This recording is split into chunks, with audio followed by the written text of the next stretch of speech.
The Power of Your Subconscious Mind, by Dr. Joseph Murphy, read by Prime Story. Originally printed in 1963 by Prentice Hall.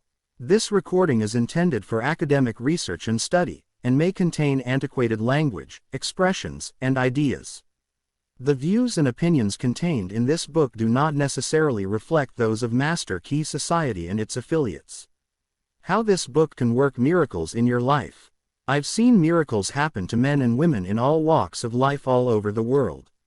Miracles will happen to you too when you begin using the magic power of your subconscious mind. This book is designed to teach you that your habitual thinking and imagery mold, fashion, and create your destiny. For as a man thinketh in his subconscious mind, so is he. Do you know the answers? Why is one man sad and another man happy? Why is one man joyous and prosperous and another man poor and miserable? Why is one man fearful and anxious and another full of faith and confidence?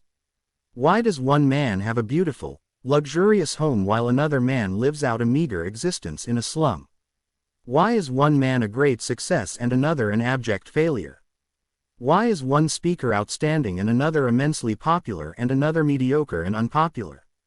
Why is one man a genius in his work or profession while the other man toils and moils all his life without doing or accomplishing anything worthwhile? Why is one man healed of a so-called incurable disease and another isn't? Why is it so many good, kind, religious people suffer the tortures of the damned in their mind and body? Why is it many immoral and irreligious people succeed and prosper and enjoy radiant health? Why is one woman happily married and her sister very unhappy and frustrated? Is there an answer to these questions in the workings of your conscious and subconscious minds? There most certainly is. Reason for writing this book. It is for the express purpose of answering and clarifying the above questions and many others of a similar nature that motivated me to write this book. I have endeavored to explain the great fundamental truths of your mind in the simplest language possible. I believe that it's perfectly possible to explain the basic, foundational, and fundamental laws of life and of your mind in ordinary everyday language. You'll find that the language of this book is that used in your daily papers, current periodicals, in your business offices, in your home, and in your daily workshop. Urge you to study this book and apply the techniques outlined therein, and as you do, I feel absolutely convinced that you will lay hold of a miracle working power that will lift you up from confusion, misery, melancholy, and failure, and guide you to your true place, solve your difficulties, sever you from emotional and physical bondage, and place you on the royal road to freedom, happiness, and peace of mind. This miracle working power of your subconscious mind can heal you of your sickness, make you vital and strong again. In learning how to use your inner powers, you will open the prison door of your fear and enter into a life described by Paul as the glorious liberty of the sons of God. Releasing the miracle working power. A personal healing will ever be the most convincing evidence of our subconscious powers. Over 42 years ago I resolved a malignancy. In medical terminology it was called a sarcoma. By using the healing power of my subconscious mind, which created me and still maintains and governs all my vital functions. The technique I applied is elaborated on in this book, and I feel sure that it will help others to trust the same infinite healing presence lodged in the subconscious depths of all men. Through the kindly offices of my doctor friend, I suddenly realized that it was natural to assume that the creative intelligence, which made all my organs, fashioned my body, and started my heart, could heal its own handiwork. The ancient proverb says, "The doctor dresses the wound and God heals it." Wonders happen when you pray effectively. Scientific prayer is the harmonious interaction of the conscious and subconscious levels of mind scientifically directed for a specific purpose. This book will teach you the scientific way to tap the realm of infinite power within you, enabling you to get what you really want in life. You desire a happier, fuller, and richer life. Begin to use this miracle working power and smooth your way in daily affairs, solve business problems, and bring harmony in family relationships. Be sure that you read this book several times. The many chapters will show you how this wonderful power works, and how you can draw out the hidden inspiration and wisdom that is within you. Learn the simple techniques of impressing the subconscious mind. Follow the new scientific way in tapping the infinite storehouse. Read this book carefully, earnestly, and lovingly. Prove to yourself the amazing way it can help you. It could be, and I believe it will be, the turning point of your life. Everybody prays. Do you know how to pray effectively? How long is it since you prayed as part of your everyday activities? In an emergency, in time of danger or trouble, in illness, and when death lurks, prayers pour forth, your own and friends. Just read your daily newspaper. It is reported that prayers are being offered up all over the nation for a child stricken with a so-called incurable ailment, for peace among nations, for a group of miners trapped in a flooded mine. Later it's reported that when rescued, the miners said that they prayed while waiting for rescue. An airplane pilot says that he prayed as he made a successful emergency landing. Certainly, prayer is an ever-present help in time of trouble, but you do not have to wait for trouble to make prayer an integral and constructive part of your life. The dramatic answers to prayer make headlines and are the subject of testimonies to the effectiveness of prayer. What of the many humble prayers of children, the simple thanksgiving of grace at the table daily, the faithful devotions wherein the individual seeks only communion with God? My work with people has made it necessary for me to study the various approaches to prayer. I have experienced the power of prayer in my own life, and I have talked and worked with many people who also enjoyed the help of prayer. The problem usually is how to tell others how to pray. People who are in trouble have difficulty in thinking and acting reasonably. They need an easy formula to follow, an obviously workable pattern that is simple and specific. Often they must be led to approach the emergency. Unique feature of this book. The unique feature of this book is its down-to-earth practicality.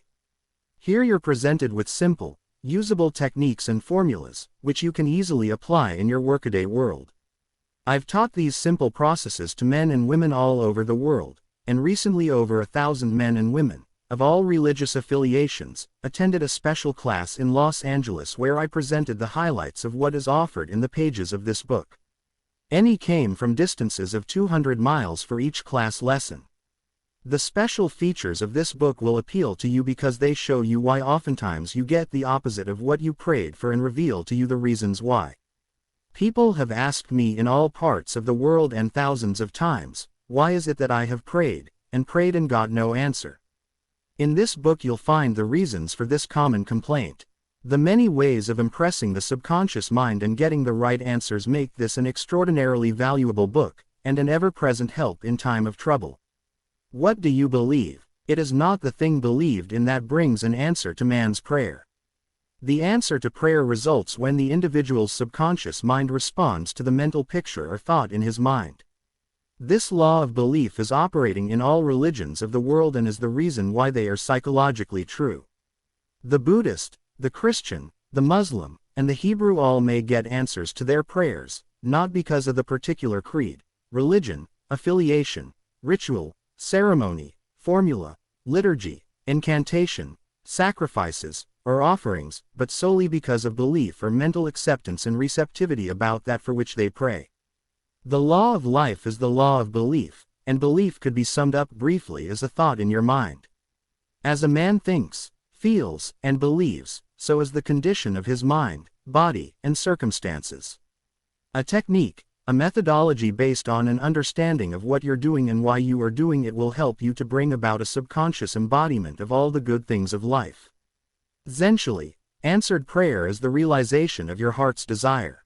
Desire is prayer. Everyone desires health, happiness, security, peace of mind, true expression, but many fail to achieve clearly defined results.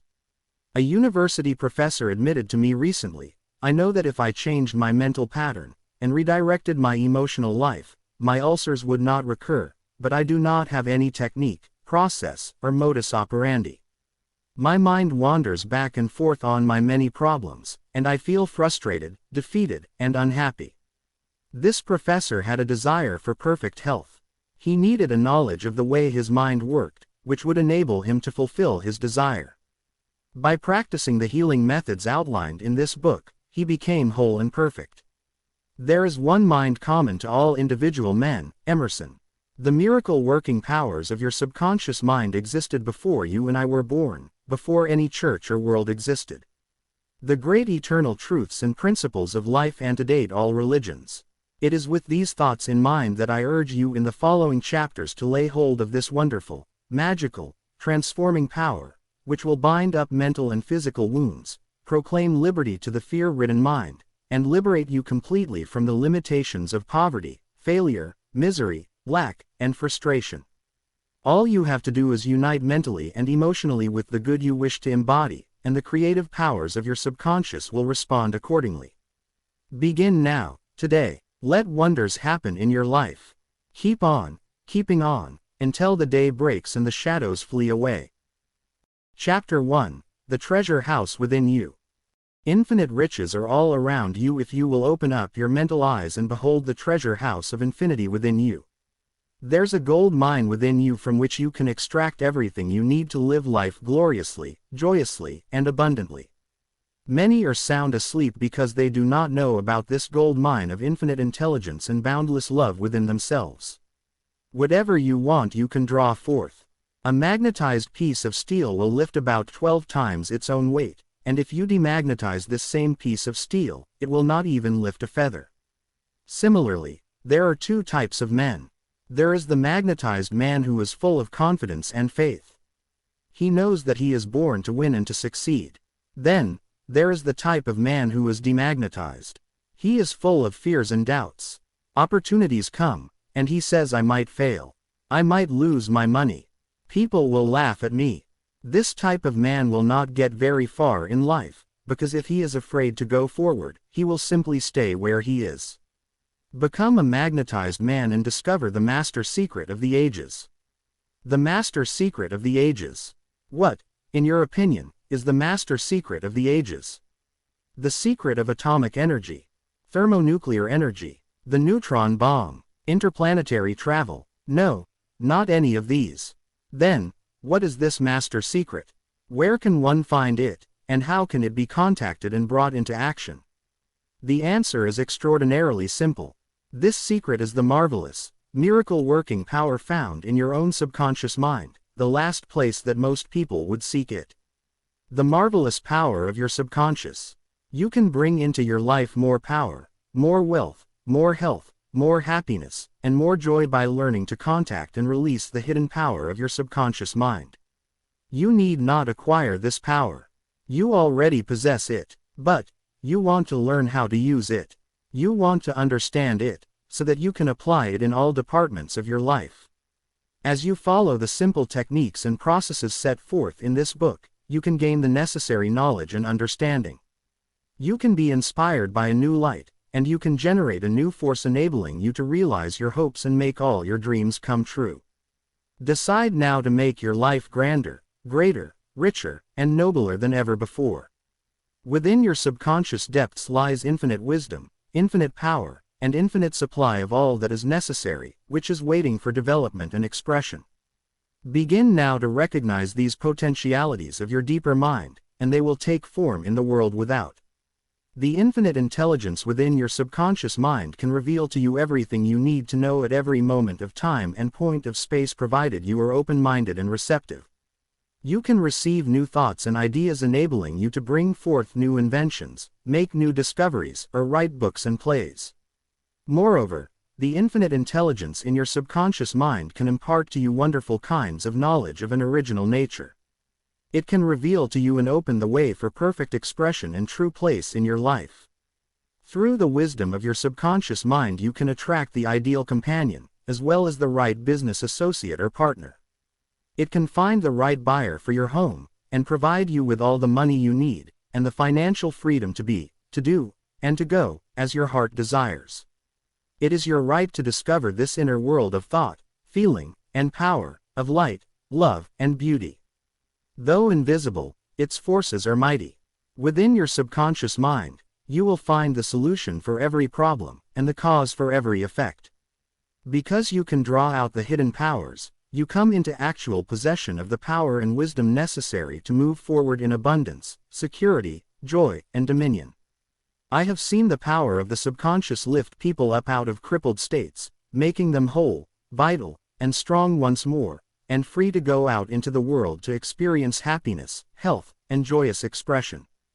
There is a miraculous healing power in your subconscious that can heal the troubled mind and the broken heart.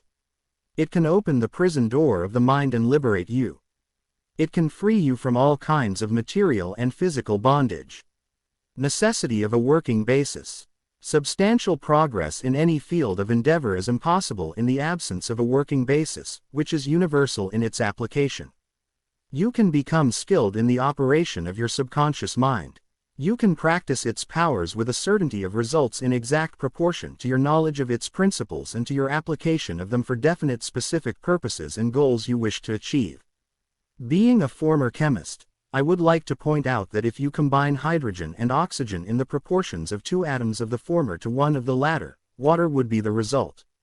You're very familiar with the fact that 1 atom of oxygen and 1 atom of carbon will produce carbon monoxide, a poisonous gas. But, if you add another atom of oxygen, you will get carbon dioxide, a harmless gas, and so on throughout the vast realm of chemical compounds. You must not think that the principles of chemistry, physics, and mathematics differ from the principles of your subconscious mind. Let us consider a generally accepted principle: water seeks its own level. This is a universal principle, which is applicable to water everywhere. Consider another principle: matter expands when heated. This is true anywhere, at any time, and under all circumstances. You can heat a piece of steel, and it will expand regardless whether the steel is found in China, England, or India. It is a universal truth that matter expands when heated. It is also a universal truth that whatever you impress on your subconscious mind is expressed on the screen of space as condition, experience, and event. Your prayer is answered because your subconscious mind is principle, and by principle I mean the way a thing works. For example, the principle of electricity is that it works from a higher to a lower potential. You do not change the principle of electricity when you use it, but by cooperating with nature, you bring forth marvelous inventions and discoveries, which bless humanity in countless ways. Your subconscious mind is principle and works according to the law of belief. You must know what belief is, why it works, and how it works. Your Bible says in a simple, clear, and beautiful way, "Whosoever shall say unto this mountain, Be thou removed, and be thou cast into the sea, and shall not doubt in his heart, but shall believe that those things, which he saith shall come to pass, he shall have whatsoever he saith." Mark 11:2-3. The law of your mind is the law of belief. This means to believe in the way your mind works, to believe in belief itself. The belief of your mind is the thought of your mind. That is simple, just that and nothing else. All your experiences, events, conditions, and acts are the reactions of your subconscious mind to your thoughts. Remember, it is not the thing believed in, but the belief in your own mind, which brings about the result. Cease believing in the false beliefs, opinions, superstitions, and fears of mankind. Begin to believe in the eternal verities and truths of life, which never change. Then, you will move onward, upward, and Godward. Whoever reads this book and applies the principles of the subconscious mind herein set forth, will be able to pray scientifically and effectively for himself and for others. Your prayer is answered according to the universal law of action and reaction. Thought is incipient action. The reaction is the response from your subconscious mind which corresponds with the nature of your thought. Busy your mind with the concepts of harmony, health, peace, and goodwill, and wonders will happen in your life. The duality of mind. You have only one mind, but your mind possesses 2 distinctive characteristics. The line of demarcation between the 2 is well known to all thinking men and women today. The 2 functions of your mind are essentially unlike. Each is endowed with separate and distinct attributes and powers. The nomenclature generally used to distinguish the 2 functions of your mind is as follows: the objective and subjective mind, the conscious and subconscious mind, the waking and sleeping mind, the surface self and the deep self, the voluntary mind and the involuntary mind, the male and the female, and many other terms. You will find the terms conscious and subconscious used to represent the dual nature of your mind throughout this book.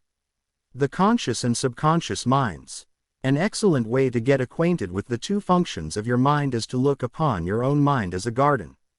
You are a gardener, and you're planting seeds, thoughts, in your subconscious mind all day long, based on your habitual thinking. As you sow in your subconscious mind, so shall you reap in your body and environment. Begin now to sow thoughts of peace, happiness, right action, goodwill, and prosperity. Think quietly and with interest on these qualities and accept them fully in your subconscious reasoning mind. Continue to plant these wonderful seeds, thoughts, in the garden of your mind, and you will reap a glorious harvest.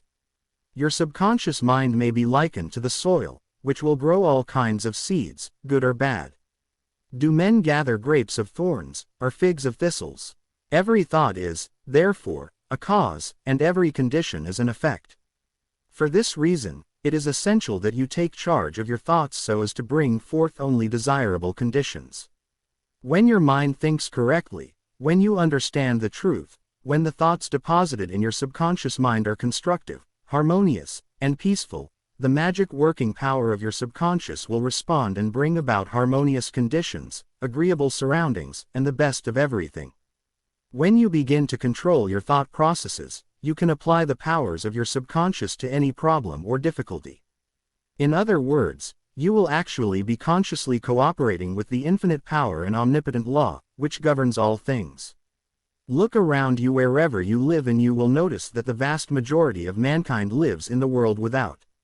The more enlightened men are intensely interested in the world within. Remember, it is the world within, namely, your thoughts, feelings, and imagery that makes your world without. It is, therefore, the only creative power, and everything that you find in your world of expression has been created by you in the inner world of your mind consciously or unconsciously. A knowledge of the interaction of your conscious and subconscious minds will enable you to transform your whole life. In order to change external conditions, you must change the cause. Most men try to change conditions and circumstances by working with conditions and circumstances. To remove discord, confusion, lack, and limitation, you must remove the cause, and the cause is the way you are using your conscious mind. In other words, the way you are thinking and picturing in your mind. You are living in a fathomless sea of infinite riches. Your subconscious is very sensitive to your thoughts. Your thoughts form the mold or matrix through which the infinite intelligence, wisdom, vital forces, and energies of your subconscious flow.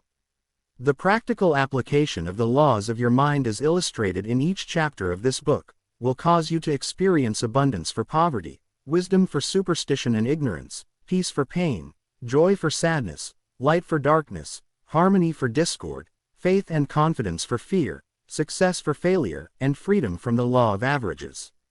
Certainly, there can be no more wonderful blessing than these from a mental, emotional, and material standpoint. Most of the great scientists, artists, poets, singers, writers, and inventors have a deep understanding of the workings of the conscious and subconscious minds. One time Caruso, the great operatic tenor, was struck with stage fright. He said his throat was paralyzed due to spasms caused by intense fear, which constricted the muscles of his throat. Perspiration poured copiously down his face. He was ashamed because in a few minutes he had to go out on stage, yet he was shaking with fear and trepidation. He said, "They will laugh at me. I can't sing." Then he shouted in the presence of those behind the stage, "The little me wants to strangle the big me within." He said to the little me, "Get out of here. The big me wants to sing through me." By the big me, he meant the limitless power and wisdom of his subconscious mind, and he began to shout, "Get out, get out. The big me is going to sing." His subconscious mind responded, releasing the vital forces within him. When the call came, he walked out on the stage and sang gloriously and majestically, enthralling the audience. It is obvious to you now that Caruso must have understood the two levels of mind, the conscious or rational, and the subconscious or irrational level. Your subconscious mind is reactive and responds to the nature of your thoughts. When your conscious mind, the little me, is full of fear, worry, and anxiety, the negative emotions engendered in your subconscious mind, the big me, are released and flood the conscious mind with a sense of panic, foreboding, and despair. When this happens, you can, like Caruso, speak affirmatively and with a deep sense of authority to the irrational emotions generated in your deeper mind as follows: "Be still, be quiet. I am in control. You must obey me. You are subject to my command. You cannot intrude where you do not belong. It is fascinating and intensely interesting to observe how you can speak authoritatively and with conviction to the irrational movement of your deeper self, bringing silence, harmony, and peace to your mind. The subconscious is subject to the conscious mind, and that is why it is called subconscious or subjective. Outstanding differences in modes of operation. You will perceive the main differences by the following illustrations. The conscious mind is like the navigator or captain at the bridge of a ship. He directs the ship and signals orders to men in the engine room, who in turn control all the boilers, instruments, gauges, etc. The men in the engine room do not know where they're going. They follow orders. They would go on the rocks if the man on the bridge issued faulty or wrong instructions based on his findings with the compass, sextant, or other instruments. The men in the engine room obey him because he is in charge and issues orders, which are automatically obeyed. Members of the crew do not talk back to the captain. They simply carry out orders. The captain is the master of his ship, and his decrees are carried out. Likewise, your conscious mind is the captain and the master of your ship, which represents your body, environment, and all your affairs. Your subconscious mind takes the orders you give it based upon what your conscious mind believes and accepts as true. When you repeatedly say to people, "I can't afford it," then your subconscious mind takes that at your word and sees to it that you will not be in a position to purchase what you want. As long as you persist in saying, "I can't afford that car, that trip to Europe, that home, that fur coat or ermine wrap," you can rest assured that your subconscious mind will follow your orders, and you will go through life experiencing the lack of all these things. Last Christmas Eve, a beautiful young university student looked at an attractive and rather expensive traveling bag in a store window. She was going home to Buffalo, New York, for the holidays. She was about to say, "I can't afford that bag," when she recalled something she had heard at one of my lectures, which was, "Never finish a negative statement, reverse it immediately, and wonders will happen in your life." She said, "That bag is mine. It is for sale. I accept it mentally, and my subconscious sees to it that I receive it." At 8 o'clock Christmas Eve, her fiancé presented her with a bag exactly the same as the one she had looked at and mentally identified herself with at 10 o'clock the same morning. She had filled her mind with the thought of expectancy and released the whole thing to her deeper mind, which has the know-how of accomplishment. This young girl, a student at the University of Southern California, said to me, "I didn't have the money to buy that bag, but now I know where to find money, and all the things I need, and that is in the treasure house of eternity within me." Another simple illustration is this. When you say, "I do not like mushrooms," and the occasion subsequently comes to you that you are served mushrooms in sauces or salads, you will get indigestion because your subconscious mind says to you, "The boss, your conscious mind, does not like mushrooms." This is an amusing example of the outstanding differences in modes of operation of your conscious and subconscious minds.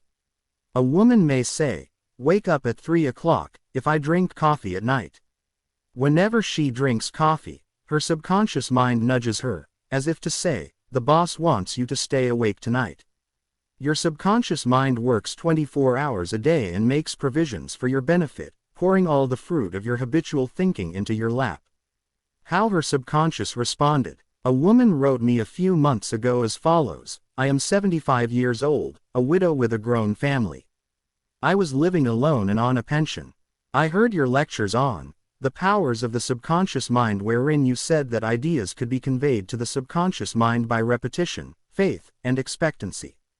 I began to repeat frequently with feeling, 'I am wanted. I am happily married to a kind, loving, and spiritual-minded man. I am secure.' I kept on doing this many times a day for about 2 weeks, and one day at the corner drugstore, I was introduced to a retired pharmacist I found to be kind, understanding, and very religious. He was a perfect answer to my prayer. Within a week he proposed to me, and now we are on our honeymoon in Europe. I know that the intelligence within my subconscious mind brought both of us together in divine order. This woman discovered that the treasure house was within her. Her prayer was felt as true in her heart, and her affirmation sank down by osmosis into her subconscious mind, which is the creative medium. The moment she succeeded in bringing about a subjective embodiment, her subconscious mind brought about the answer through the law of attraction. Her deeper mind, full of wisdom and intelligence, brought both of them together in divine order. Be sure that you think on whatsoever things are true, whatsoever things are honest, whatsoever things are just, whatsoever things are pure, whatsoever things are lovely, whatsoever things of good report, if there be any virtue, and if there be any praise, think on these things. Philippians 4:8. Brief summary of ideas worth remembering. 1. The treasure house is within you. Look within for the answer to your heart's desire. 2. The great secret possessed by the great men of all ages was their ability to contact and release the powers of their subconscious mind. You can do the same. 3. Your subconscious has the answer to all problems. If you suggest to your subconscious prior to sleep, "I want to get up at 6 a.m., it will awaken you at that exact time. 4. Your subconscious mind is the builder of your body and can heal you. Lull yourself to sleep every night with the idea of perfect health, and your subconscious, being your faithful servant, will obey you. 5. Every thought is a cause and every condition is an effect. 6. If you want to write a book, write a wonderful play, give a better talk to your audience, then convey the idea lovingly and feelingly to your subconscious mind, and it will respond accordingly. 7. You are like a captain navigating a ship. He must give the right orders, and likewise, you must give the right orders, thoughts and images, to your subconscious mind, which controls and governs all your experiences. 8. Never use the terms "I can't afford it" or "I can't do this." Your subconscious mind takes you at your word and sees to it that you do not have the money or the ability to do what you want to do. Affirm, "I can do all things through the power of my subconscious mind." 9. The law of life is the law of belief. A belief is a thought in your mind.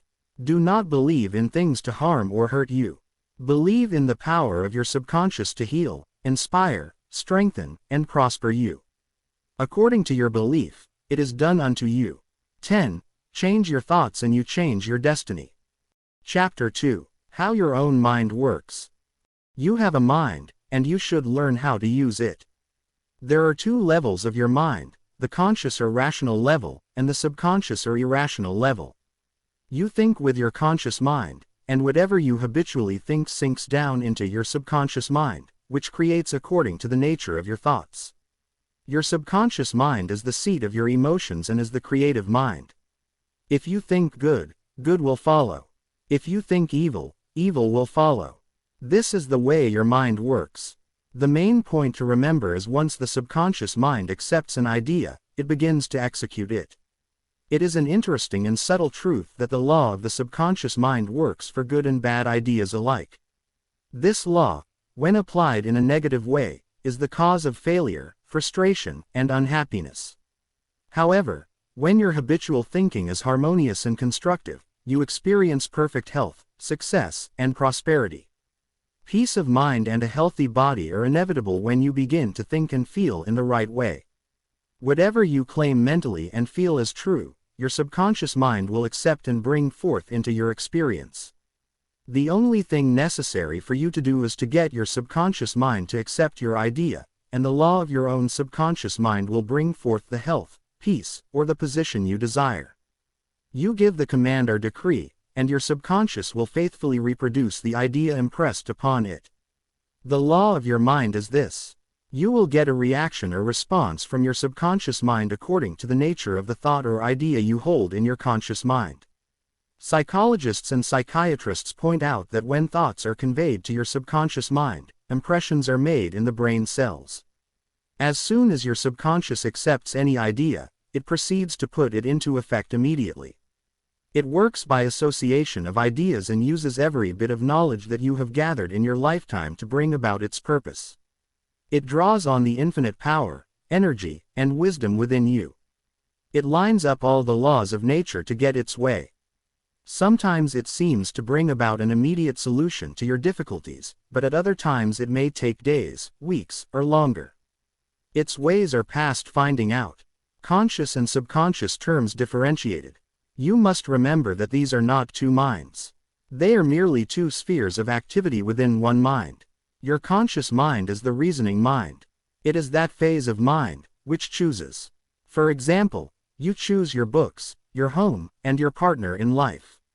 You make all your decisions with your conscious mind. On the other hand, without any conscious choice on your part, your heart is kept functioning automatically, and the process of digestion, circulation, and breathing are carried on by your subconscious mind through processes independent of your conscious control. Your subconscious mind accepts what is impressed upon it or what you consciously believe. It does not reason things out like your conscious mind, and it does not argue with you controversially. Your subconscious mind is like the soil, which accepts any kind of seed, good or bad. Your thoughts are active and might be likened unto seeds. Negative, destructive thoughts continue to work negatively in your subconscious mind, and in due time will come forth into outer experience which corresponds with them. Remember, your subconscious mind does not engage in proving whether your thoughts are good or bad, true or false, but it responds according to the nature of your thoughts or suggestions. For example, if you consciously assume something is true, even though it may be false, your subconscious mind will accept it as true and proceed to bring about results, which must necessarily follow, because you consciously assumed it to be true. Experiments by psychologists. Innumerable experiments by psychologists and others on persons in the hypnotic state have shown that the subconscious mind is incapable of making selections and comparisons, which are necessary for a reasoning process. They have shown repeatedly that your subconscious mind will accept any suggestions, however false. Having once accepted any suggestion, it responds according to the nature of the suggestion given. To illustrate the amenability of your subconscious mind to suggestion, if a practiced hypnotist suggests to one of his subjects that he is Napoleon Bonaparte, or even a cat or a dog, he will act out the part with inimitable accuracy. His personality becomes changed for the time being. He believes himself to be whatever the operator tells him he is. A skilled hypnotist may suggest to one of his students in the hypnotic state that his back itches, to another that his nose is bleeding, to another that he is a marble statue, to another that he is freezing and the temperature is below zero. Each one will follow out the line of his particular suggestion, totally oblivious to all his surroundings, which do not pertain to his idea. These simple illustrations portray clearly the difference between your conscious reasoning mind and your subconscious mind, which is impersonal, non-selective, and accepts as true whatever your conscious mind believes to be true. Hence, the importance of selecting thoughts, ideas, and premises, which bless, heal, inspire, and fill your soul with joy. The terms objective and subjective mind clarified. Your conscious mind is sometimes referred to as your objective mind because it deals with outward objects. The objective mind takes cognizance of the objective world. Its media of observation are your 5 physical senses. Your objective mind is your guide and director in your contact with your environment. You gain knowledge through your 5 senses. Your objective mind learns through observation, experience, and education. As previously pointed out, the greatest function of the objective mind is that of reasoning. Suppose you are one of the thousands of tourists who come to Los Angeles annually. You would come to the conclusion that it is a beautiful city based upon your observation of the parks, pretty gardens, majestic buildings, and lovely homes. This is the working of your objective mind. Your subconscious mind is oftentimes referred to as your subjective mind. Your subjective mind takes cognizance of its environment by means independent of the 5 senses. Your subjective mind perceives by intuition. It is the seat of your emotion and the storehouse of memory. Your subjective mind performs its highest functions when your objective senses are in abeyance. In a word, it is that intelligence which makes itself manifest when the objective mind is suspended or in a sleepy, drowsy state. Your subjective mind sees without the use of the natural organs of vision. It has the capacity of clairvoyance and clairaudience. Your subjective mind can leave your body, travel to distant lands, and bring back information oftentimes of the most exact and truthful character. Through your subjective mind, you can read the thoughts of others, read the contents of sealed envelopes and closed safes. Your subjective mind has the ability to apprehend the thoughts of others without the use of the ordinary objective means of communication. It is of the greatest importance that we understand the interaction of the objective and subjective mind in order to learn the true art of prayer. The subconscious cannot reason like your conscious mind. Your subconscious mind cannot argue controversially. Hence, if you give it wrong suggestions, it will accept them as true and will proceed to bring them to pass as conditions, experiences, and events. All things that have happened to you are based on thoughts impressed on your subconscious mind through belief.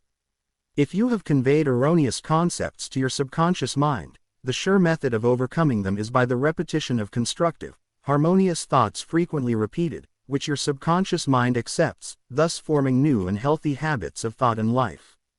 For your subconscious mind is the seat of habit. The habitual thinking of your conscious mind establishes deep grooves in your subconscious mind. This is very favorable for you if your habitual thoughts are harmonious, peaceful, and constructive. If you have indulged in fear, worry, and other destructive forms of thinking, the remedy is to recognize the omnipotence of your subconscious mind and decree freedom, happiness, and perfect health. Your subconscious mind, being creative and one with your divine source, will proceed to create the freedom and happiness which you have earnestly decreed. The tremendous power of suggestion. You must realize by now that your conscious mind is the watchman at the gate, and its chief function is to protect your subconscious mind from false impressions. You are now aware of one of the basic laws of mind. Your subconscious mind is amenable to suggestion. As you know, your subconscious mind does not make comparisons or contrasts, neither does it reason and think things out for itself. This latter function belongs to your conscious mind. It simply reacts to the impressions given to it by your conscious mind. It does not show a preference for one course of action over another. The following is a classic example of the tremendous power of suggestion. Suppose you approach a timid-looking passenger on board ship and say to him something like this: "You look very ill. How pale you are. I feel certain you are going to be seasick. Let me help you to your cabin." The passenger turns pale. Your suggestion of seasickness associates itself with his own fears and forebodings. He accepts your aid down to the berth, and there your negative suggestion, which was accepted by him, is realized. Different reactions to the same suggestion. It is true that different people will react in different ways to the same suggestion because of their subconscious conditioning or belief. For example, if you go to a sailor on the ship and say to him sympathetically, "My dear fellow, you're looking very ill. Aren't you feeling sick? You look to me as if you are going to be seasick." According to his temperament, he either laughs at your joke or expresses a mild irritation. Your suggestion fell on deaf ears in this instance because your suggestion of seasickness was associated in his mind with his own immunity from it. Therefore, it called up not fear or worry, but self-confidence.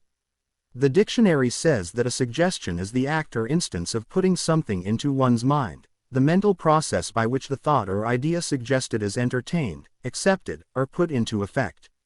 You must remember that a suggestion cannot impose something on the subconscious mind against the will of the conscious mind. In other words, your conscious mind has the power to reject the suggestion given. In the case of the sailor, he had no fear of seasickness. He had convinced himself of his immunity, and the negative suggestion had absolutely no power to evoke fear. The suggestion of seasickness to the other passenger called forth his indwelling fear of seasickness. Each of us has his own inner fears, beliefs, opinions, and these inner assumptions rule and govern our lives. A suggestion has no power in and of itself except it is accepted mentally by you. This causes your subconscious powers to flow in a limited and restricted way according to the nature of the suggestion. How he lost his arm. Every 2 or 3 years I give a series of lectures at the London Truth Forum in Caxton Hall. This is a forum I founded a number of years ago. Dr. Evelyn Fleet, the director, told me about an article, which appeared in the English newspapers, dealing with the power of suggestion. This is the suggestion a man gave to his subconscious mind over a period of about 2 years: "I would give my right arm to see my daughter cured." It appeared that his daughter had a crippling form of arthritis together with a so-called incurable form of skin disease. Medical treatment had failed to alleviate the condition, and the father had an intense longing for his daughter's healing, and expressed his desire in the words just quoted. Dr. Evelyn Fleet said that the newspaper article pointed out that one day the family was out riding when their car collided with another. The father's right arm was torn off at the shoulder, and immediately the daughter's arthritis and skin condition vanished. You must make certain to give your subconscious only suggestions, which heal, bless, elevate, and inspire you in all your ways. Remember that your subconscious mind cannot take a joke. It takes you at your word. How autosuggestion banishes fear. Illustrations of autosuggestion. Autosuggestion means suggesting something definite and specific to oneself. Herbert Parkin, in his excellent manual of autosuggestion, records the following incident. It has its amusing side, so that one remembers it. A New York visitor in Chicago looks at his watch, which is set an hour ahead of Chicago time, and tells a Chicago friend that it's 12 o'clock. The Chicago friend, not considering the difference in time between Chicago and New York, tells the New Yorker that he is hungry and that he must go to lunch. Autosuggestion may be used to banish various fears and other negative conditions. A young singer was invited to give an audition. She had been looking forward to the interview, but on 3 previous occasions she had failed miserably due to the fear of failure. This young lady had a very good voice, but she had been saying to herself, when the time comes for me to sing, maybe they won't like me. I will try, but I'm full of fear and anxiety. Her subconscious mind accepted these negative autosuggestions as a request and proceeded to manifest them and bring them into her experience. The cause was an involuntary autosuggestion. For example, silent fear thoughts emotionalized and subjectified. She overcame it by the following technique. 3 times a day she isolated herself in her room. She sat down comfortably in an armchair, relaxed her body, and closed her eyes. She stilled her mind and body as best she could. Physical inertia favors mental passivity and renders the mind more receptive to suggestion. She counteracted the fear suggestion by saying to herself, I sing beautifully. I am poised, serene, confident, and calm. She repeated this statement slowly, quietly, and with feeling from 5 to 10 times at each sitting. She had 3 such sittings every day and 1 immediately prior to sleep. At the end of a week, she was completely poised and confident. When the invitation to audition came, she gave a remarkable, wonderful audition. How she restored her memory. A woman aged 75 was in the habit of saying to herself, I'm losing my memory. She reversed the procedure and practiced induced autosuggestion several times a day as follows, my memory from today on is improving in every department. I shall always remember whatever I need to know at every moment of time and point of space. The impressions received will be clearer and more definite. I shall retain them automatically and with ease. Whatever I wish to recall will immediately present itself in the correct form in my mind. I am improving rapidly every day, and very soon my memory will be better than it has ever been before. At the end of 3 weeks, her memory was back to normal, and she was delighted. How he overcame a nasty temper. Many men who complained of irritability and bad temper proved to be very susceptible to autosuggestion and obtained marvelous results by using the following statements 3 or 4 times a day, morning, noon, and at night prior to sleep for about a month. Henceforth, I shall grow more good-humored. Joy, happiness, and cheerfulness are now becoming my normal states of mind. Every day I am becoming more and more lovable and understanding. I am now becoming the center of cheer and goodwill to all those about me, infecting them with good humor. This happy, joyous, and cheerful mood is now becoming my normal, natural state of mind. I am grateful. The constructive and destructive power of suggestion. Some illustrations and comments on heterosuggestion. Heterosuggestion means suggestions from another person. In all ages the power of suggestion has played a part in the life and thought of man in every period of time and in each country of the earth. In many parts of the world, it is the controlling power in religion. Suggestion may be used to discipline and control ourselves, but it can also be used to take control and command over others who do not know the laws of mind. In its constructive form, it is wonderful and magnificent. In its negative aspects, it is one of the most destructive of all the response patterns of the mind, resulting in patterns of misery, failure, suffering, sickness and disaster. Have you accepted any of these? From infancy on, the majority of us have been given many negative suggestions. Not knowing how to thwart them, we unconsciously accepted them. Here are some of the negative suggestions. You can't, you'll never amount to anything, you mustn't, you'll fail, you haven't got a chance, you're all wrong, it's no use, it's not what you know, but who you know, the world is going to the dogs, what's the use, nobody cares, it's no use trying so hard, you're too old now, things are getting worse and worse, life is an endless grind, love is for the birds, you just can't win, pretty soon you'll be bankrupt, watch out, you'll get the virus, you can't trust a soul, etc. Unless, as an adult, you use constructive autosuggestion, which is reconditioning therapy. The impressions made on you in the past can cause behavior patterns that cause failure in your personal and social life.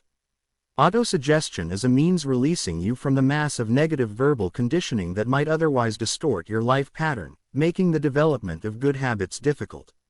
You can counteract negative suggestions. Pick up the paper any day and you can read dozens of items that could sow the seeds of futility, fear, worry, anxiety, and impending doom. If accepted by you, these thoughts of fear could cause you to lose the will for life.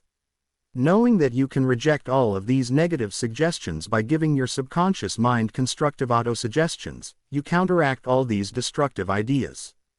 Check regularly on the negative suggestions that people make to you. You do not have to be influenced by destructive heterosuggestion.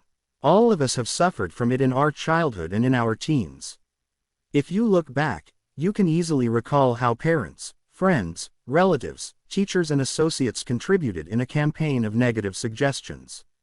Study the things said to you and you will discover much of it was in the form of propaganda. The purpose of much of what was said was to control you or instill fear into you. This heterosuggestion process goes on in every home, office, factory and club. You will find that many of these suggestions are for the purpose of making you think, feel, and act as others want you to and in ways that are to their advantage. How suggestion killed a man. Here is an illustration of heterosuggestion. A relative of mine went to a crystal gazer in India who told him that he had a bad heart and predicted that he would die at the next new moon. He began to tell all members of his family about this prediction, and he arranged his will. This powerful suggestion entered into his subconscious mind because he accepted it completely. My relative also told me that this crystal gazer was believed to have some strange occult powers and he could do harm or good to a person. He died as predicted, not knowing that he was the cause of his own death. I suppose many of us have heard similar stupid, ridiculous, superstitious stories. Let us look at what happened in the light of our knowledge of the way the subconscious mind works. Whatever the conscious, reasoning mind of man believes, the subconscious mind will accept and act upon. My relative was happy, healthy, vigorous and robust when he went to see the fortune teller. She gave him a very negative suggestion, which he accepted. He became terrified and constantly dwelt upon the fact that he was going to die at the next new moon. He proceeded to tell everyone about it, and he prepared for the end. The activity took place in his own mind and his own thought was the cause. He brought about his own so-called death, or rather destruction of the physical body, by his fear and expectation of the end. The woman who predicted his death had no more power than the stones and sticks in the field. Her suggestion had no power to create or bring about the end she suggested. If he had known the laws of his mind, he would have completely rejected the negative suggestion and refused to give her words any attention, knowing in his heart that he was governed and controlled by his own thought and feeling. Like tin arrows aimed at a battleship, her prophecy could have been completely neutralized and dissipated without hurting him. The suggestions of others in themselves have absolutely no power whatever over you except the power that you give them through your own thoughts. You have to give your mental consent, you have to entertain the thought. Then, it becomes your thought, and you do the thinking. Remember, you have the capacity to choose. Choose life, choose love, choose health, choose abundance. The power of an assumed major premise. Your mind works like a syllogism. This means that whatever major premise your conscious mind assumes to be true determines the conclusion your subconscious mind comes to in regard to any particular question or problem in your mind.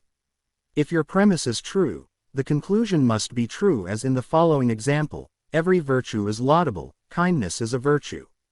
Therefore, kindness is laudable. Another example is as follows: all formed things change and pass away. The pyramids of Egypt are formed things, therefore, someday the pyramids will pass away. The first statement is referred to as a major premise, and the right conclusion must necessarily follow the right premise.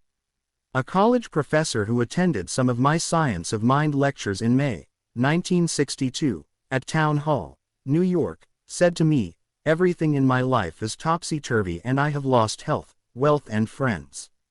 Everything I touch turns out wrong." I explained to him that he should establish a major premise in his thinking, that the infinite intelligence of his subconscious mind was guiding, directing and prospering him spiritually, mentally and materially.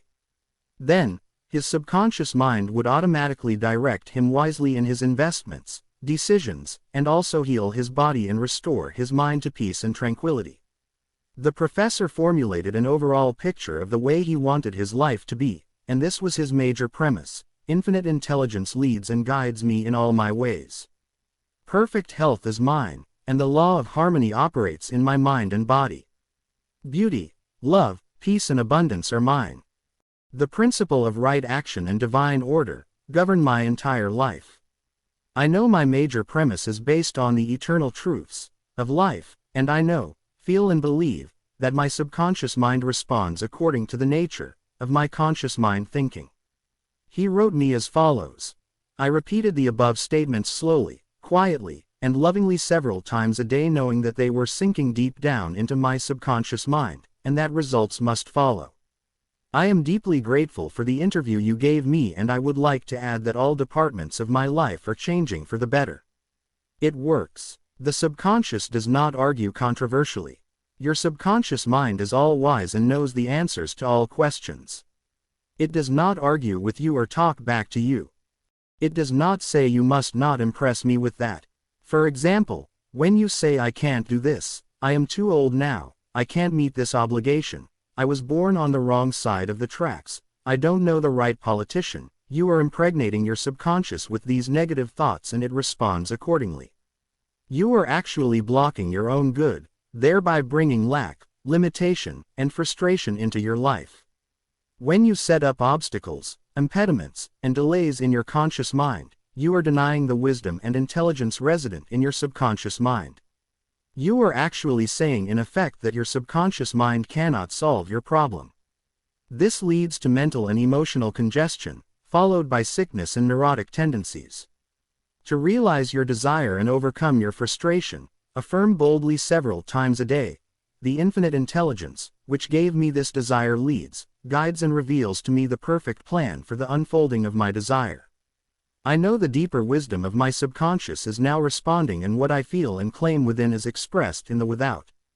There is a balance, equilibrium and equanimity. If you say there is no way out, I am lost, there is no way out of this dilemma, I am stymied and blocked, you will get no answer or response from your subconscious mind. If you want the subconscious to work for you, give it the right request, and attain its cooperation. It is always working for you. It is controlling your heartbeat this minute and also your breathing. It heals a cut on your finger, and its tendency is Lifeward, forever seeking to take care of you and preserve you. Your subconscious has a mind of its own, but it accepts your patterns of thought and imagery.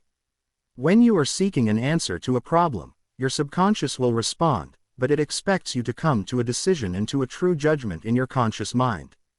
You must acknowledge the answer is in your subconscious mind. However, if you say, "I don't think there is any way out, I am all mixed up and confused, why don't I get an answer?" You are neutralizing your prayer.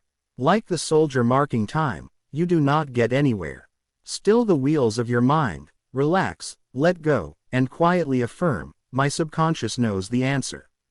It is responding to me now.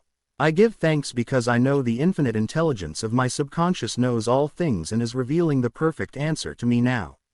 My real conviction is now setting free the majesty and glory of my subconscious mind. I rejoice that it is so."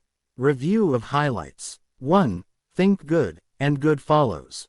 Think evil, and evil follows. You are what you think all day long.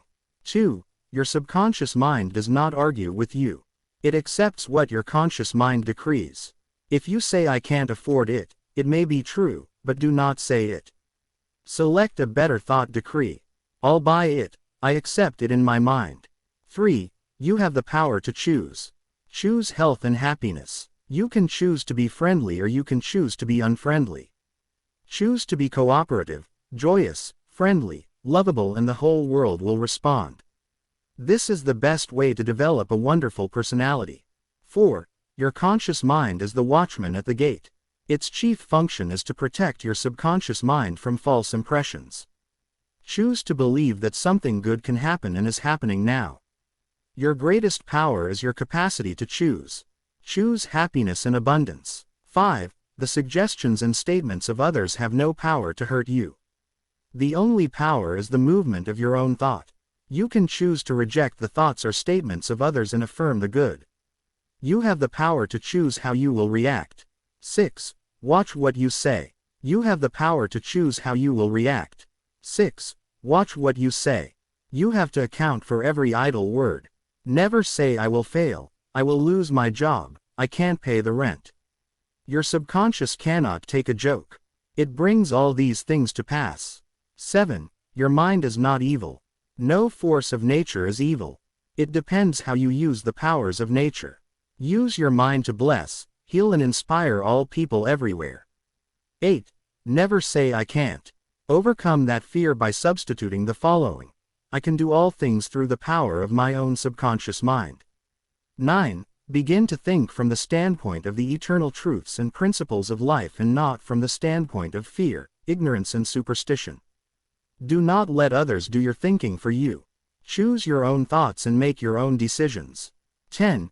You are the captain of your soul, subconscious mind, and the master of your fate. Remember, you have the capacity to choose. Choose life. Choose love. Choose health. Choose happiness. 11. Whatever your conscious mind assumes and believes to be true, your subconscious mind will accept and bring to pass. Believe in good fortune, divine guidance, right action and all the blessings of life. Chapter 3. The miracle working power of your subconscious. The power of your subconscious is enormous. It inspires you, it guides you and it reveals to you names, facts and scenes from the storehouse of memory. Your subconscious started with your heartbeat, controls the circulation of your blood, regulates your digestion, assimilation and elimination. When you eat a piece of bread, your subconscious mind transmutes it into tissue, muscle, bone and blood. This process is beyond the ken of the wisest man who walks the earth. Your subconscious mind controls all vital processes and functions of your body and knows the answer to all problems. Your subconscious mind never sleeps, and never rests. It is always on the job. You can discover the miracle working power of your subconscious by plainly stating to your subconscious prior to sleep that you wish a certain specific thing accomplished. You will be delighted to discover that forces within you will be released, leading to the desired result. Here, then, is a source of power and wisdom which places you in touch with omnipotence, or the power that moves the world, guides the planets in their course, and causes the sun to shine. Your subconscious mind is the source of your ideals, aspirations and altruistic urges. It was through the subconscious mind that Shakespeare perceived great truths hidden from the average man of his day. Undoubtedly, it was the response of his subconscious mind that caused the Greek sculptor, Phidias, to portray beauty, order, symmetry, and proportion in marble and bronze. It enabled the Italian artist, Raphael, to paint Madonnas, and Ludwig van Beethoven to compose symphonies. In 1955, I lectured at the Yoga Forest University, Rishikesh, India, and there I chatted with a visiting surgeon from Bombay. He told me about Dr. James Esdale, a Scotch surgeon, who worked in Bengal before ether or other modern methods of anesthesia were discovered. Between 1843 and 1846, Dr. Esdale performed about 400 major operations of all kinds, such as amputations, removal of tumors, and cancerous growths, as well as operations on the eye, ear and throat. All operations were conducted under mental anesthesia only. This Indian doctor at Rishikesh informed me that the postoperative mortality rate of patients operated on by Dr. Esdale was extremely low, probably 2 or 3%. Patients felt no pain and there were no deaths during the operations. Dr. Esdale suggested to the subconscious minds of all his patients, who were in a hypnotic state, that no infection or septic condition would develop. You must remember that this was before Louis Pasteur, Joseph Lister, and others who pointed out the bacterial origin of disease and causes of infection due to unsterilized instruments and virulent organisms. This Indian surgeon said that the reason for the low mortality rate and the general absence of infection, which was reduced to a minimum, was undoubtedly due to the suggestions of Dr. Esdale to the subconscious minds of his patients. They responded according to the nature of his suggestion. It is simply wonderful when you conceive how a surgeon over 120 years ago discovered the miraculous wonder-working powers of the subconscious mind. Doesn't it cause you to be seized with a sort of mystic awe when you stop and think of the transcendental powers of your subconscious mind? Consider its extrasensory perceptions, such as its capacity for clairvoyance and clairaudience, its independence of time and space, its capacity to render you free from all pain and suffering, and its capacity to get the answer to all problems, be they what they may. All these and many more reveal to you that there is a power and an intelligence within you that far transcends your intellect, causing you to marvel at the wonders of it all. All these experiences cause you to rejoice and believe in the miracle-working powers of your subconscious mind. Your subconscious is your book of life. Whatever thoughts, beliefs, opinions, theories or dogmas you write, engrave, or impress on your subconscious mind, you shall experience them as the objective manifestation of circumstances, conditions and events. What you write on the inside, you will experience on the outside. You have two sides to your life, objective and subjective, visible and invisible, thought and its manifestation. Your thought is received by your brain, which is the organ of your conscious reasoning mind. When your conscious or objective mind accepts the thought completely, it is sent to the solar plexus, called the brain of your mind, where it becomes flesh and is made manifest in your experience. As previously outlined, your subconscious cannot argue. It acts only from what you write on it.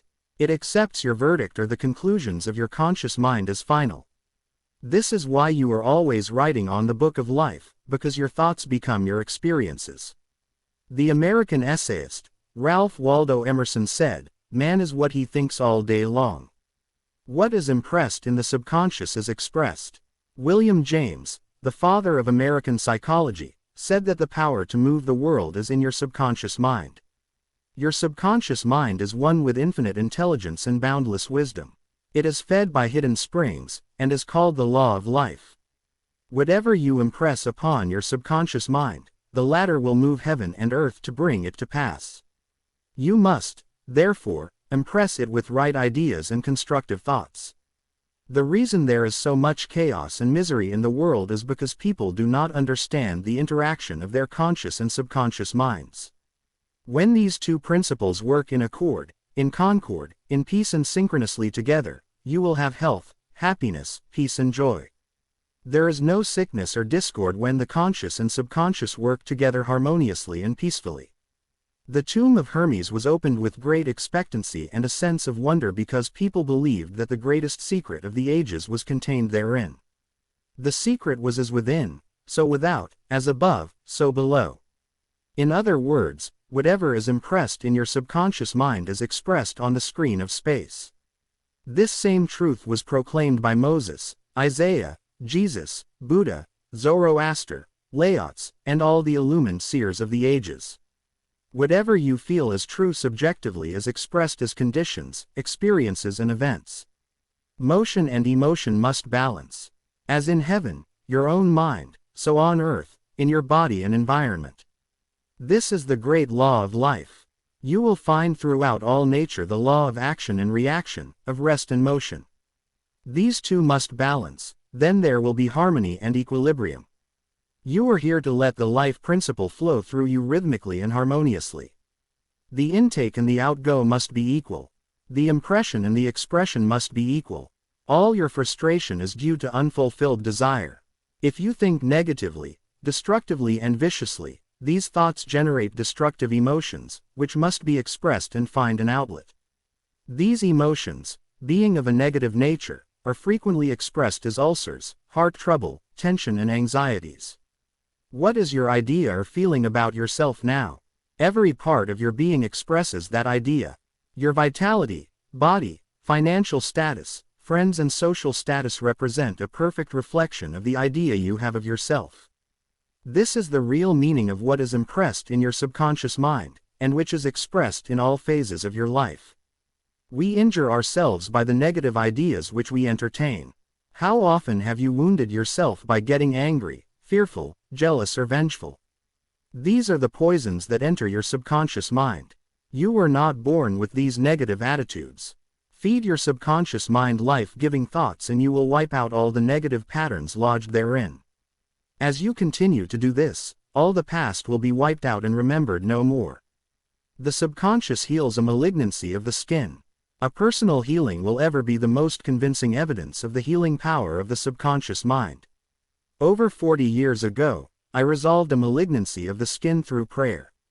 Medical therapy had failed to check the growth, and it was getting progressively worse. A clergyman, with a deep psychological knowledge, explained to me the inner meaning of the 139th Psalm wherein it says, "In thy book all my members were written which in continuance were fashioned, when as yet there was none of them." He explained that the term book meant my subconscious mind, which fashioned and molded all my organs from an invisible cell. He also pointed out that inasmuch as my subconscious mind made my body, it could also recreate it and heal it according to the perfect pattern within it.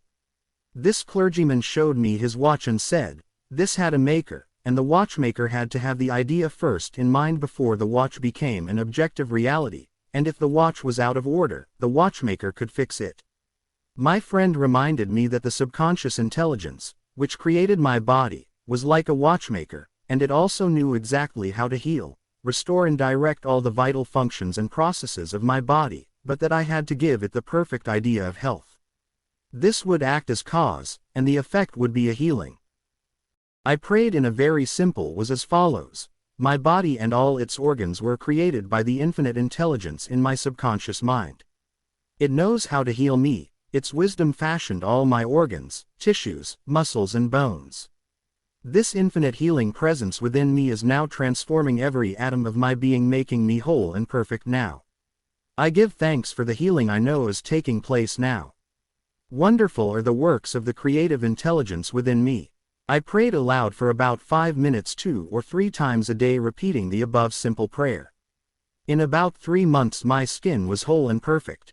As you can see, all I did was give life-giving patterns of wholeness, beauty and perfection to my subconscious mind, thereby obliterating the negative images and patterns of thought lodged in my subconscious mind, which were the cause of all my trouble. Nothing appears on your body except when the mental equivalent is first in your mind, and as you change your mind by drenching it with incessant affirmatives, you change your body. This is the basis of all healing. Marvelous are thy works, and that my soul, subconscious mind, knoweth right well. Psalm 139, verse 14. How the subconscious controls all functions of the body. While you are awake or sound asleep upon your bed, the ceaseless, tireless action of your subconscious mind controls all the vital organs of your body without the help of your conscious mind. For example, while you are asleep your heart continues to beat rhythmically, your lungs do not rest, and the process of inhalation and exhalation, whereby your blood absorbs fresh air, goes on just the same as when you are awake. Your subconscious controls your digestive processes and glandular secretions, as well as all the other mysterious operations of your body. The hair on your face continues to grow whether you are asleep or awake. Scientists tell us that the skin secretes much more perspiration during sleep than during the waking hours. Your eyes, ears and other senses are active during sleep. For instance, many of our great scientists have received answers to perplexing problems while they were asleep. They saw the answers in a dream. Oftentimes your conscious mind interferes with the normal rhythm of your heart, lungs and functioning of the stomach and intestines by worry, anxiety, fear and depression. These patterns of thought interfere with the harmonious functioning of your subconscious mind. When mentally disturbed, the best procedure is to let go, relax and still the wheels of your thought processes. Speak to your subconscious mind, telling it to take over in peace, harmony and divine order. You will find that all the functions of your body will become normal again.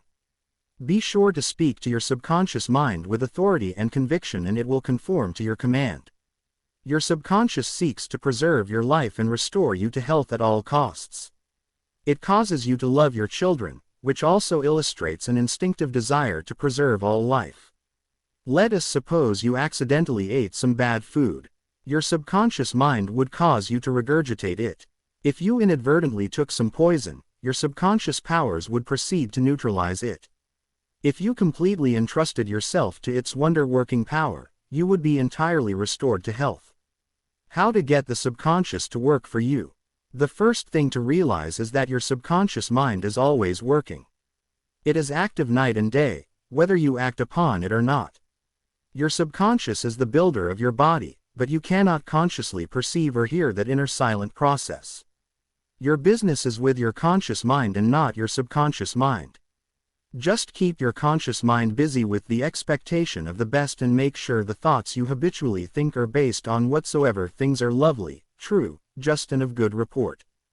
Begin now to take care of your conscious mind, knowing in your heart and soul that your subconscious mind is always expressing, reproducing and manifesting according to your habitual thinking. Remember, just as water takes the shape of the pipe it flows through, the life principle in you flows through you according to the nature of your thoughts. Claim that the healing presence in your subconscious is flowing through you as harmony, health, peace, joy and abundance. Think of it as a living intelligence, a lovely companion on the way. Firmly believe it is continually flowing through you, vivifying, inspiring and prospering you. It will respond exactly this way. It is done unto you as you believe. Healing principle of the subconscious restores atrophied optic nerves. There is the well-known, duly authenticated case of Madame Burr of France, recorded in the archives of the Medical Department of Lourdes, France. She was blind, the optic nerves were atrophied and useless. She visited Lourdes and had what she termed a miraculous healing. Ruth Cranston, a Protestant young lady who investigated and wrote about healings at Lourdes in McCall's magazine, November, 1955, writes about Madame Burr as follows. At Lourdes she regained her sight incredibly, with the optic nerves still lifeless and useless, as several doctors could testify, after repeated examinations. A month later, upon re-examination, it was found that the seeing mechanism had been restored to normal. But at first, so far as medical examination could tell, she was seeing with dead eyes. I have visited Lourdes several times where I, too, witnessed some healings, and of course, as we shall explain in the next chapter, there is no doubt that healings take place at many shrines throughout the world, Christian and non-Christian. Madame Burr, to whom we just referred, was not healed by the waters of the shrine, but by her own subconscious mind, which responded to her belief. The healing principle within her subconscious mind responded to the nature of her thought. Belief is a thought in the subconscious mind. It means to accept something as true. The thought accepted executes itself automatically. Undoubtedly, Madame Burr went to the shrine with expectancy and great faith, knowing in her heart that she would receive a healing. Her subconscious mind responded accordingly, releasing the ever-present healing forces. That subconscious mind, which created the eye, can certainly bring a dead nerve back to life. What the creative principle created, it can recreate. According to your belief it is done unto you. How to convey the idea of perfect health to your subconscious mind. A Protestant minister I knew in Johannesburg, South Africa, told me the method he used to convey the idea of perfect health to his subconscious mind. He had cancer of the lung. His technique, as given to me in his own handwriting, is exactly as follows. Several times a day I would make certain that I was completely relaxed mentally and physically. I relaxed my body by speaking to it as follows. My feet are relaxed, my ankles are relaxed, my legs are relaxed, my abdominal muscles are relaxed, my heart and lungs are relaxed, my head is relaxed, my whole being is completely relaxed. After about 5 minutes I would be in a sleepy, drowsy state, and then I affirmed the following truth: the perfection of God is now being expressed through me. The idea of perfect health is now filling my subconscious mind. The image God has of me is a perfect image, and my subconscious mind recreates my body in perfect accordance with the perfect image held in the mind of God. This minister had a remarkable healing. This is a simple, easy way of conveying the idea of perfect health to your subconscious mind. Another wonderful way to convey the idea of health to your subconscious is through disciplined or scientific imagination. I told a man who was suffering from functional paralysis to make a vivid picture of himself walking around his office, touching the desk, answering the telephone, and doing all the things he ordinarily would do if he were healed. I explained to him that this idea and mental picture of perfect health would be accepted by his subconscious mind. He lived the role and actually felt himself back in the office. He knew that he was giving his subconscious mind something definite to work upon. His subconscious mind was the film upon which the picture was impressed. One day, after several weeks of frequent conditioning of the mind with this mental picture, the telephone rang by prearrangement and kept ringing while his wife and nurse were out. The telephone was about 12 feet away, but nevertheless he managed to answer it. He was healed at that hour. The healing power of his subconscious mind responded to his mental imagery and a healing followed. This man had a mental block which prevented impulses from the brain reaching his legs, therefore he said he could not walk. When he shifted his attention to the healing power within him, the power flowed through his focused attention, enabling him to walk. Whatsoever ye shall ask in prayer, believing, ye shall receive. Matthew, chapter 21, verse 22. Ideas worth remembering. 1. Your subconscious mind controls all the vital processes of your body and knows the answer to all problems. 2. Prior to sleep, turn over a specific request to your subconscious mind and prove its miracle working power to yourself. 3. Whatever you impress on your subconscious mind is expressed on the screen of space as conditions, experiences and events. Therefore, you should carefully watch all ideas and thoughts entertained in your conscious mind. 4. The law of action and reaction is universal. Your thought is action and the reaction is the automatic response of your subconscious mind to your thought. Watch your thoughts. 5. All frustration is due to unfulfilled desires. If you dwell on obstacles, delays and difficulties, your subconscious mind responds accordingly and you are blocking your own good. 6. The life principle will flow through you rhythmically and harmoniously if you consciously affirm, I believe that the subconscious power, which gave me this desire, is now fulfilling it through me. This dissolves all conflicts. 7. You can interfere with the normal rhythm of your heart, lungs and other organs by worry, anxiety and fear. Feed your subconscious with thoughts of harmony, health and peace and all the functions of your body will become normal again. 8. Keep your conscious mind busy with the expectation of the best and your subconscious will faithfully reproduce your habitual thinking. 9. Imagine the happy ending or solution to your problem, feel the thrill of accomplishment, and what you imagine and feel will be accepted by your subconscious mind and bring it to pass. Chapter 4. Mental Healings in Ancient Times. Down through the ages, men of all nations have somehow instinctively believed that somewhere there resided a healing power which would restore to normal the functions and sensations of man's body. They believed that this strange power could be invoked under certain conditions and that the alleviation of human suffering would follow.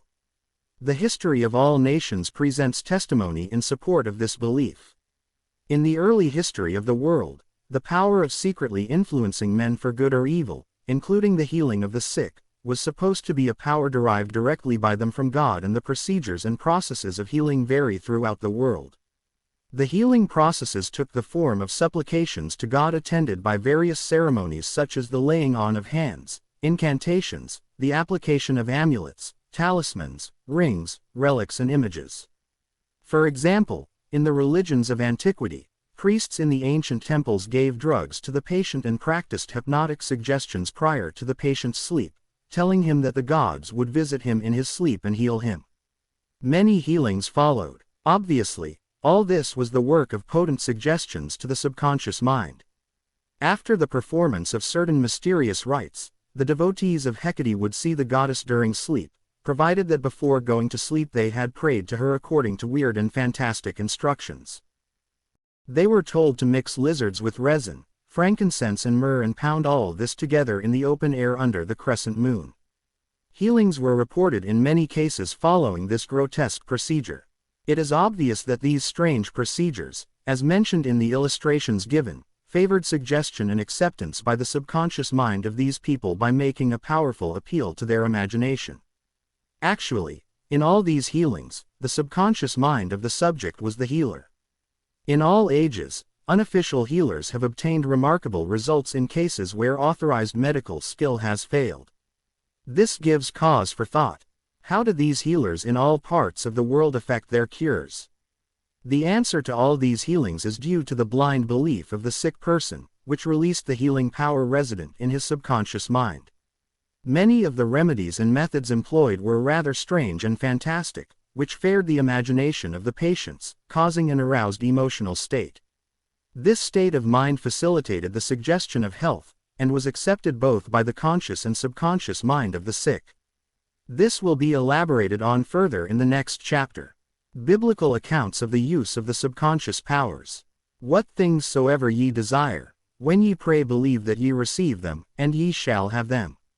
Mark, chapter 11, verse 24. Note the difference in tenses.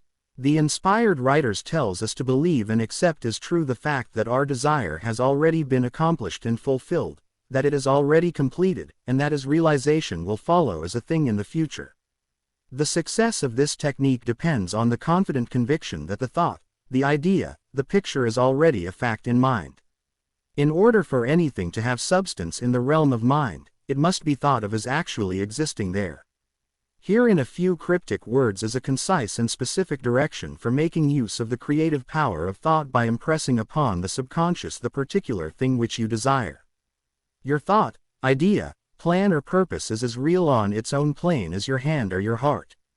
In following the biblical technique, you completely eliminate from your mind all consideration of conditions, circumstances or anything which might imply adverse contingencies. You are planting a seed, concept in the mind, which, if you leave it undisturbed, will infallibly germinate into external fruition. The prime condition which Jesus insisted upon was faith. Over and over again you read in the Bible, according to your faith is it done unto you. If you plant certain types of seeds in the ground, you have faith they will grow after their kind. This is the way of seeds, and trusting the laws of growth and agriculture, you know that the seeds will come forth after their kind. Faith is mentioned in the Bible as a way of thinking, an attitude of mind, an inner certitude, knowing that the idea you fully accept in your conscious mind will be embodied in your subconscious mind and made manifest. Faith is, in a sense, accepting as true what your reason and senses deny, for example, a shutting out of the little, rational, analytical, conscious mind and embracing an attitude of complete reliance on the inner power of your subconscious mind. A classical instance of Bible technique is recorded in Matthew 9:28-30. And when he was come into the house, the blind man came to him, and Jesus saith unto them, Believe ye that I am able to do this? They said unto him, Yea, Lord. Then touched he their eyes, saying, According to your faith be it unto you. And their eyes were opened, and Jesus straitly charged them, saying, See that no man know it. In the words according to your faith be it unto you, you can see that Jesus was actually appealing to the cooperation of the subconscious mind of the blind men. Their faith was their great expectancy, their inner feeling, their inner conviction that something miraculous would happen, and that their prayer would be answered, and it was. This is the time-honored technique of healing, utilized alike by all healing groups throughout the world regardless of their religious affiliation. In the words, See that no man know it, Jesus enjoins the newly healed patients not to discuss their healing because they might be subjected to the skeptical and derogatory criticisms of the unbelieving. This might tend to undo the benefits they had received at the hand of Jesus by depositing thoughts of fear, doubt and anxiety in the subconscious mind. For with authority and power he commandeth the unclean spirits, and they came out. Luke 4:36. When the sick came to Jesus to be healed, they were healed by their faith together with his faith and understanding of the healing power of the subconscious mind. Whatever he decreed, he felt inwardly to be true. He and the people needing help were in the one universal, subjective mind, and his silent inner knowing and conviction of the healing power changed the negative, destructive patterns in the patient's subconscious. The resultant healings were the automatic response to the internal mental change. His command was his appeal to the subconscious mind of the patients plus his awareness, feeling an absolute trust in the response of the subconscious mind to the words, which he spoke with authority. Miracles at various shrines throughout the world. It is an established fact that cures have taken place at various shrines throughout the world, such as in Japan, India, Europe and America. I have visited several of the famous shrines in Japan. At the world-famous shrine called Daibutsu is a gigantic divinity of bronze where Buddha is seated with folded hands, and the head is inclined in an attitude of profound, contemplative ecstasy. It is 42 feet in height and is called the Great Buddha. Here I saw young and old making offerings at its feet. Money, fruit, rice and oranges were offered. Candles were lit, incense was burned, and prayers of petition recited. The guide explained the chant of a young girl as she murmured a prayer, bowed low, and placed 2 oranges as an offering. She also lit a candle. He said she had lost her voice, and it was restored at the shrine. She was thanking Buddha for restoring her voice. She had the simple faith that Buddha would give her back her singing voice if she followed a certain ritual, fasted, and made certain offerings. All this helped to kindle faith and expectancy, resulting in a conditioning of her mind to the point of belief. Her subconscious mind responded to her belief. To illustrate further the power of imagination and blind belief, I will relate the case of a relative of mine who had tuberculosis. His lungs were badly diseased. His son decided to heal his father. He came home to Perth, Western Australia, where his father lived, and said to him that he had met a monk who had returned from one of the healing shrines in Europe. This monk sold him a piece of the true cross. He said he gave the monk the equivalent of $500 for it. This young man had actually picked up a splinter of wood from the sidewalk, went to the jeweler's, and had it set in a ring so that it looked real. He told his father that many were healed just by touching the ring or the cross. He inflamed and fired his father's imagination to the point that the old gentleman snatched the ring from him, placed it over his chest, prayed silently, and went to sleep. In the morning he was healed. All the clinic's tests proved negative. Of course, it was not the splinter of wood from the sidewalk that healed him. It was his imagination aroused to an intense degree, plus the confident expectancy of a perfect healing. Imagination was joined to faith or subjective feeling, and the union of the two brought about a healing. The father never learned of the trick that had been played upon him. If he had, he probably would have had a relapse. He remained completely cured and passed away 15 years later at the age of 89. One universal healing principle. It is a well-known fact that all of the various schools of healing effect cures of the most wonderful character. The most obvious conclusion which strikes your mind is that there must be some underlying principle which is common to them all, namely, the subconscious mind, and the one process of healing is faith. It will now be in order to recall to your mind once more the following fundamental truths. First, that you possess mental functions which have been distinguished by designating one the conscious mind and the other the subconscious mind. Secondly, your subconscious mind is constantly amenable to the power of suggestion. Furthermore, your subconscious mind has complete control of the functions, conditions and sensations of your body. I venture to believe that all the readers of this book are familiar with the fact that symptoms of almost any disease can be induced in hypnotic subjects by suggestion. For example, a subject in the hypnotic state can develop a high temperature, flushed face, or chills according to the nature of the suggestion given. By experiment, you can also suggest to the person that he is paralyzed and cannot walk, it will be so. By illustration, you can hold a cup of cold water under the nose of the hypnotic subject and tell him this is full of pepper, smell it. He will proceed to sneeze. What do you think caused him to sneeze, the water or the suggestion? If a man says he is allergic to Timothy grass, you can place a synthetic flower or an empty glass in front of nose, when he is in a hypnotic state, and tell him it is Timothy grass. He will portray the usual allergic symptoms. This indicates that the cause of the disease is in the mind. The healing of the disease can also take place mentally.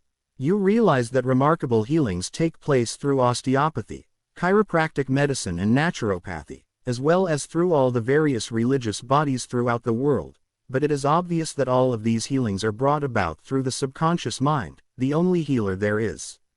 Notice how it heals a cut on your face caused by shaving. It knows exactly how to do it. The doctor dresses the wound and says, nature heals it. Nature refers to natural law, the law of the subconscious mind, or self-preservation, which is the function of the subconscious mind. The instinct of self-preservation is the first law of nature. Your strongest instinct is the most potent of all autosuggestions. Widely different theories. It would be tedious and unprofitable to discuss to any great extent the numerous theories advanced by different religious sects and prayer therapy groups. There are a great number who claim that because their theory produces results it is, therefore, the correct one. This, as explained in this chapter, cannot be true. You are aware that there are all types of healing. Franz Anton Mesmer, an Austrian physician, 1734–1815, who practiced in Paris, discovered that by applying magnets to the diseased body, he could cure that disease miraculously. He also performed cures with various other pieces of glass and metals. He discontinued this form of healing and claimed that his cures were due to animal magnetism, theorizing that this substance was projected from the healer to the patient. His method of treating disease from then on was by hypnotism, which was called mesmerism in his day. Other physicians said that all his healings were due to suggestion and nothing else. All of these groups, such as psychiatrists, psychologists, osteopaths, chiropractors, physicians and all the churches are using the one universal power resident in the subconscious mind. Each may proclaim the healings are due to their theory. The process of all healing is a definite, positive, mental attitude, an inner attitude, or a way of thinking, called faith. Healing is due to a confident expectancy, which acts as a powerful suggestion to the subconscious mind releasing its healing potency. One man does not heal by a different power than another. It is true he may have his own theory or method. There is only one process of healing and that is faith. There is only one healing power, namely, your subconscious mind. Select the theory and method you prefer. You can rest assured, if you have faith, you shall get results. Views of Paracelsus. Philippus Paracelsus, a famous Swiss alchemist and physician who lived from 1493 to 1541, was a great healer in his day. He stated what is now an obvious scientific fact when he uttered these words: whether the object of your faith be real or false, you will nevertheless obtain the same effects. Thus, if I believed in St. Peter's statue as I should have believed in St. Peter himself, I shall obtain the same effects that I should have obtained from St. Peter. But that is superstition. Faith, however, produces miracles, and whether it is true or false faith, it will always produce the same wonders. The views of Paracelsus were also entertained in the 16th century by Pietro Pomponazzi, an Italian philosopher and contemporary of Paracelsus, who said we can easily conceive the marvelous effects, which confidence and imagination can produce, particularly when both qualities are reciprocated between the subjects and the person who influences them. The cures attributed to the influence of certain relics are the effect of their imagination and confidence. Quacks and philosophers know that if the bones of any skeleton were put in place of the saint's bones, the sick would nonetheless experience beneficial effects if they believed that they were veritable relics. Then, if you believe in the bones of saints to heal, or if you believe in the healing power of certain waters, you will get results because of the powerful suggestion given to your subconscious mind. It is the latter that does the healing. Bernheim's experiments. Hippolyte Bernheim, professor of medicine at Nancy, France, 1910–1919, was the expounder of the fact that the suggestion of the physician to the patient was exerted through the subconscious mind. Bernheim, in his Suggestive Therapeutics, page 197, tells a story of a man with paralysis of the tongue, which had yielded to no form of treatment. His doctor told the patient that he had a new instrument with which he promised to heal him. He introduced a pocket thermometer into the patient's mouth. The patient imagined it to be the instrument which was to save him. In a few moments he cried out joyfully that he could once more move his tongue freely. Among our cases, continues Bernheim, facts of the same sort will be found. A young girl came into my office, having suffered from complete loss of speech for nearly 4 weeks. After making sure of the diagnosis, I told my students that loss of speech sometimes yielded instantly to electricity, which might act simply by its suggestive influence. I sent for the induction apparatus. I applied my hand over the larynx and moved a little, and said, "Now you can speak aloud." In an instant I made her say A, then B, then Maria. She continued to speak distinctively. The loss of voice had disappeared. Here Bernheim is showing the power of faith and expectancy on the part of the patient, which acts as a powerful suggestion to the subconscious mind. Producing a blister by suggestion. Bernheim states that he produced a blister on the back of a patient's neck by applying a postage stamp and suggesting to the patient that it was a fly plaster.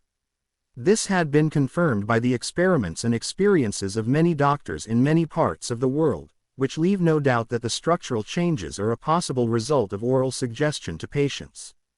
The cause of bloody stigmata. In Hudson's Law of Psychic Phenomena, page 153, he states, hemorrhages and bloody stigmata may be induced in certain subjects by means of suggestion.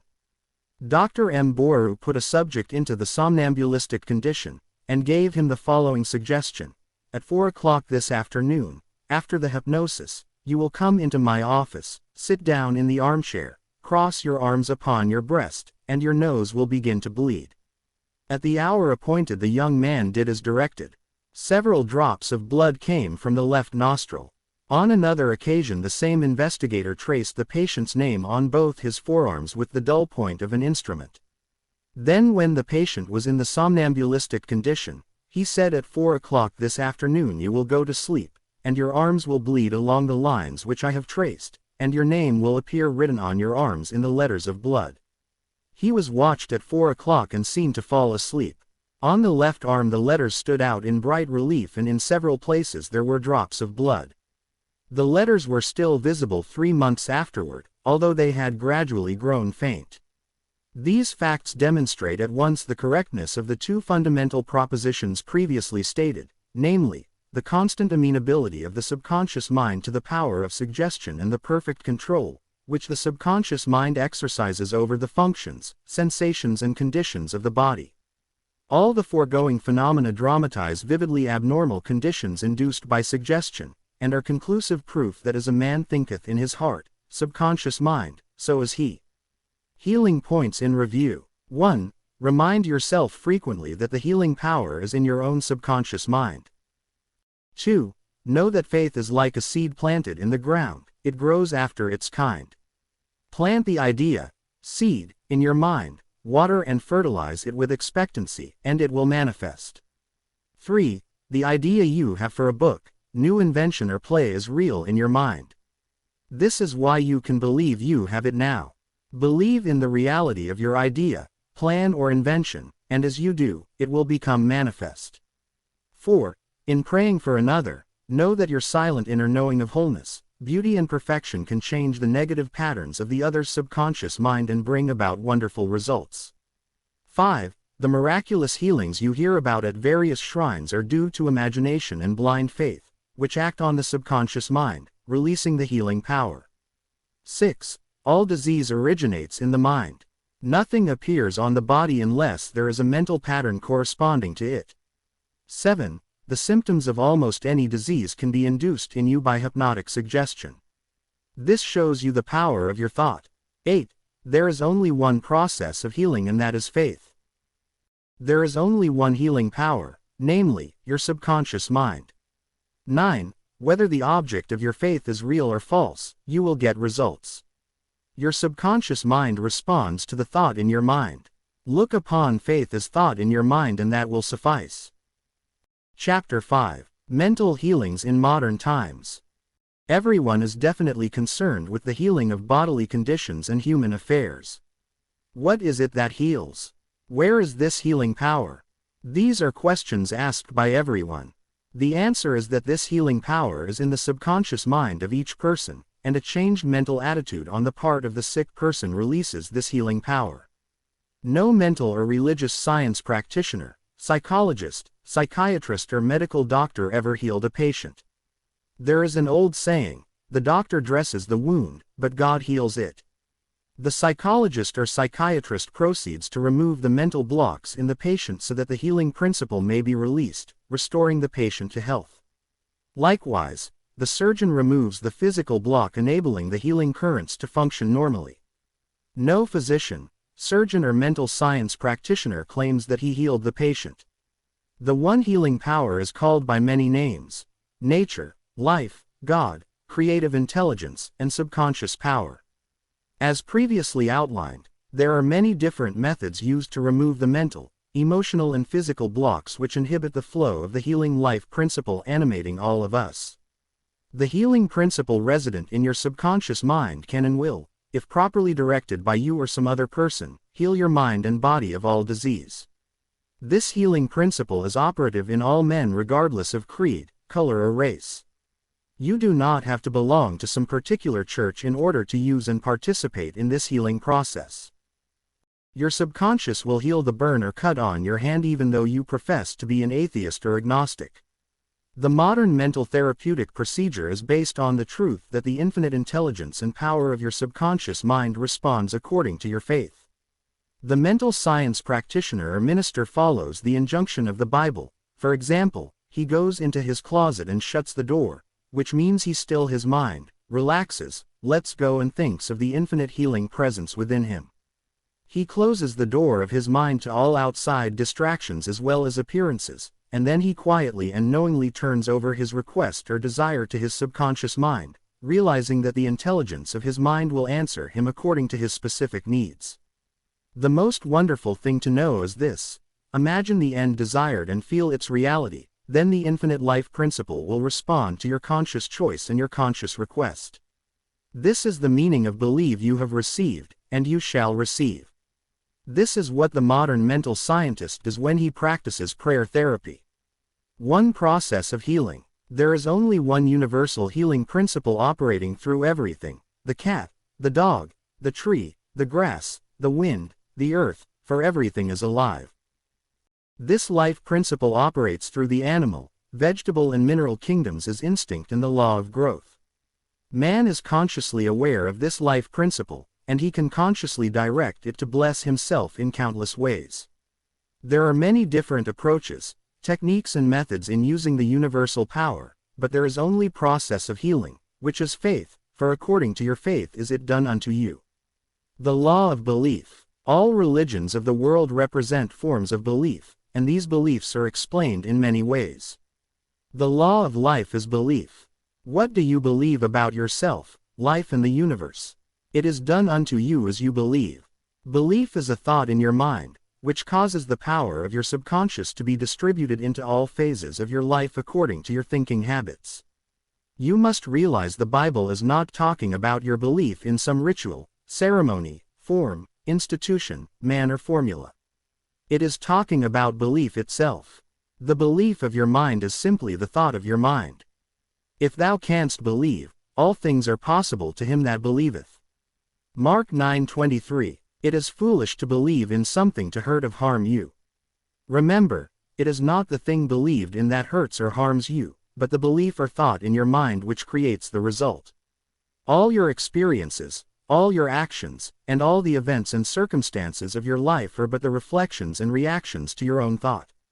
Prayer therapy is the combined function of the conscious and subconscious mind scientifically directed. Prayer therapy is the synchronized, harmonious and intelligent function of the conscious and subconscious levels of mind specifically directed for a definite purpose. In scientific prayer or prayer therapy, you must know what you are doing and why you are doing it. You trust the law of healing. Prayer therapy is sometimes referred to as mental treatment, and another term is scientific prayer. In prayer therapy you consciously choose a certain idea, mental picture or plan, which you desire to experience. You realize your capacity to convey this idea or mental image to your subconscious by feeling the reality of the state assumed. As you remain faithful in your mental attitude, your prayer will be answered.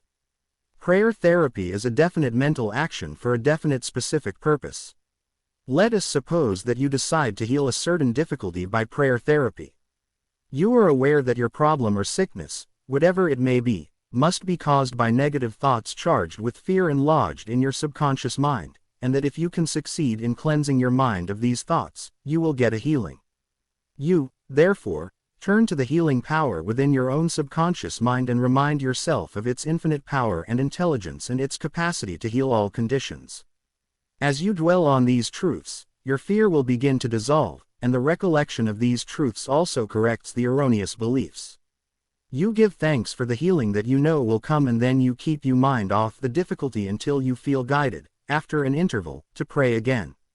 While you are praying, you absolutely refuse to give any power to the negative conditions or to admit for a second that the healing will not come.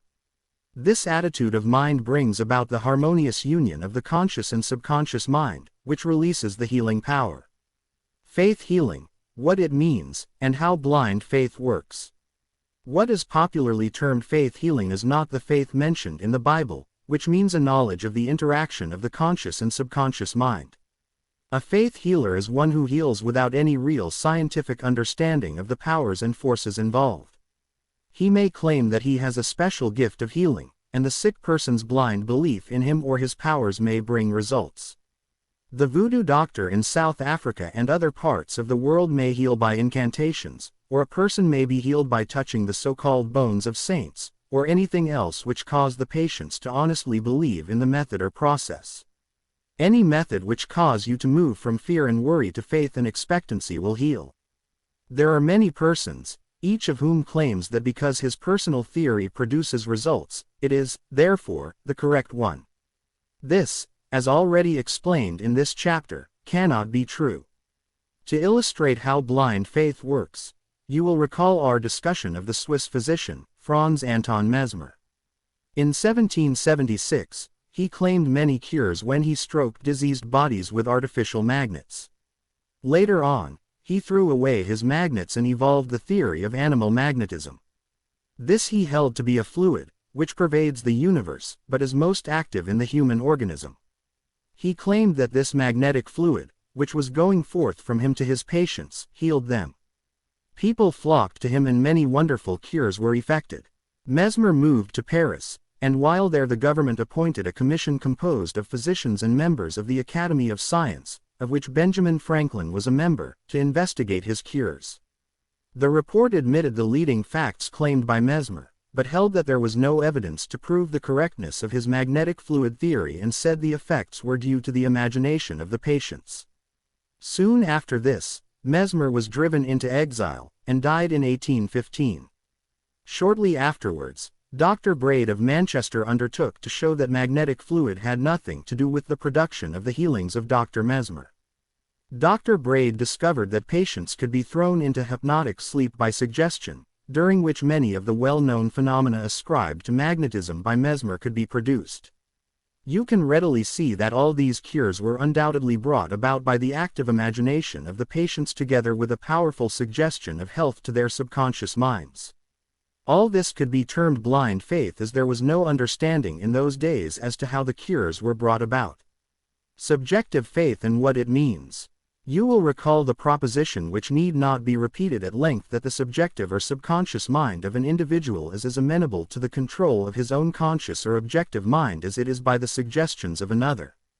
It follows that whatever may be your objective belief, if you will assume to have faith actively or passively, your subconscious mind will be controlled by the suggestion, and your desire will be fulfilled.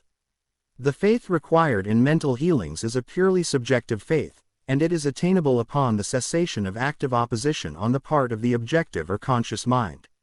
In the healing of the body it is, of course, desirable to secure the concurrent faith of both the conscious and subconscious mind. However, it is not always essential if you will enter into a state of passivity and receptivity by relaxing the mind and the body and getting into a sleepy state. In this drowsy state, your passivity becomes receptive to subjective impression. Recently, I was asked by a man, "How is it that I got a healing through a minister?" I did not believe what he said when he told me that there is no such thing as disease and that matter does not exist. This man at first thought his intelligence was being insulted, and he protested against such a palpable absurdity. The explanation is simple. He was quieted by soothing words and told to get into a perfectly passive condition, to say nothing, and think of nothing for the time being. His minister also became passive and affirmed quietly, peacefully and constantly for about 1/2 hour that this man would have perfect health, peace, harmony and wholeness. He felt immense relief and was restored to health. It is easy to see that his subjective faith had been made manifest by his passivity under treatment, and the suggestions of perfect healthfulness by the minister were conveyed to his subconscious mind. The two subjective minds were then en rapport. The minister was not handicapped by antagonistic autosuggestions of the patient arising from objective doubt of the power of the healer or the correctness of the theory. In this sleepy, drowsy state the conscious mind resistance is reduced to a minimum and results followed. The subconscious mind of the patient being necessarily controlled by such suggestion exercised its functions in accordance therewith, and a healing followed. The meaning of absent treatment. Suppose you learned that your mother was sick in New York City and you lived in Los Angeles. Your mother would not be physically present where you are, but you could pray for her. It is the Father within which doth the work. The creative law of mind, subconscious mind, serves you and will do the work. Its response to you is automatic. Your treatment is for the purpose of inducing an inner realization of health and harmony in your mentality. This inner realization acting through the subconscious mind operates through your mother's subconscious mind, as there is but one creative mind. Your thoughts of health, vitality and perfection operate through the one universal subjective mind and set a law in motion on the subjective side of life, which manifests through her body as a healing. In the mind principle there is no time or space. It is the same mind that operates through your mother no matter where she may be. In reality, there is no absent treatment as opposed to present treatment, for the universal mind is omnipresent. You do not try to send out thoughts or hold a thought. Your treatment is a conscious movement of thought, and as you become conscious of the qualities of health, well-being and relaxation, these qualities will be resurrected in the experience of your mother and results will follow. The following is a perfect example of what is called absent treatment. Recently, a listener of our radio program in Los Angeles prayed as follows for her mother in New York who had a coronary thrombosis. The healing presence is right where my mother is. Her bodily condition is but a reflection of her thought life, like shadows cast on the screen. I know that in order to change the images on the screen, I must change the projection reel. My mind is the projection reel, and I know project in my own mind the image of wholeness, harmony and perfect health for my mother. The infinite healing presence, which created my mother's body and all her organs, is now saturating every atom of her being, and a river of peace flows through every cell of her body. The doctors are divinely guided and directed, and whoever touches my mother is guided to do the right thing. I know that disease has no ultimate reality. If it had, no one could be healed. I now align myself with the infinite principle of love and life, and I know and decree that harmony, health and peace are now being expressed in my mother's body. She prayed in the above manner several times daily, and her mother had a most remarkable recovery after a few days, much to the amazement of her specialist. He complimented her on her great faith in the power of God. The conclusion, arrived at in the daughter's mind, set the creative law of mind in motion on the subjective side of life, which manifested itself through her mother's body as perfect health and harmony. What the daughter felt as true about her mother was simultaneously resurrected in the experience of her mother. Releasing the kinetic action of the subconscious mind. A psychologist friend of mine told me that one of his lungs was infected. X-rays and analysis showed the presence of tuberculosis. At night before going to sleep, he would quietly affirm, "Every cell, nerve, tissue and muscle of my lungs are now being made whole, pure and perfect. My whole body is being restored to health and harmony." These are not his exact words, but they represent the essence of what he affirmed. A complete healing followed in about a month's time. Subsequent X-rays showed a perfect healing. I wanted to know his method, so I asked him why he repeated the words prior to sleep. Here is his reply. The kinetic action of the subconscious mind continues thought your sleep time period. Hence, give the subconscious mind something good to work on as you drop off into slumber. This was a very wise answer. In thinking of harmony and perfect health, he never mentioned his trouble by name. I strongly suggest that you cease talking about your ailments or giving them a name. The only sap from which they draw life is your attention and fear of them. Like the above-mentioned psychologist, become a mental surgeon. Then your troubles will be cut off like dead branches are pruned from a tree. If you are constantly naming your aches and symptoms, you inhibit the kinetic action, which means the release of the healing power and energy of your subconscious mind. Furthermore, by the law of your own mind, these imaginings tend to take shape as the thing I greatly feared. Fill your mind with the great truths of life and walk forward in the light of love. Summary of your aids to health. 1. Find out what it is that heals you. Realize that correct directions given to the subconscious mind will heal your mind and body. 2. Develop a definite plan for turning over your requests or desires to your subconscious mind. 3. Imagine the end desired and feel its reality. Follow it through and you will get definite results. 4. Decide what belief is. Know that belief is a thought in your mind, and what you think, you create. 5. It is foolish to believe in sickness and something to hurt or harm you. Believe in perfect health, prosperity, peace, wealth and divine guidance. 6. Great and noble thoughts upon which you habitually dwell become great acts. 7. Apply the power of prayer therapy in your life. Choose a certain plan, idea or mental picture. Mentally and emotionally unite with that idea, and as you remain faithful to your mental attitude, your prayer will be answered. 8. Always remember, if you really want the power to heal, you can have it through faith, which means a knowledge of the working of your conscious and subconscious mind. Faith comes with understanding. 9. Blind faith means that a person may get results in healing without any scientific understanding of the powers and forces involved. 10. Learn to pray for your loved ones who might be ill. Quiet your mind and your thoughts of health, vitality and perfection, operating through the one universal subjective mind will be felt and resurrected in the mind of your loved one. Chapter 6. Practical Techniques in Mental Healings. An engineer has a technique and a process for building a bridge or an engine. Like the engineer, your mind also has a technique for governing, controlling and directing your life. You must realize that methods and techniques are primary. In building the Golden Gate Bridge, the chief engineer understood mathematical principles, stresses and strains. Secondly, he had a picture of the ideal bridge across the bay. The third step was his application of tried and proven methods by which the principles were implemented until the bridge took form and we drive on it. There also are techniques and methods by which your prayers are answered.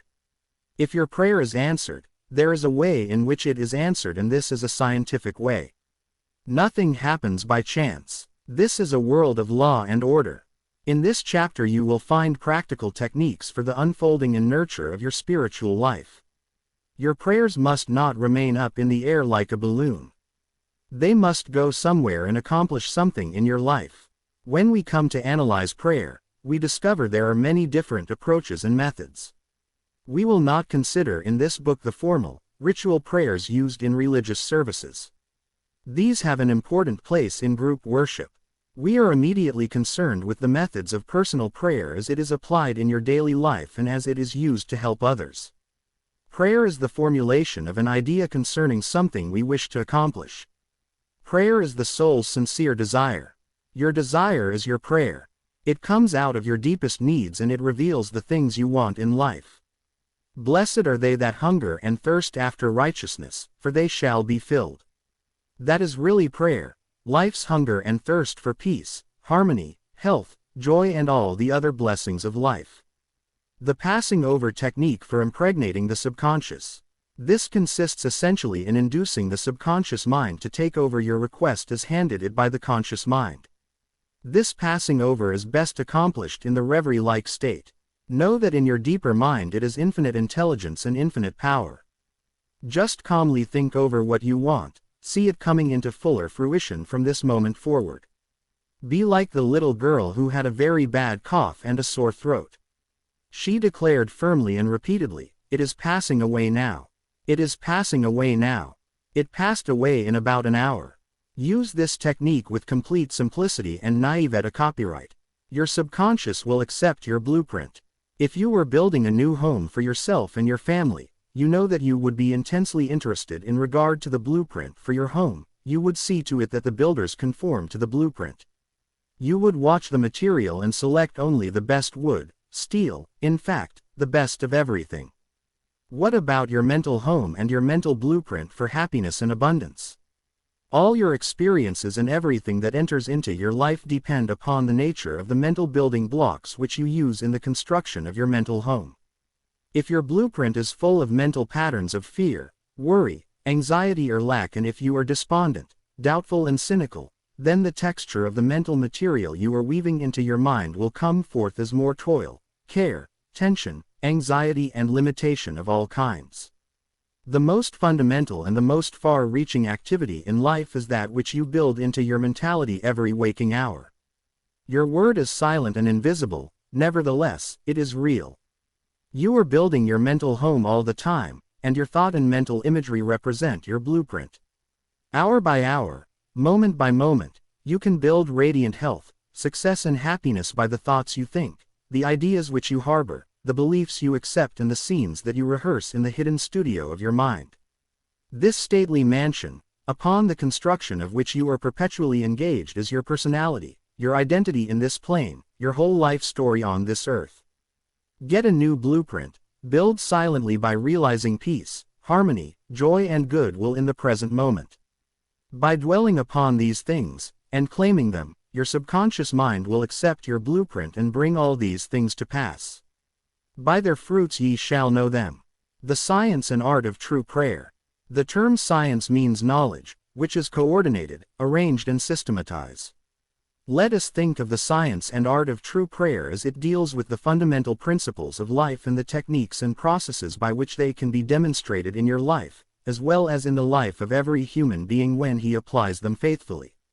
The art is your technique or process, and the science behind it is the definite response of creative mind to your mental picture or thought. Ask, and it shall be given you. Seek, and ye shall find. Knock, and it shall be opened unto you. Matthew 7:7. Here you are told you shall receive that for which you ask. It shall be opened to you when you knock, and you shall find that for which you are searching. This teaching implies the definiteness of mental and spiritual laws. There is always a direct response from the infinite intelligence of your subconscious mind to your conscious thinking. If you ask for bread, you will not receive a stone. You must ask believing if you are to receive. Your mind moves from the thought to the thing. Unless there is first an image in the mind, it cannot move, for there would be nothing for it to move toward. Your prayer, which is your mental act, must be accepted as an image in your mind before the power from your subconscious will play upon it and make it productive. You must reach a point of acceptance in your mind, an unqualified and undisputed state of agreement.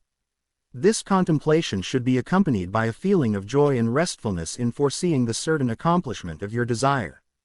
The sound basis for the art and science of true prayer is your knowledge and complete confidence that the movement of your conscious mind will gain a definite response from your subconscious mind, which is one with boundless wisdom and infinite power. By following this procedure, your prayers will be answered.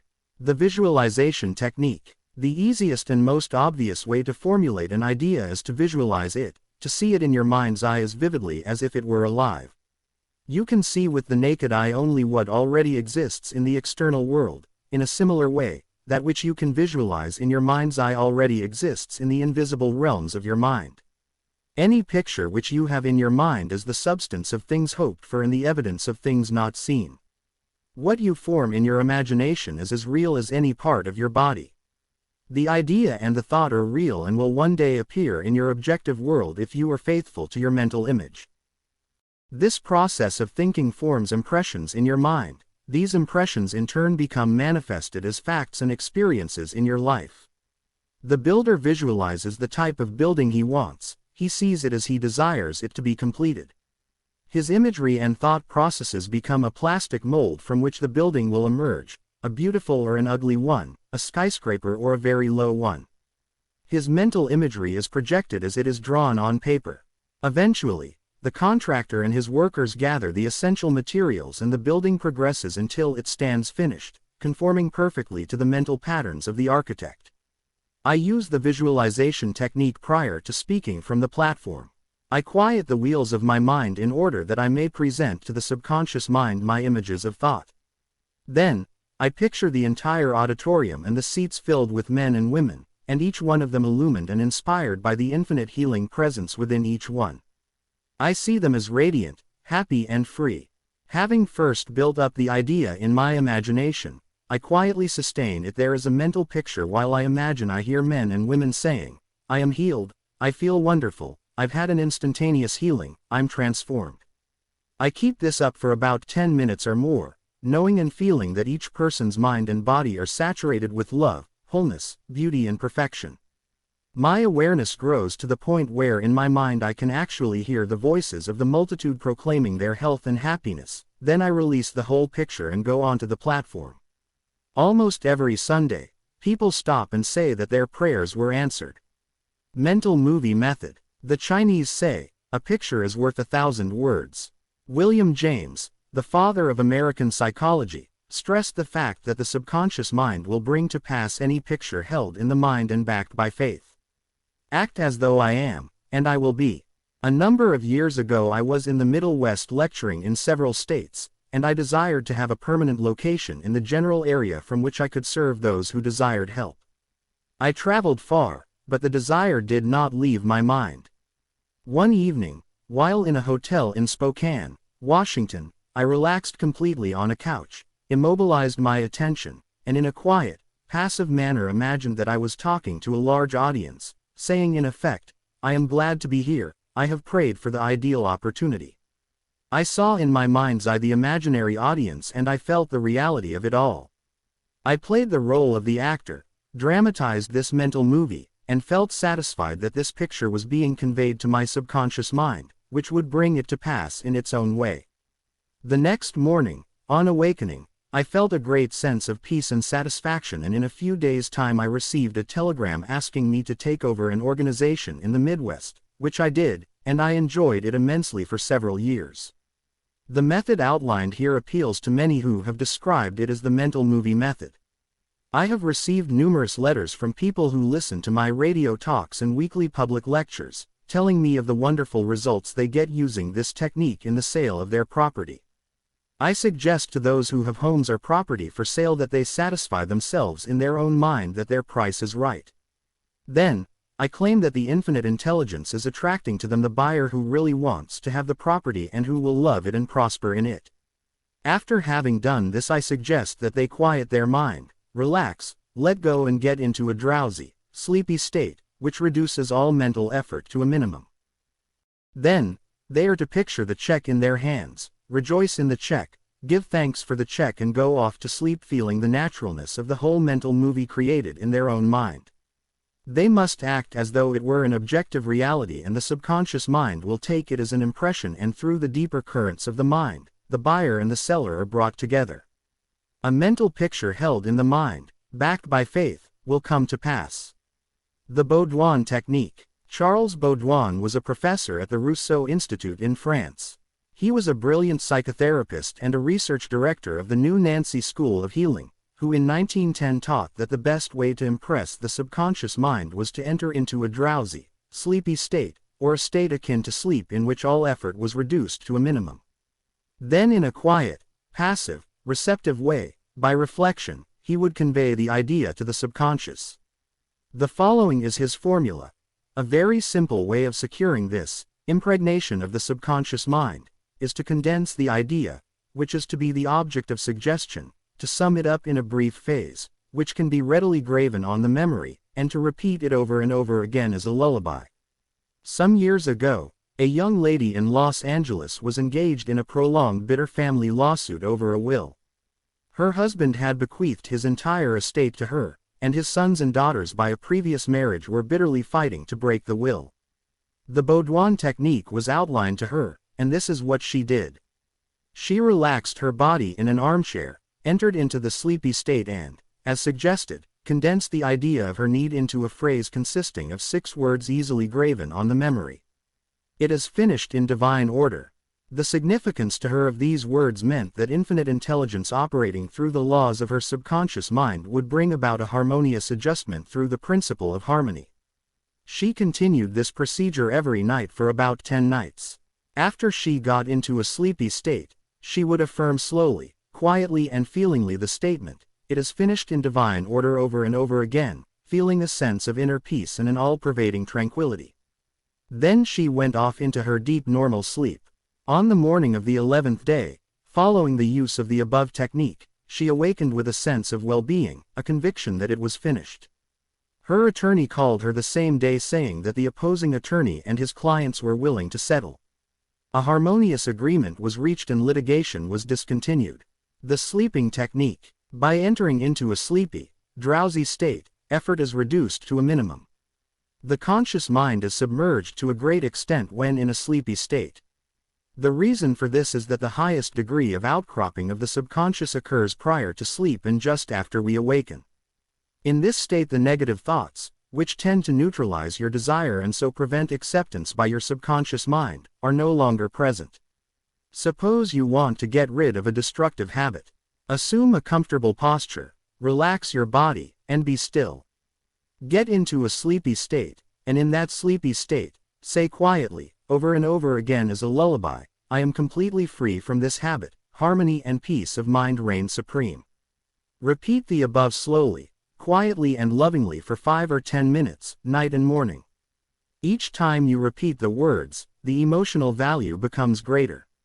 When the urge comes to repeat the negative habit, repeat the above formula out loud by yourself. By this means you induce the subconscious to accept the idea and a healing follows. The thank you technique. In the Bible, Paul recommends that we make known our requests with praise and thanksgiving. Some extraordinary results follow this simple method of prayer. The thankful heart is always close to the creative forces of the universe, causing countless blessings to flow toward it by the law of reciprocal relationship, based on a cosmic law of action and reaction. For instance, a father promises his son a car for graduation. The boy has not yet received the car, but he is very thankful and happy, and is as joyous as though he had actually received the car. He knows his father will fulfill his promise and he is full of gratitude and joy even though he has not yet received the car, objectively speaking. He has, however, received it with joy and thankfulness in his mind. I shall illustrate how Mr. Broke applied this technique with excellent results. He said, bills are piling up, I am out of work, I have 3 children and no money. What shall I do? Regularly every night and morning, for a period of about 3 weeks, he repeated the words, thank you, Father, for my wealth in a relaxed, peaceful manner until the feeling or mood of thankfulness dominated his mind. He imagined he was addressing the infinite power and intelligence within him, knowing, of course, that he could not see the creative intelligence or infinite mind. He was seeing with the inner eye of spiritual perception, realizing that his thought image of wealth was the first cause, relative to the money, position and food he needed. His thought feeling was the substance of wealth untrammeled by antecedent conditions of any kind. By repeating thank you Father over and over again, his mind and heart were lifted up to the point of acceptance, and when fear, thoughts of lack, poverty and distress came into his mind, he would say thank you Father as often as necessary. He knew that as he kept up the thankful attitude he would recondition his mind to the idea of wealth, which is what happened. The sequel to his prayer is very interesting. After praying in the above-mentioned manner, he met a former employer of his on the street whom he had not seen for 20 years. The man offered him a very lucrative position and advanced him $500 on a temporary loan.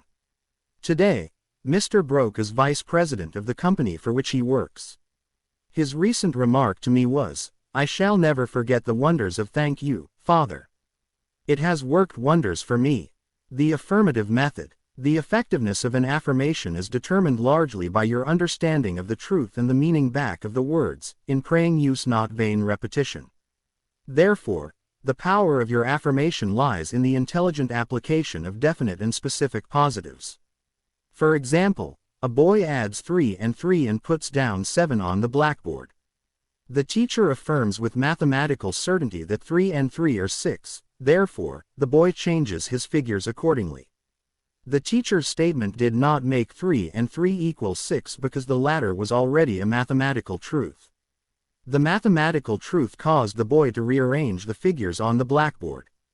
It is abnormal to be sick, it is normal to be healthy. Health is the truth of your being.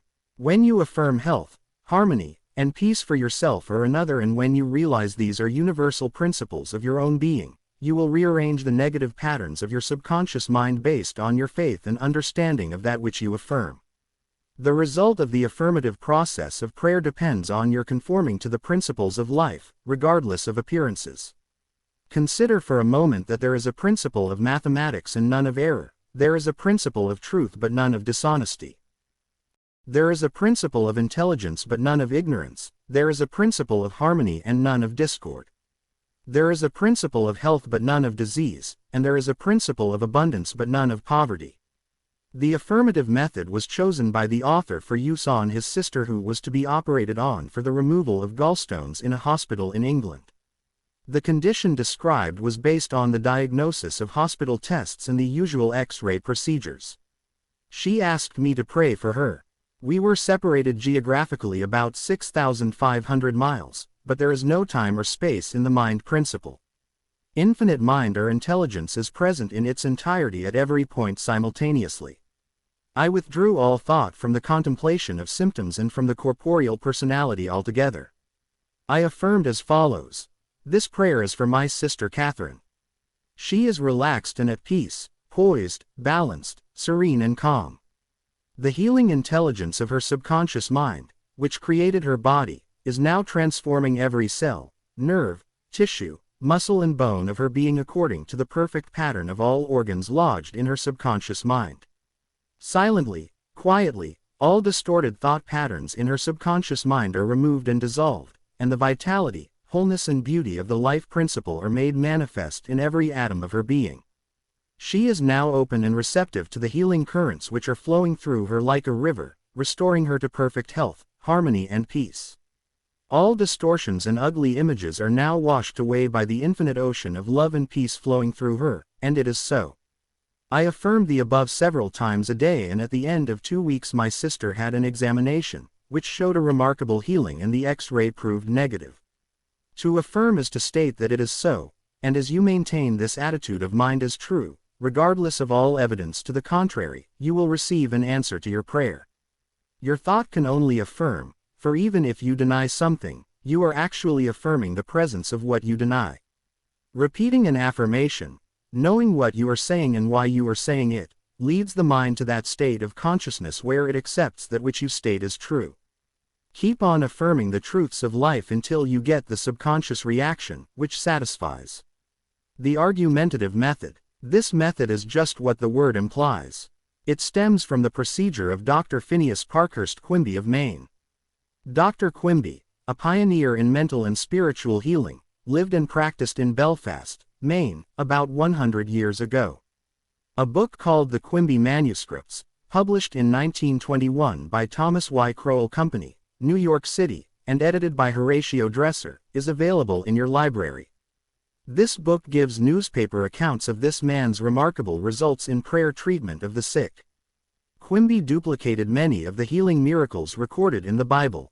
In brief, the argumentative method employed according to Quimby consists of spiritual reasoning where you convince the patient and yourself that his sickness is due to his false belief, groundless fears, and negative patterns lodged in his subconscious mind.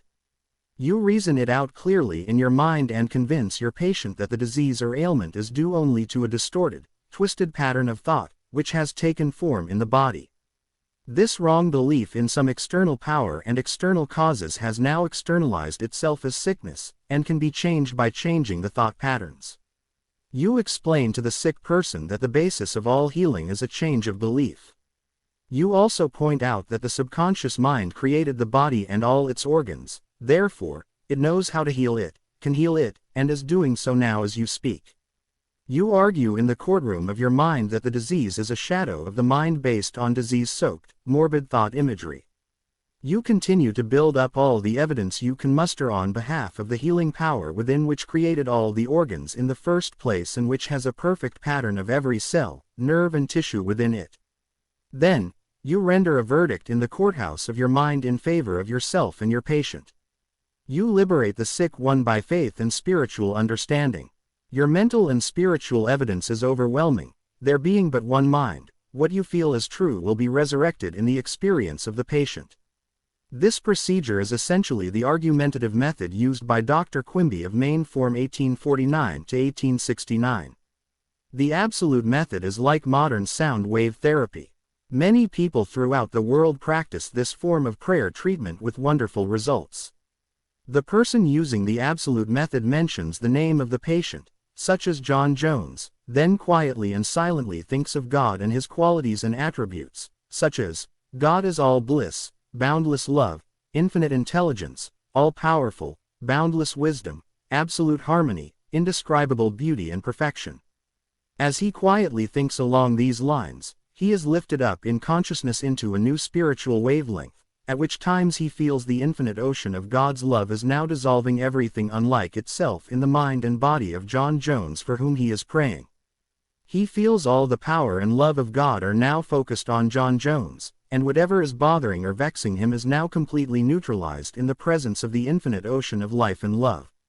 The absolute method of prayer might be likened to the sound wave or sonic therapy recently shown to me by a distinguished physician in Los Angeles. He has an ultrasound wave machine, which oscillates at a tremendous speed and sends sound waves to any area of the body to which it is directed. These sound waves can be controlled, and he told me of achieving remarkable results in dissolving arthritic, calcareous deposits as well as the healing and removal of other disturbing conditions. To the degree that we rise in consciousness by contemplating qualities and attributes of God, do we generate spiritual electronic waves of harmony, health and peace. Many remarkable healings follow this technique of prayer. A cripple walks. Dr. Phineas Parkhurst Quimby, of whom we spoke previously in this chapter, used the absolute method in the latter years of his healing career. He was really the father of psychosomatic medicine and the first psychoanalyst. He had the capacity to diagnose clairvoyantly the cause of the patient's trouble, pains and aches. The following is a condensed account of the healing of a cripple as recorded in Quimby's manuscripts. Quimby was called on to visit a woman who was lame, aged and bedridden. He states that her ailment was due to the fact that she was imprisoned by a creed so small and contracted that she could not stand upright and move about. She was living in the tomb of fear and ignorance. Furthermore, she was taking the Bible literally and it frightened her. In this tomb, Quimby said, was the presence and power of God trying to burst the bands, break through the bonds and rise from the dead. When she would ask others for an explanation of some passage of the Bible, the answer would be a stone, then she would hunger for the bread of life. Dr. Quimby diagnosed her case as a mind cloudy and stagnated due to excitation and fear caused by the inability to see clearly the meaning of the passage of the Bible which she had been reading. This showed itself in the body by her heavy and sluggish feeling, which would terminate as paralysis. At this point Quimby asked her what was meant in the Bible verses, "Yet a little while am I with you, and then I go unto him that sent me. Ye shall seek me, and shall not find me, and where I am, thither ye cannot come." John 7:33-34. She replied that it meant Jesus went to heaven. Quimby explained what it really meant by telling her that being with her a little while meant his expression of her symptoms, feelings and their causes. For example, he had compassion and sympathy for her momentarily, but he could not remain in that mental state. The next step was to go to him that sent us, which, as Quimby pointed out, was the creative power of God in all of us. Quimby immediately traveled in his mind and contemplated the divine ideal, for example, the vitality, intelligence, harmony and power of God functioning in the sick person. "This is highway," he said to the woman, "therefore, where I go you cannot come, for you are in your narrow, restricted belief, and I am in health." This prayer and explanation produced an instantaneous sensation, and a change came over her mind. She walked without her crutches. Quimby said it was one of the most singular of all his healings. She was, as it were, dead to error, and to bring her to life or truth was to raise her from the dead. Quimby quoted the resurrection of Christ and applied it to her own Christ or health. This produced a powerful effect on her. He also explained to her that the truth, which she accepted, was the angel or idea, which rolled away the stone of fear, ignorance and superstition, thereby releasing the healing power of God, which made her whole. The decree method. Power goes into our word according to the feeling and faith behind it. When we realize the power that moves the world is moving on our behalf and is backing up our word, our confidence and assurance grow. You do not try and add power to power, therefore, there must be no mental striving, coercion, force or mental wrestling. A young girl used the decree method on a young man who was constantly phoning her, pressing her for dates, and meeting her at her place of business. She found it very difficult to get rid of him. She decreed as follows: I release blank unto God. He is in the true place at all times. I am free and he is free. I now decree that my words go forth into infinite mind and it brings it to pass. It is so. She said he vanished and she has never seen him since, adding it was as though the ground swallowed him up. Thou shalt decree a thing, and it shall be established unto thee and the light shall shine upon thy ways. Job 22:28. Serve yourself with scientific truth. 1. Be a mental engineer and use tried and proven techniques in building a grander and greater life. 2. Your desire is your prayer. Picture the fulfillment of your desire now and feel its reality and you will experience the joy of the answered prayer. 3. Desire to accomplish things the easy way with the sure aid of mental science. 4. You can build radiant health, success and happiness by the thoughts you think in the hidden studio of your mind. 5. Experiment scientifically until you personally prove that there is always a direct response from the infinite intelligence of your subconscious mind to your conscious thinking. 6. Feel the joy and restfulness in foreseeing the certain accomplishment of your desire.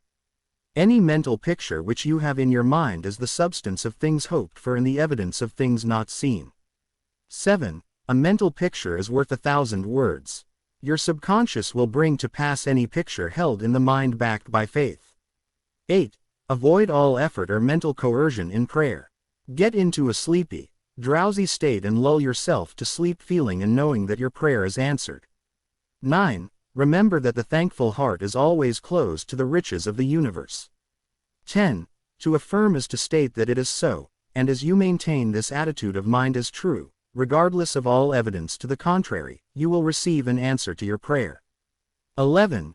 Generate electronic waves of harmony, health, and peace by thinking of the love and the glory of God.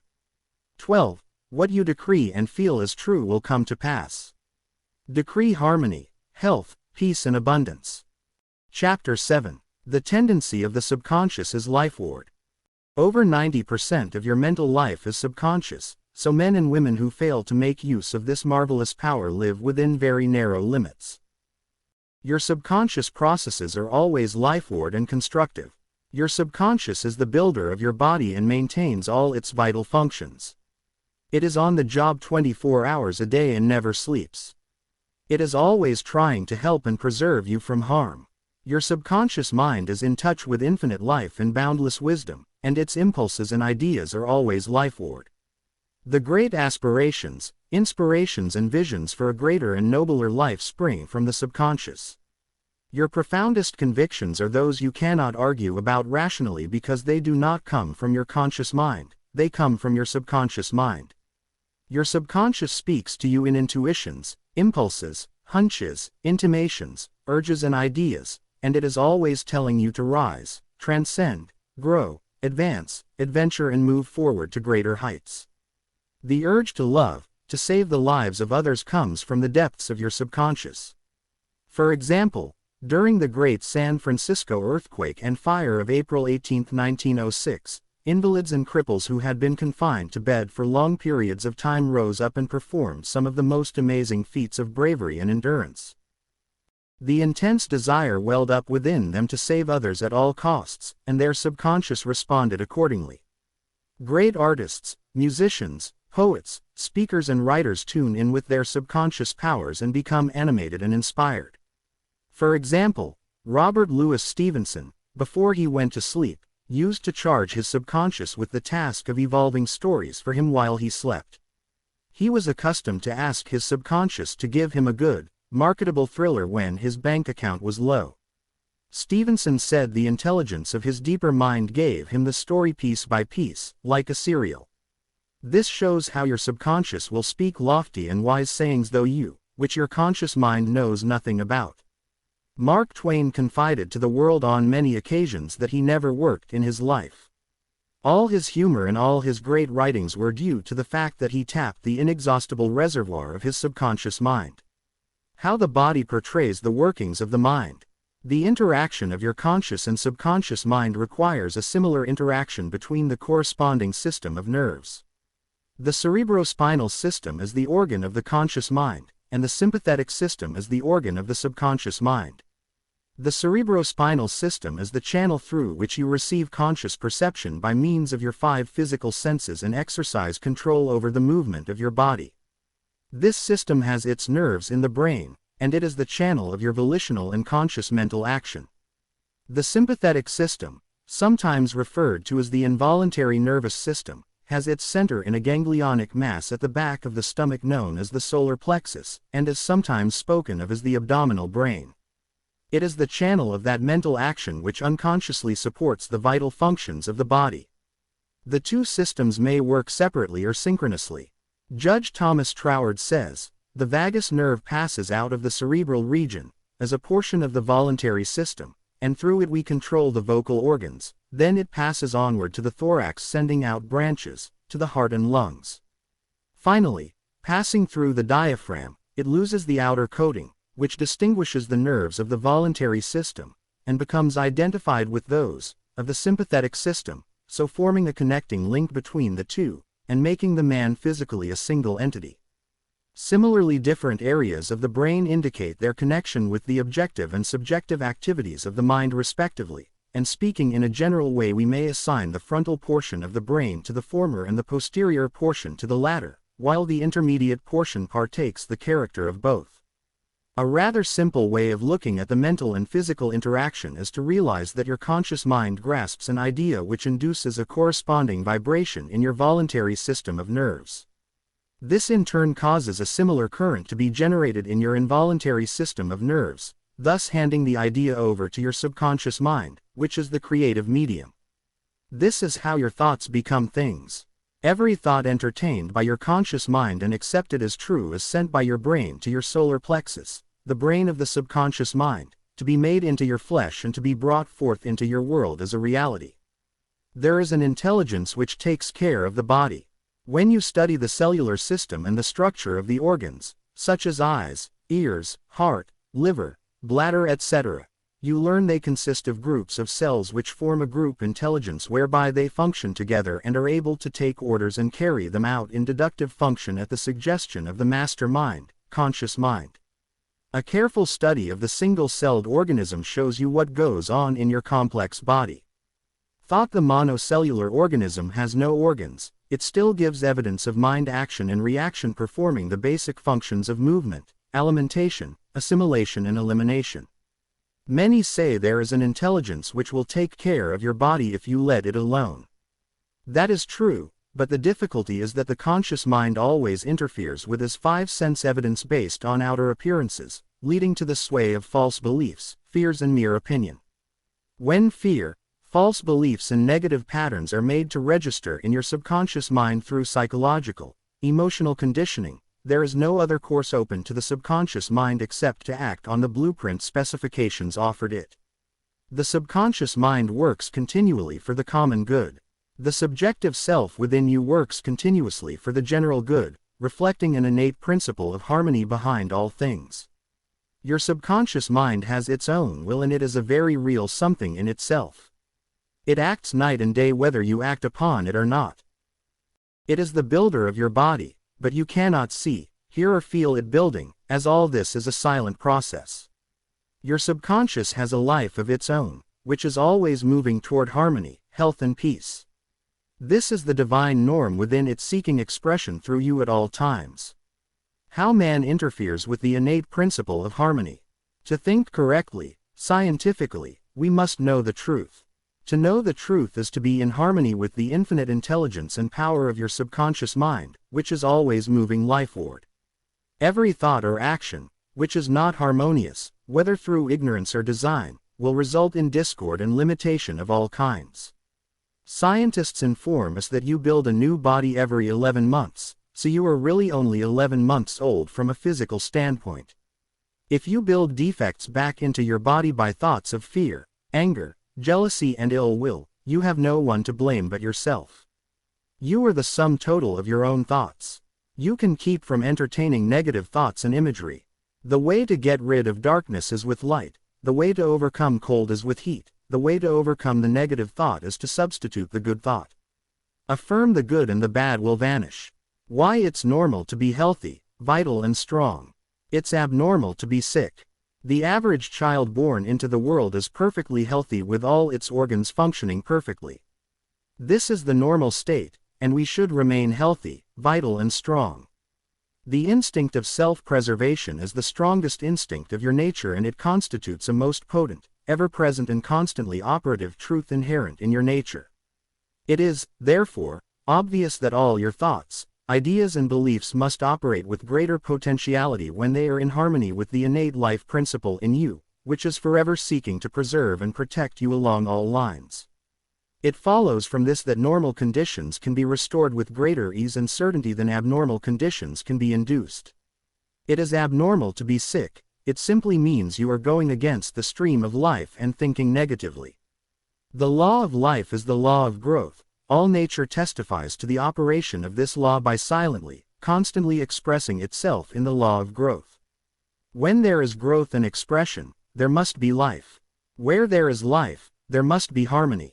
And where there is harmony, there is perfect health. If your thought is in harmony with the creative principle of your subconscious mind, you are in tune with the innate principle of harmony. If you entertain thoughts which are not in accordance with the principle of harmony, these thoughts cling to you, harass you, worry you, and finally bring about disease, and if persisted in, possibly death. In the healing of disease, you must increase the inflow and distribution of the vital forces of your subconscious mind throughout your system. This can be done by eliminating thoughts of fear, worry, anxiety, jealousy, hatred and every other destructive thought which tends to tear down and destroy your nerves and glands, body tissue which controls the elimination of all waste material. POTS disease cured. In the Nautilus magazine of March, 1917, there appears an article about a boy suffering from POTS disease, or tuberculosis of the spine, who had a remarkable healing. His name was Frederick Elias Andrews of Indianapolis, now minister of Unity School of Christianity, Kansas City, Missouri. His physician pronounced him incurable. He began to pray, and from a crooked, twisted cripple going about on hands and knees, he became a strong, straight, well-formed man. He created his own affirmation, mentally absorbing the qualities he needed. He affirmed over and over again many times a day, "I am whole, perfect, strong, powerful, loving, harmonious and happy." He persevered and said that this prayer was the last utterance on his lips at night and the first in the morning. He prayed for others also by sending out thoughts of love and health. This attitude of mind and way of prayer returned to him multiplied many times. His faith and perseverance paid off with big dividends. When thoughts of fear, anger, jealousy or envy drew his attention, he would immediately start his counteracting force of affirmation going in his mind. His subconscious mind responded according to the nature of his habitual thinking. This is the meaning of the statement in the Bible, "Go thy way, thy faith hath made thee whole." Mark 10:52. How faith in your subconscious powers makes you whole. A young man who came to my lectures on the healing power of the subconscious mind had severe eye trouble which his doctor said necessitated an operation. He said to himself, "My subconscious made my eyes, and it can heal me." Each night, as he went to sleep, he entered into a drowsy, meditative state, the condition akin to sleep. His attention was immobilized and focused on the eye doctor. He imagined the doctor was in front of him, and he plainly heard, or imagined he heard, the doctor saying to him, "A miracle has happened." He heard this over and over again every night for perhaps 5 minutes or so before going to sleep. At the end of 3 weeks he again went to the ophthalmologist who had previously examined his eyes, and the physician said to this man, "This is a miracle." What happened? This man impressed his subconscious mind using the doctor as an instrument or a means of convincing it or conveying the idea. Through repetition, faith and expectancy he impregnated his subconscious mind. His subconscious mind made his eye, within it was the perfect pattern and immediately it proceeded to heal the eye. This is another example of how faith in the healing power of your subconscious can make you whole. Pointers to review. 1. Your subconscious is the builder of your body and is on the job 24 hours a day. You interfere with its life-giving patterns by negative thinking. 2. Charge your subconscious with the task of evolving an answer to any problem prior to sleep and it will answer you. 3. Watch your thoughts. Every thought accepted as true is sent by your brain to your solar plexus, your abdominal brain, and is brought into your world as a reality. 4. Know that you can remake yourself by giving a new blueprint to your subconscious mind. 5. The tendency of your subconscious is always lifeward. Your job is with your subconscious mind. Feed your subconscious mind with premises which are true. Your subconscious is always reproducing according to your habitual mental patterns. 6. You build a new body every 11 months. Change your body by changing your thoughts and keeping them changed. 7. It is normal to be healthy. It is abnormal to be ill. There is within the innate principle of harmony. 8. Thoughts of jealousy, fear, worry and anxiety tear down and destroy your nerves and glands, bringing about mental and physical diseases of all kinds. 9. What you affirm consciously and feel is true will be made manifest in your mind, body and affairs. Affirm the good and enter into the joy of living. Chapter 8. How to get the results you want. The principal reasons for failure are lack of confidence and too much effort. Many people block answers to their prayers by failing to fully comprehend the workings of their subconscious mind. When you know how your mind functions, you gain a measure of confidence. You must remember, whenever your subconscious mind accepts an idea, it immediately begins to execute it. It uses all its mighty resources to that end and mobilizes all the mental and spiritual laws of your deeper mind. This law is true for good or bad ideas. Consequently, if you use it negatively, it brings trouble, failure and confusion. When you use it constructively, it brings guidance, freedom and peace of mind. The right answer is inevitable when your thoughts are positive, constructive and loving. From this it is perfectly obvious that the only thing you have to do in order to overcome failure is to get your subconscious to accept your idea or request by feeling its reality now, and the law of your mind will do the rest. Turn over your request with faith and confidence and your subconscious will take over and answer for you. You will always fail to get results by trying to use mental coercion. Your subconscious mind does not respond to coercion, it responds to your faith or conscious mind acceptance. Your failure to get results may also arise from such statements as things are getting worse. I will never get an answer. I see no way out. It is hopeless. I don't know what to do. I'm all mixed up. When you use such statements, you get no response or cooperation from your subconscious mind. Like a soldier marking time, you neither go forward nor backward. In other words, you don't get anywhere. If you get into a taxi and give a half-dozen different directions to the driver in 5 minutes, he would become hopelessly confused and probably would refuse to take you anywhere. It is the same when working with your subconscious mind. There must be a clear-cut idea in your mind. You must arrive at the definite decision that there is a way out, a solution to the vexing problem in sickness. Only the infinite intelligence within your subconscious knows the answer. When you come to that clear-cut conclusion in your conscious mind, your mind is then made up, and according to your belief is it done unto you. Easy does it. A house owner once remonstrated with a furnace repairman for charging $200 for fixing the boiler. The mechanic said, "I charged 5 cents for the missing bolt and $199.95 for knowing what was wrong." Similarly, your subconscious mind is the master mechanic, the all-wise one, who knows ways and means of healing any organ of your body, as well as your affairs. Decree health, and your subconscious will establish it, but relaxation is the key. Easy does it. Do not be concerned with details and means, but know the end result. Get the feel of the happy solution to your problem, whether it is health, finances or employment. Remember how you felt after you had recovered from a severe state of illness. Bear in mind that your feeling is the touchstone of all subconscious demonstration. Your new idea must be felt subjectively in a finished state, not the future, but as coming about now. Infer no opponent, use imagination and not willpower.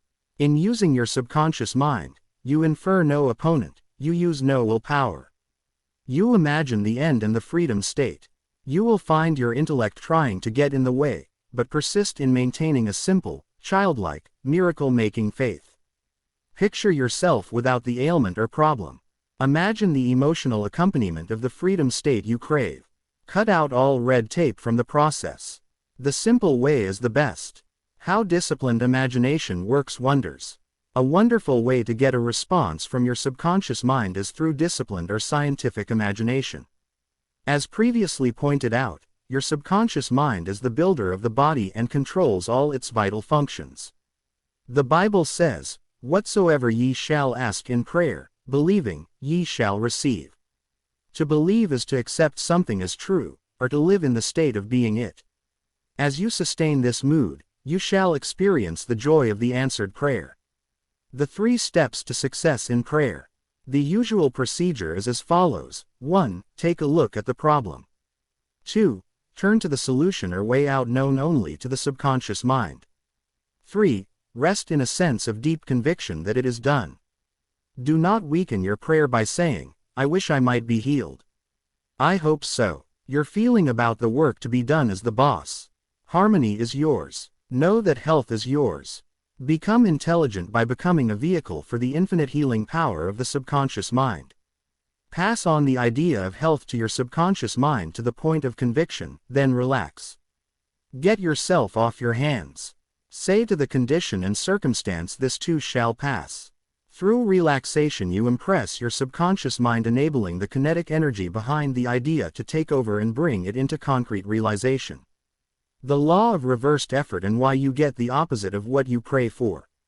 Coué, the famous psychologist from France who visited America about 40 years ago, defined the law of reversed effort as follows. When your desires and imagination are in conflict, your imagination invariably gains the day.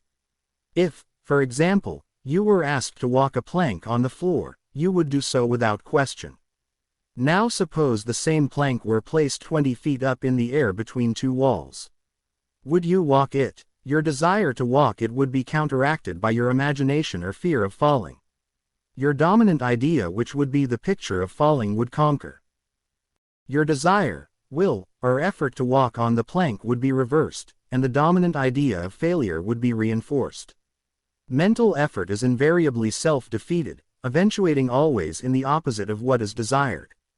The suggestions of powerlessness to overcome the condition dominate the mind. Your subconscious is always controlled by the dominant idea. Your subconscious will accept the strongest of 2 contradictory propositions. The effortless way is better. If you say, "I want a healing, but I can't get it, I try so hard, I force myself to pray, I use all of the willpower I have," you must realize that your error lies in your effort. Never try to compel the subconscious mind to accept your idea by exercising willpower. Such attempts are doomed to failure and you get the opposite of what you prayed for. The following is a rather common experience. Students, when taking examinations and reading through their papers, find that all their knowledge has suddenly deserted them. Their minds become appalling blanks and they are unable to recall one relevant thought. The more they grit their teeth and summon the powers of the will, the further the answers seem to flee. But, when they have left the examination room and the mental pressure relaxes, the answers they were seeking flow tantalizingly back into their minds. Trying to force themselves to remember was the cause of their failure. This is an example of the law of reversed effort, whereby you get the opposite of what you asked or prayed for. The conflict of desire and imagination must be reconciled. To use mental force is to presuppose that there is opposition. When your mind is concentrated on the means to overcome a problem, it is no longer concerned with the obstacle. Matthew 18:19 says, "If 2 of you shall agree on earth as touching anything that they shall ask, it shall be done for them of my Father which is in heaven." Who are these 2? It means the harmonious union or agreement between your conscious and subconscious on any idea, desire or mental image. When there is no longer any quarrel in either part of your mind, your prayer will be answered. The 2 agreeing may also be represented as you and your desire, your thought and feeling, your idea and emotion, your desire and imagination. You avoid all conflict between your desires and imagination by entering into a drowsy, sleepy state which brings all effort to a minimum. The conscious mind is submerged to a great extent when in a sleepy state. The best time to impregnate your subconscious is prior to sleep. The reason for this is that the highest degree of outcropping of the subconscious occurs prior to sleep and just after we awaken. In this state, the negative thoughts and imagery which tend to neutralize your desire and so prevent acceptance by your subconscious mind no longer present themselves. When you imagine the reality of the fulfilled desire and feel the thrill of accomplishment, your subconscious brings about the realization of your desire. A great many people solve all their dilemmas and problems by the play of their controlled, directed and disciplined imagination, knowing that whatever they imagine and feel is true will and must come to pass. The following will clearly illustrate how a young girl overcame the conflict between her desire and her imagination. She desired a harmonious solution to her legal problem, yet her mental imagery was constantly on failure, loss, bankruptcy and poverty. It was a complicated lawsuit and there was one postponement after another with no solution in sight. At my suggestion, she got into a sleepy, drowsy state each night prior to sleep and she began to imagine the happy ending, feeling it to the best of her ability. She knew that the image in her mind had to agree with her heart's desire. Prior to sleep she began to dramatize as vividly as possible her lawyer having an animated discussion with her regarding the outcome. She would ask him questions, and he would answer her appropriately. He would say to her over and over again, "There has been a perfect, harmonious solution. The case has been settled out of court." During the day when fear thoughts came into her mind, she would run her mental movie with gestures, voice and sound equipment. She could easily imagine the sound of his voice, smile and mannerism. She ran this mental picture so often it became a subjective pattern, a regular train track. At the end of a few weeks her attorney called her and confirmed objectively what she had been imagining and feeling as true subjectively. This is really what the psalmist meant when he wrote, "Let the words of my mouth, your thoughts, mental images, good, and the meditations of my heart, your feeling, nature, emotion, be acceptable in thy sight, O Lord, the law of your subconscious mind, my strength, and my Redeemer." The power and wisdom of your subconscious mind can redeem you from sickness, bondage and misery. Psalm 19:14. Ideas worth recalling. 1. Mental coercion or too much effort shows anxiety and fear which block your answer. Easy does it. 2. When your mind is relaxed and you accept an idea, your subconscious goes to work to execute the idea. 3. Think and plan independently of traditional methods. Know that there is always an answer and a solution to every problem. 4. Do not be overly concerned with the beating of your heart, with the breathing of your lungs, or the functions of any part of your anatomy. Lean heavily upon your subconscious and proclaim frequently that divine right action is taking place. 5. The feeling of health produces health, the feeling of wealth produces wealth. How do you feel? 6. Imagination is your most powerful faculty. Imagine what is lovely and of good report. You are what you imagine yourself to be. 7. You avoid conflict between your conscious and subconscious in the sleepy state. Imagine the fulfillment of your desire over and over again prior to sleep. Sleep in peace and wake in joy. Chapter 9. How to use the power of your subconscious for wealth. If you are having financial difficulties, if you are trying to make ends meet, it means you have not convinced your subconscious mind that you will always have plenty and some to spare. You know men and women who work a few hours a week and make fabulous sums of money. They do not strive or slave hard. Do not believe the story that the only way you can become wealthy is by the sweat of your brow and hard labor. It is not so. The effortless way of life is the best. Do the thing you love to do and do it for the joy and thrill of it. I know an executive in Los Angeles who receives a salary of $75,000 yearly. Last year he went on a 9-month cruise seeing the world and its beauty spots. He said to me that he had succeeded in convincing his subconscious mind that he is worth that much money. He told me that many men in his organization getting about $100 a week knew more about the business than he did, and could manage it better, but they had no ambition, no creative ideas, and were not interested in the wonders of their subconscious mind. Wealth is of the mind. Wealth is simply a subconscious conviction on the part of the individual. You will not become a millionaire by saying, "I am a millionaire, I am a millionaire." You will grow into a wealth consciousness by building into your mentality the idea of wealth and abundance. Your invisible means of support. The trouble with most people is that they have no invisible means of support. When business falls away, the stock market drops, or they lost their investments, they seem helpless. The reason for such insecurity is that they do not know how to tap the subconscious mind. They are unacquainted with the inexhaustible storehouse within. A man with a poverty-type mind finds himself in poverty-stricken conditions. Another man with a mind filled with ideas of wealth is surrounded with everything he needs. It was never intended that man should lead a life of indigence. You can have wealth, everything you need and plenty to spare.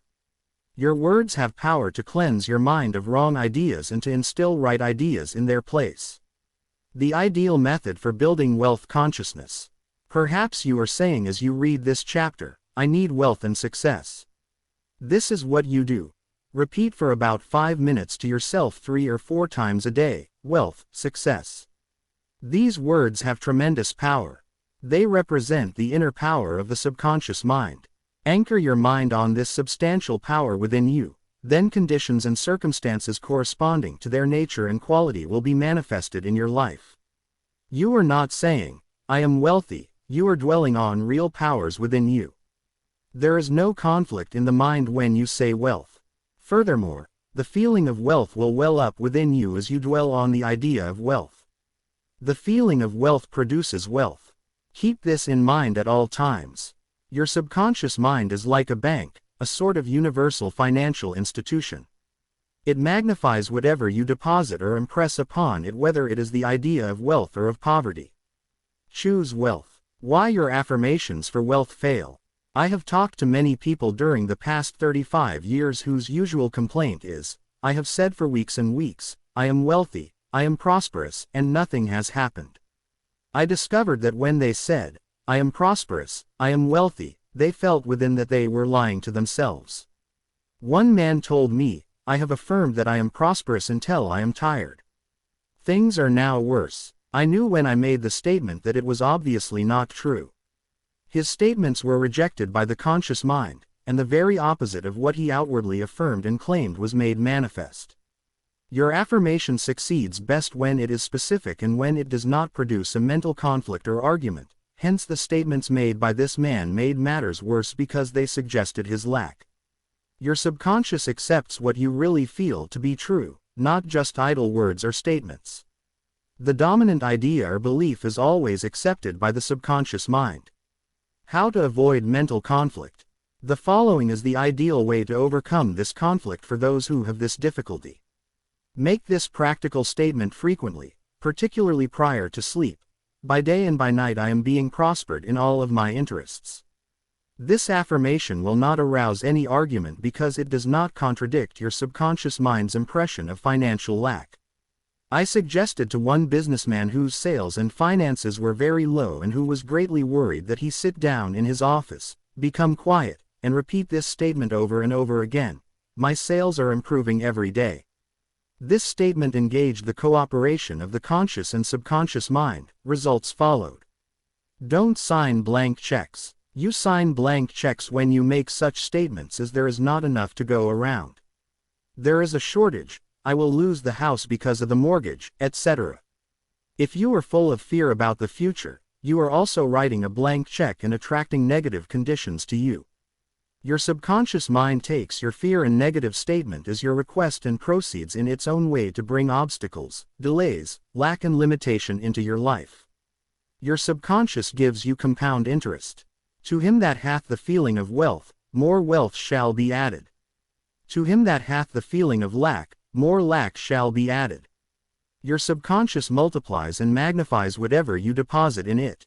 Every morning as you awaken, deposit thoughts of prosperity, success, wealth and peace. Dwell upon these concepts. Busy your mind with them as often as possible. These constructive thoughts will find their way as deposits in your subconscious mind and bring forth abundance and prosperity. Why nothing happened? I can hear you saying, oh, I did that and nothing happened. You did not get results because you indulged in fear thoughts perhaps 10 minutes later and neutralized the good you had affirmed. When you place a seed in the ground, you do not dig it up. You let it take root and grow. Suppose, For example, you say, I shall not be able to make that payment. Before you get further than, I shall, stop the sentence and dwell on a constructive statement, such as, by day and by night I am prospered in all my ways. True source of wealth. Your subconscious mind is never short of ideas. There are within it an infinite number of ideas ready to flow into your conscious mind and appear as cash in your pocketbook in countless ways. This process will continue to go on in your mind regardless of whether the stock market goes up or down, or whether the pound sterling or dollar drops in value. Your wealth is never truly dependent on bonds, stocks or money in the bank. These are really only symbols, necessary and useful, of course, but only symbols. The point I want to emphasize is that if you convince your subconscious mind that wealth is yours and that it is always circulating in your life, you will always and inevitably have it, regardless of the form it takes. Trying to make ends meet and the real cause. There are people who claim that they are always trying to make ends meet. They seem to have a great struggle to meet their obligations. Have you listened to their conversation? In many instances, their conversation runs along this vein. They are constantly condemning those who have succeeded in life and who have raised their heads above the crowd. Perhaps they are saying, oh, that fellow has a racket, he is ruthless, he is a crook.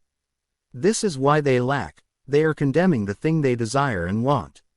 The reason they speak critically of their more prosperous associates is because they are envious and covetous of the other's prosperity. The quickest way to cause wealth to take wings and fly away is to criticize and condemn others who have more wealth than you. A common stumbling block to wealth. There is one emotion which is the cause of the lack of wealth in the lives of many. Most people learn this the hard way. It is envy. For example, if you see a competitor depositing large sums on money in the bank and you have only a meager amount to deposit, does it make you envious? The way to overcome this emotion is to say to yourself, isn't it wonderful? I rejoice in that man's prosperity. I wish for him greater and greater wealth. To entertain envious thoughts is devastating because it places you in a very negative position. Therefore, wealth flows from you instead of to you. If you are ever annoyed or irritated by the prosperity or great wealth of another, claim immediately that you truly wish for him greater wealth in every possible way. This will neutralize the negative thoughts in your mind and cause an ever greater measure of wealth to flow to you by the law of your own subconscious mind.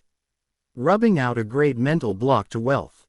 If you are worried and critical about someone who you claim is making money dishonestly, cease worrying about him. You know such a person is using the law of mind negatively. The law of mind takes care of him.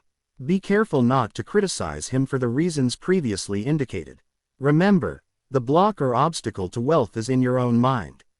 You can now destroy that mental block. This you may do by getting on mental good terms with everyone. Sleep and grow rich. As you go to sleep at night, practice the following technique. Repeat the word wealth quietly, easily and feelingly. Do this over and over again, just like a lullaby. Lull yourself to sleep with the one word, wealth. You should be amazed at the result. Wealth should flow to you in avalanches of abundance. This is another example of the magic power of your subconscious mind.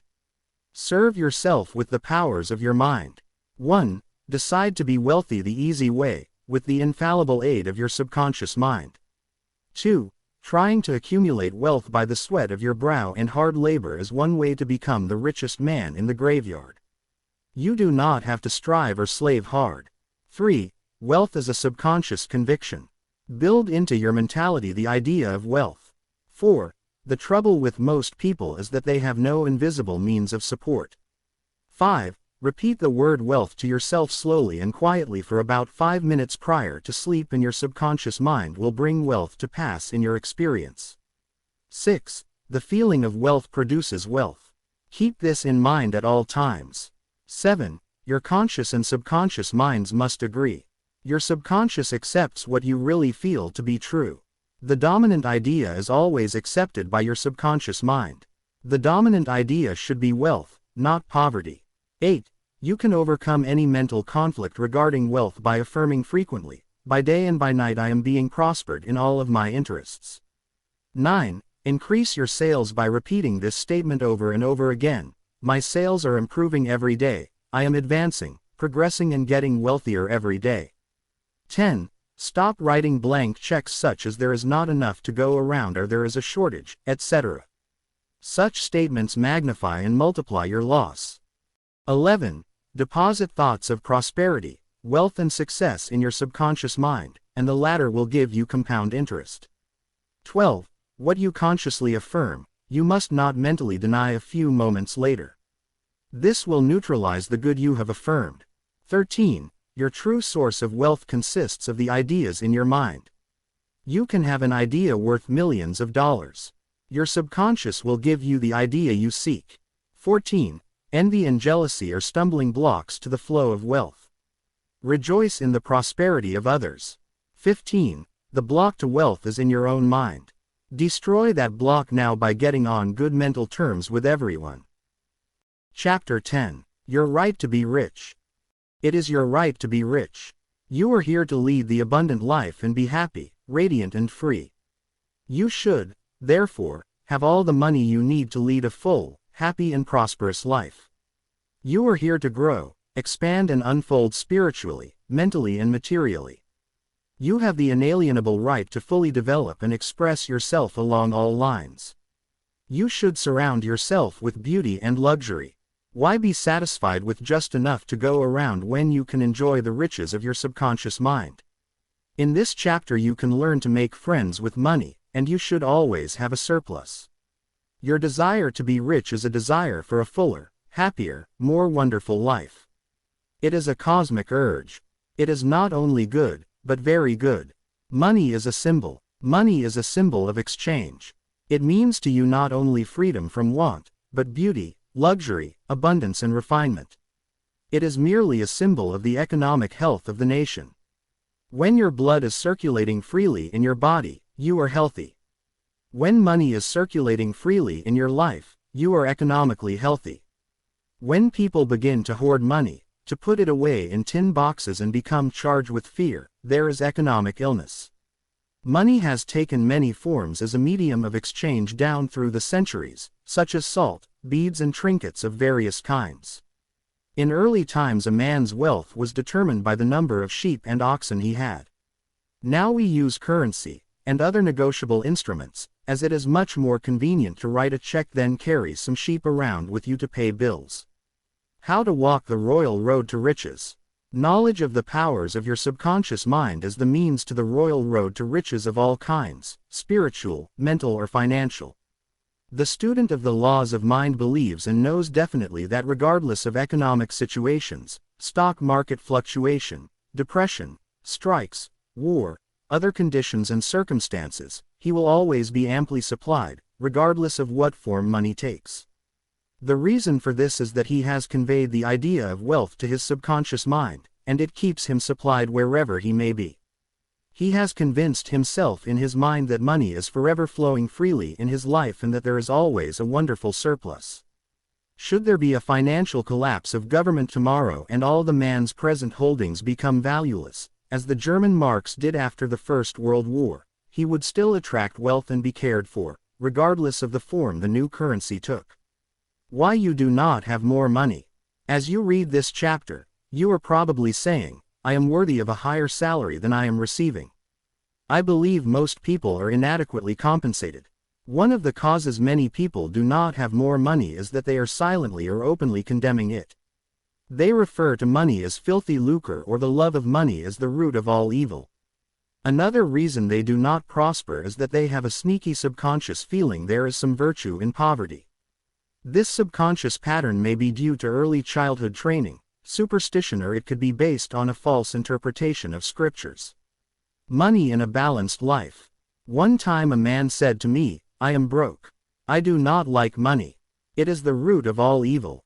These statements represent a confused, neurotic mind. Love of money to the exclusion of everything else will cause you to become lopsided and unbalanced. You are here to use your power or authority wisely. Some men crave power, others crave money. If you set your heart on money exclusively and say, money is all I want, I am going to give all my attention to amassing money, nothing else matters, you can get money and attain a fortune, but you have forgotten that you are here to lead a balanced life.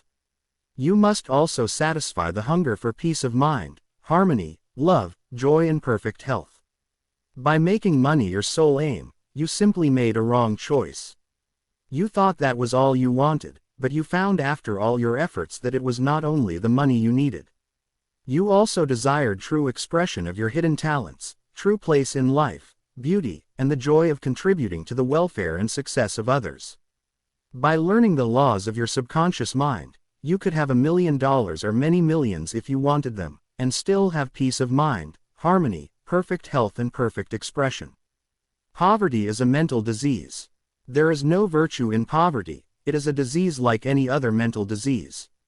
If you were physically ill, you would think there was something wrong with you. You would seek help and do something about the condition at once. Likewise, if you do not have money constantly circulating in your life, there is something radically wrong with you. The urge of life principle in you is toward growth, expansion and the life more abundant. You are not here to live in a hovel, dress in rags and go hungry. You should be happy, prosperous and successful. Why you must never criticize money. Cleanse your mind of all weird and superstitious beliefs about money. Do not ever regard money as evil or filthy. If you do, you cause it to take wings and fly away from you. Remember that you lose what you condemn. You cannot attract what you criticize. Getting the right attitude toward money. Here is a simple technique you may use to multiply money in your experience. Use the following statements several times a day. I like money, I love it, I use it wisely, constructively and judiciously. Money is constantly circulating in my life.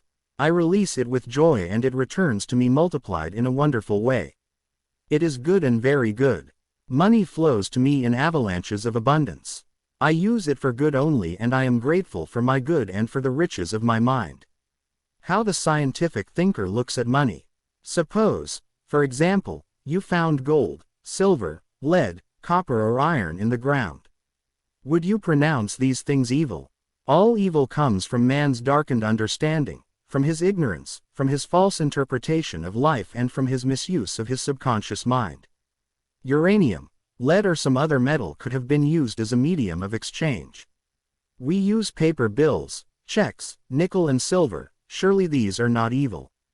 Physicists and chemists know today that the only difference between one metal and another is the number and rate of motion of electrons revolving around a central nucleus. They can now change one metal into another through a bombardment of the atoms in the powerful cyclotron. Gold, under certain conditions, becomes mercury. I believe that our modern scientists in the near future will be able to make gold, silver and other metals synthetically in the chemical laboratory. The cost may be prohibitive now, but it can be done. I cannot imagine any intelligent person seeing anything evil in electrons, neutrons, protons and isotopes. The piece of paper in your pocket is composed of atoms and molecules with their electrons and protons arranged differently. Their number and rate of motion are different. That is the only way the paper differs from the silver in your pocket. How to attract the money you need. Many years ago I met a young boy in Australia who wanted to become a physician and surgeon, but he had no money. I explained to him how a seed deposited in the soil attracts to itself everything necessary for its unfolding, and that all he had to do was to take a lesson from the seed and deposit the required idea in his subconscious mind. For expenses, this young, brilliant boy used to clean out doctors' offices, wash windows and do odd repair jobs. He told me that every night, as he went to sleep, he used to picture in his mind's eye a medical diploma on a wall with his name on it in big, bold letters. He used to clean and shine the framed diplomas in the medical building where he worked. It was not hard for him to engrave the image of a diploma in his mind and develop it there. Definite results followed as he persisted with his mental picture every night for about 4 months. The sequel of this story was very interesting. One of the doctors took a great liking to this young boy and after training him in the art of sterilizing instruments, giving hypodermic injections, and other miscellaneous first aid work, he employed him as a technical assistant in his office. The doctor later sent him to medical school at his own expense. Today, this young man is a prominent medical doctor in Montreal, Canada. He discovered the law of attraction by using his subconscious mind the right way. He operated an age-old law which says, having seen the end, you have willed the means to the realization of the end. The end in this case was to become a medical doctor. This young man was able to imagine, see and feel the reality of being a doctor. He lived with that idea, sustained it, nourished it and loved it until through his imagination it penetrated the layers of his subconscious mind and became a conviction, thereby attracting to him everything necessary for the fulfillment of his dream. Why some men do not get a raise in pay. If you are working in a large organization and you are silently thinking of and resenting the fact you are underpaid, that you are not appreciated, and that you deserve more money and greater recognition, you are subconsciously severing the ties with that organization. You are setting a law in motion and the superintendent or manager will say to you, "We have to let you go." Actually, you dismissed yourself. The manager was simply the instrument through which your own negative mental state was confirmed. It was an example of the law of action and reaction. The action was your thought and the reaction was the response of your subconscious mind.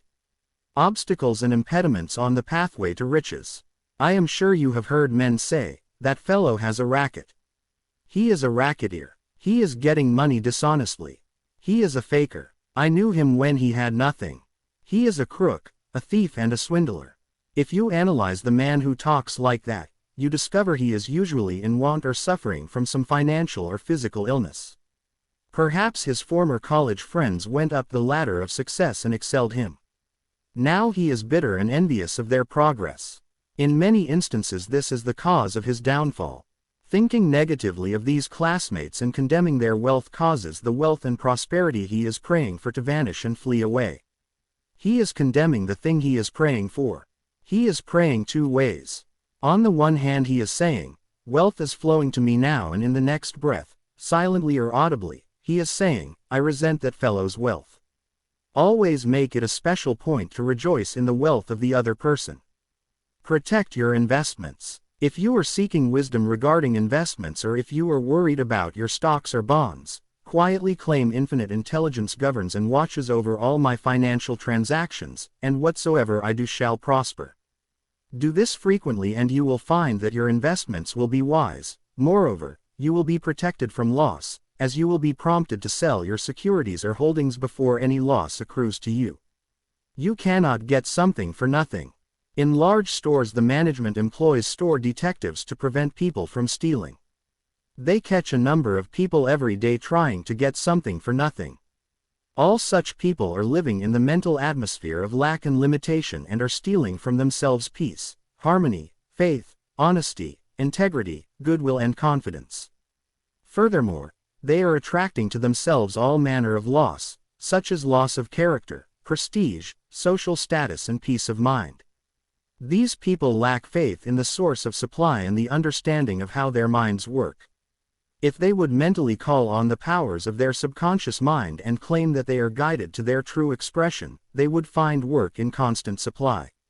Then by honesty, integrity and perseverance they would become a credit to themselves and to society at large. Your constant supply of money. Recognizing the powers of your subconscious mind and the creative power of your thought or mental image is the way to opulence, freedom and constant supply. Accept the abundant life in your own mind. Your mental acceptance and expectancy of wealth has its own mathematics and mechanics of expression. As you enter into the mood of opulence, all things necessary for the abundant life will come to pass. Let this be your daily affirmation. Write it in your heart. I am one with the infinite riches of my subconscious mind. It is my right to be rich, happy and successful. Money flows to me freely, copiously and endlessly. I am forever conscious of my true worth. I give of my talents freely, and I am wonderfully blessed financially. It is wonderful. Step up this way to riches. 1. Be bold enough to claim that it is your right to be rich and your deeper mind will honor your claim. 2. You don't want just enough to go around. You want all the money you need to do all the things you want to do and when you want to do them. Get acquainted with the riches of your subconscious mind. 3. When money is circulating freely in your life, you are economically healthy. Look at money like the tide, and you will always have plenty of it. The ebb and flow of the tide is constant.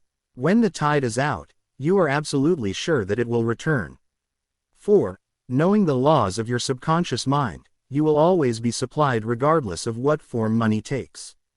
5. One reason many people simply make ends meet and never have enough money is that they condemn money. What you condemn takes wings and flies away. 6. Do not make a god of money. It is only a symbol. Remember that the real riches are in your mind. You are here to lead a balanced life. This includes acquiring all the money you need. 7. Don't make money your sole aim. Claim wealth, happiness, peace, true expression and love, and personally radiate love and goodwill to all. Then your subconscious mind will give you compound interest in all these fields of expression. 8. There is no virtue in poverty. It is a disease of the mind and you should heal yourself of this mental conflict or malady at once. 9. You are not here to live in a hovel, to dress in rags or to go hungry. You are here to lead the life more abundant. 10. Never use the terms filthy lucre or I despise money. You lose what you criticize. There is nothing good or bad, but thinking of it in either light makes it so. 11. Repeat frequently, I like money. I use it wisely, constructively and judiciously. I release it with joy and it returns 1,000-fold. 12. Money is not evil any more so than copper, lead, tin or iron which you may find in the ground. All evil is due to ignorance and misuse of the mind's powers. 13. To picture the end result in your mind causes your subconscious to respond and fulfill your mental picture. 14. Stop trying to get something for nothing. There is no such thing as a free lunch. You must give to receive. You must give mental attention to your goals, ideals and enterprises, and your deeper mind will back you up. The key to wealth is application of the laws of the subconscious mind by impregnating it with the idea of wealth. Chapter 11. Your subconscious mind is a partner in success. Success means successful living. A long period of peace, joy and happiness on this plane may be termed success. The eternal experience of these qualities is the everlasting life spoken of by Jesus. The real things of life, such as peace, harmony, integrity, security and happiness are intangible. They come from the deep self of man. Meditating on these qualities builds these treasures of heaven in our subconscious. It is where moth and rust do not consume, and where thieves do not break through and steal. Matthew 6:20. The 3 steps to success. Let us discuss 3 steps to success. First step. The first step to success is to find out the thing you love to do, then do it. Success is in loving your work. Although, if a man is a psychiatrist, it is not adequate for him to get a diploma and place it on the wall. He must keep up with the times, attend conventions, and continue studying the mind and its workings. The successful psychiatrist visits clinics and reads the latest scientific articles. In other words, he is informed in the most advanced methods of alleviating human suffering. The successful psychiatrist or doctor must have the interest of his patients at heart. Someone may say, how can I put the first step into operation? I do not know what I should do. In such a case, pray for guidance as follows. The infinite intelligence of my subconscious mind reveals to me my true place in life. Repeat this prayer quietly, positively and lovingly to your deeper mind. As you persist with faith and confidence, the answer will come to you as a feeling, a hunch or a tendency in a certain direction. It will come to you clearly and in peace, and as an inner silent awareness. Second step. The second step to success is to specialize in some particular branch of work and know more about it than anyone else. For example, if a young man chooses chemistry as his profession, he should concentrate on one of the many branches in this field. He should give all of his time and attention to his chosen specialty. He should become sufficiently enthusiastic to try to know all there is available about his field. If possible, he should know more than anyone else. The young man should become ardently interested in his work and should desire to serve the world. He that is great among you, let him become your servant. There is a great contrast in this attitude of mind in comparison to that of the man who only wants to make a living or just get by. Getting by is not true success. Man's motive must be greater, nobler and more altruistic. He must serve others, thereby casting his bread upon the waters. Third step. The third step is the most important one. You must be sure that the thing you want to do does not redound to your success only. Your desire must not be selfish, it must benefit humanity. The path of a complete circuit must be formed. In other words, your idea must go forth with the purpose of blessing or serving the world. It will then come back to you pressed down, shaken together and running over. If it is to benefit yourself exclusively, the circle or complete circuit is not formed, and you may experience a short circuit in your life which may consist of limitation or sickness. The measure of true success. Some people may say, but Mr. James made a fortune in selling fraudulent oil stock. A man may seem to succeed for a while, but the money he obtained by fraud usually takes wings and flies away. When we rob from another, we rob from ourselves, because we are in a mood of lack and limitation which may manifest itself in our body, home life and affairs. What we think and feel, we create. We create what we believe. Even though a man may have accumulated a fortune fraudulently, he is not successful. There is no success without peace of mind. What good is man's accumulated wealth if he cannot sleep nights, is sick or has a guilt complex? I knew a man in London who told me of his exploits. He had been a professional pickpocket and had amassed a large amount of money. He had a summer home in France and lived in a royal fashion in England. His story was that he was in constant dread of being arrested by Scotland Yard. He had many inner disorders which were undoubtedly caused by his constant fear and deep-seated guilt complex. He knew he had done wrong. This deep sense of guilt attracted all kinds of trouble to him. Subsequently, he voluntarily surrendered to the police and served a prison sentence. After his release from prison, he sought psychological and spiritual counsel and became transformed. He went to work and became an honest, law-abiding citizen. He found what he loved to do and was happy. A successful person loves his work and expresses himself fully. Success is contingent upon a higher ideal than the mere accumulation of riches. The man of success is the man who possesses great psychological and spiritual understanding. Many of the great industrialists today depend upon the correct use of the subconscious minds for their success. There was an article published some years ago about Flagler, an oil magnate. He admitted that the secret of his success was his ability to see a project in its completion. For instance, in his case, he closed his eyes, imagined a big oil industry, saw trains running on tracks, heard whistles blowing and saw smoke. Having seen and felt the fulfillment of his prayer, his subconscious mind brought about its realization. If you imagine an objective clearly, you will be provided with the necessities, in ways you know not of, through the wonder-working power of your subconscious mind. In considering the 3 steps to success, you must never forget the underlying power of the creative forces of your subconscious mind. This is the energy in back of all steps in any plan of success. Your thought is creative. Thought fused with feeling becomes a subjective faith or belief, and according to your belief it is done unto you. Matthew 9:29. A knowledge of a mighty force in you which is capable of bringing to pass all your desires gives you confidence and a sense of peace. Whatever your field of action may be, you should learn the laws of your subconscious mind. When you know how to apply the powers of your mind, and when you are expressing yourself fully and giving of your talents to others, you are on the sure path to true success. If you are about God's business, or any part of it, God, by His very nature, is for you, so who can be against you? With this understanding, there is no power in heaven or on earth to withhold success from you. How he made his dream come true. A movie actor told me that he had very little education, but he had a dream as a boy of becoming a successful movie actor. Out in the field mowing hay, driving the cows home, or even when milking them, he said, I would constantly imagine I saw my name in big lights at a large theater. I kept this up for years until finally I ran away from home. I got extra jobs in the motion picture field, and the day finally came when I saw my name in great, big lights as I did when I was a boy.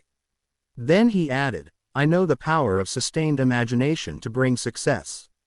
His dream pharmacy became a reality. 30 years ago I knew a young pharmacist who was receiving $40 a week plus commission on sales. After 25 years, he said to me, I will get a pension and retire. I said to this young man, Why don't you own your own store? Get out of this place. Raise your sights. Have a dream for your children. Maybe your son wants to be a doctor, perhaps your daughter desires to be a great musician. His answer was that he had no money. He began to awaken to the fact that whatever he could conceive as true, he could give conception. The first step toward his goal was his awakening to the powers of his subconscious mind, which I briefly elaborated on for his benefit. His second step was his realization that if he could succeed in conveying an idea to his subconscious mind, the latter would somehow bring it to pass. He began to imagine that he was in his own store. He mentally arranged the bottles, dispensed prescriptions, and imagined several clerks in the store waiting on customers. He also visualized a big bank balance. Mentally he worked in that imaginary store. Like a good actor he lived the role. Act as though I am, and I will be. This pharmacist put himself wholeheartedly into the act, living, moving and acting on the assumption that he owned the store. The sequel was interesting. He was discharged from his position. He found new employment with a large chain store, became manager, and later on, district manager. He saved enough money in 4 years to provide a down payment on a drugstore of his own. He called it his dream pharmacy. It was, he said, exactly the store I saw in my imagination. He became a recognized success in his chosen field and was happy doing what he loved to do. Using the subconscious mind in business. Some years ago I gave a lecture to a group of businessmen on the powers of imagination and the subconscious mind. In this lecture I pointed out how Goethe used his imagination wisely when confronted with difficulties and predicaments. His biographers point out that he was accustomed to fill many hours quietly holding imaginary conversations. It is well known that his custom was to imagine one of his friends before him in a chair answering him in the right way. In other words, if he were concerned over any problems, he imagined his friends giving him the right or appropriate answer, accompanied with the usual gestures and tonal qualities of the voice, and he made the entire imaginary scene as real and as vivid as possible. One of the men present at this lecture was a young stockbroker. He proceeded to adopt the technique of Goethe. He began to have mental, imaginary conversations with a multimillionaire banker friend of his who used to congratulate him on his wise and sound judgment and compliment him on his purchase of the right stocks. He used to dramatize this imaginary conversation until he had psychologically fixed it as a form of belief in his mind. This broker's inner talking and controlled imagination certainly agreed with his aim, which was to make sound investments for his clients. His main purpose in life was to make money for his clients and to see them prosper financially by his wise counsel. He is still using his subconscious mind in his business, and he is a brilliant success in his field of endeavor. Boy of 16 years turns failure into success. A young boy who was attending high school said to me, "I am getting very poor grades. My memory is failing. I do not know what is the matter." I discovered that the only thing wrong with this boy was his attitude, which was one of indifference and resentment toward some of his teachers and fellow students. I taught him how to use his subconscious mind, and how to succeed in his studies. He began to affirm certain truths several times a day, particularly at night prior to sleep, and also in the morning after awakening. These are the best times to impregnate the subconscious mind. He affirmed as follows: I realize that my subconscious mind is a storehouse of memory. It retains everything I read and hear from my teachers. I have a perfect memory, and the infinite intelligence in my subconscious mind constantly reveals to me everything I need to know at all my examinations, whether written or oral. I radiate love and goodwill to all my teachers and fellow students. I sincerely wish for them success and all good things. This young man is now enjoying a greater freedom than he has ever known. He is now receiving all A's. He constantly imagines the teachers and his mother congratulating him on his success in his studies. How to become successful in buying and selling.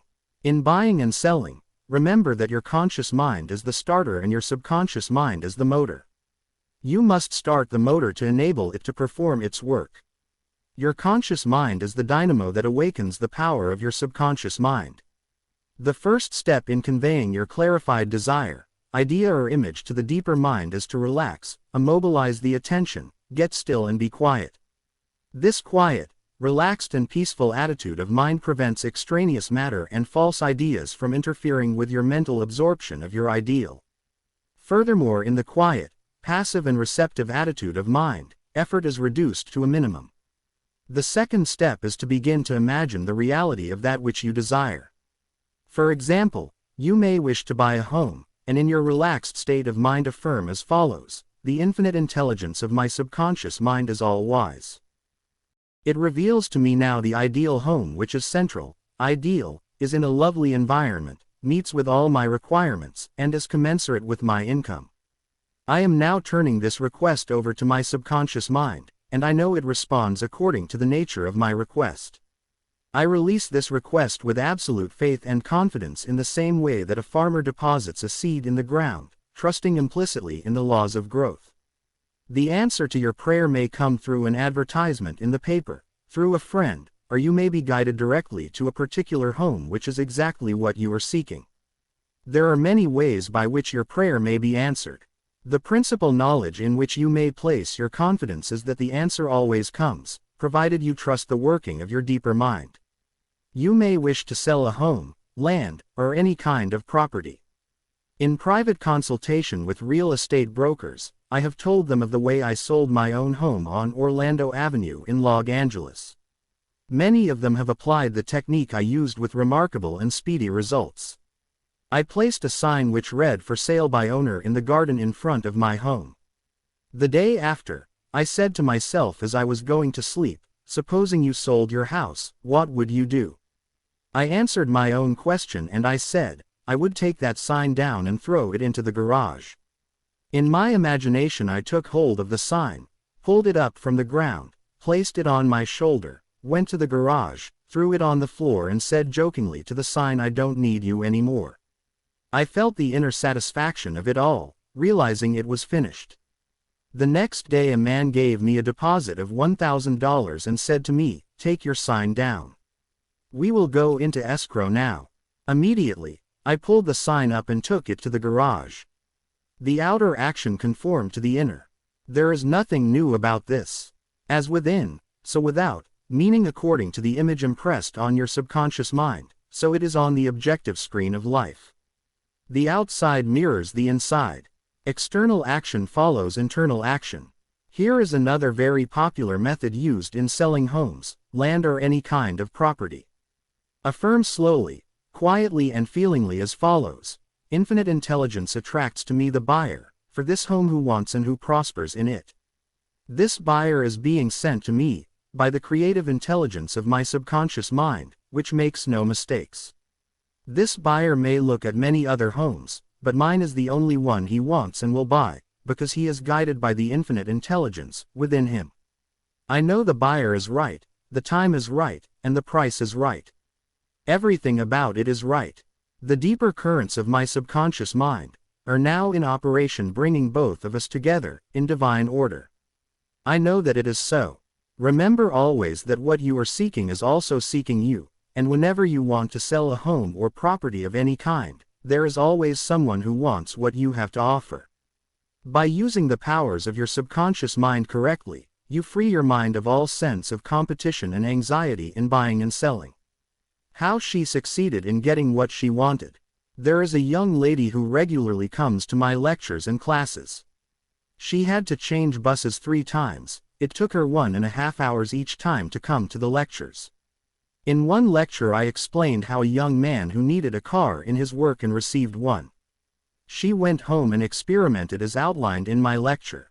Here is her letter in part, narrating her application of my method, and published by her permission.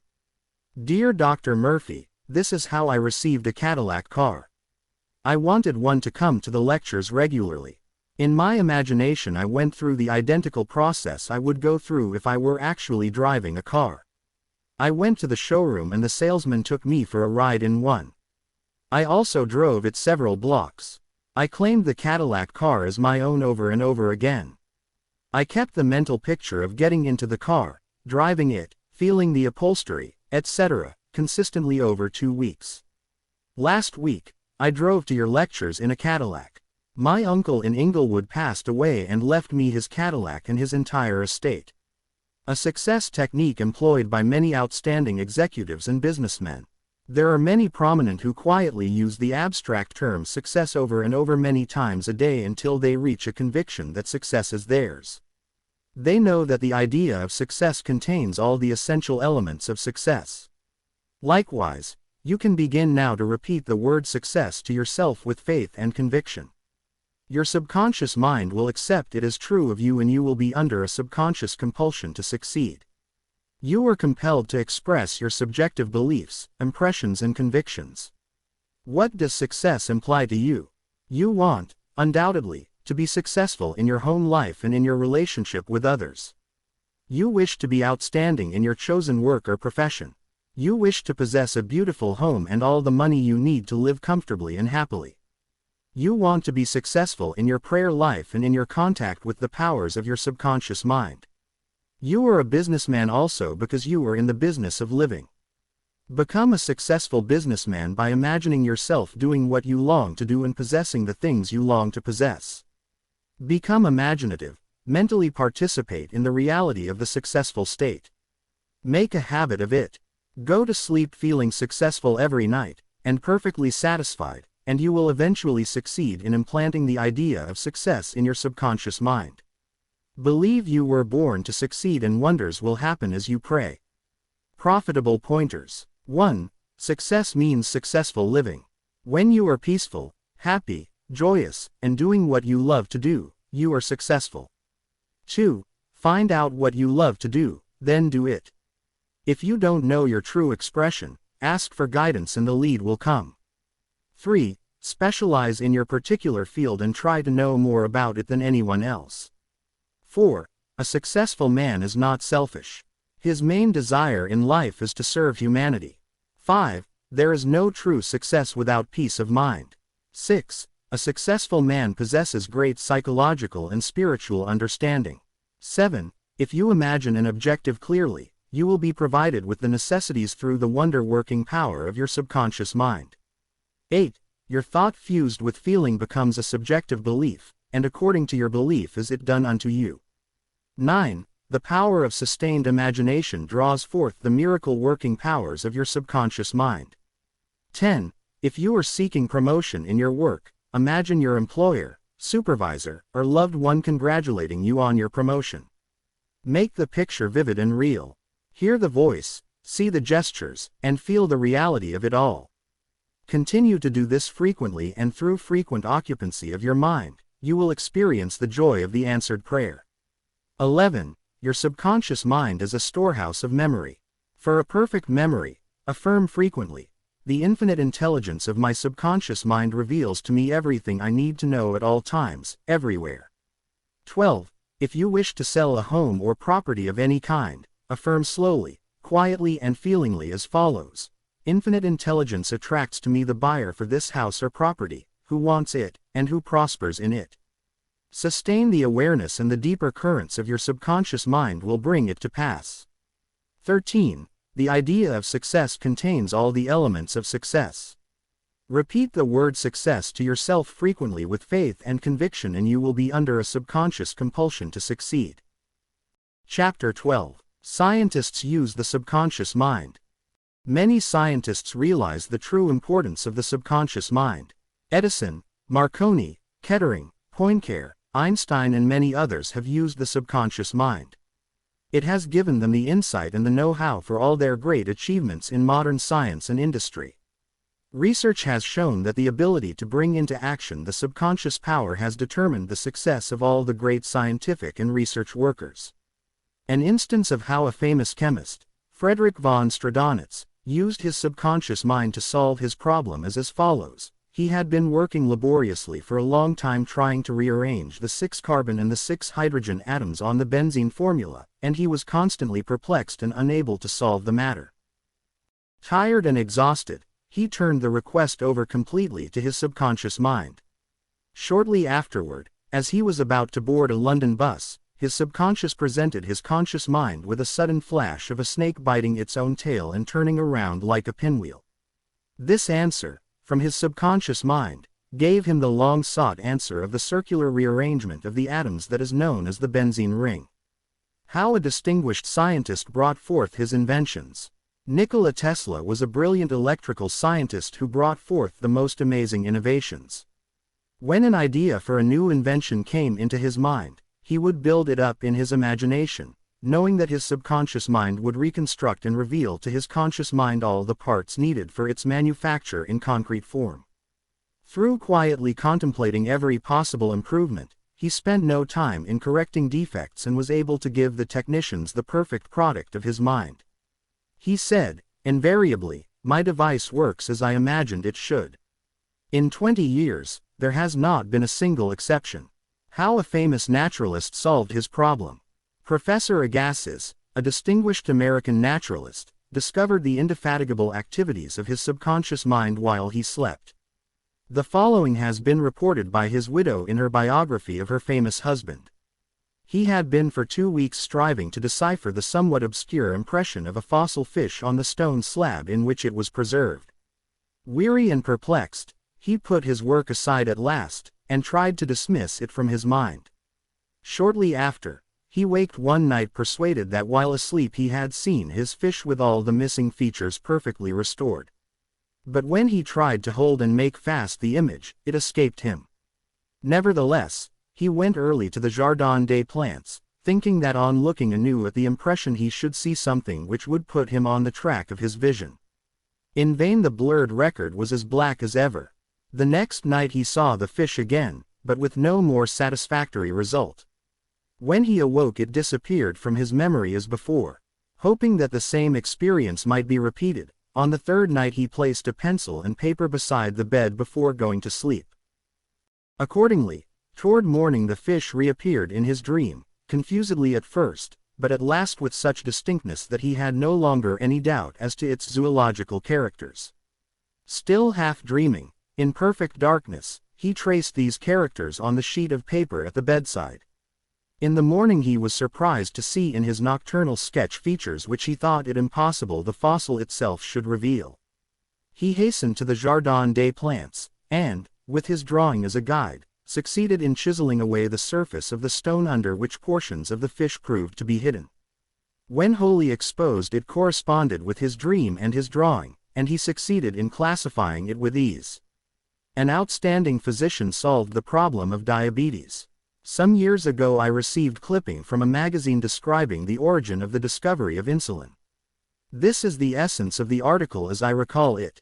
About 40 years ago or more, Dr. Frederick Banting, a brilliant Canadian physician and surgeon, was concentrating his attention on the ravages of diabetes.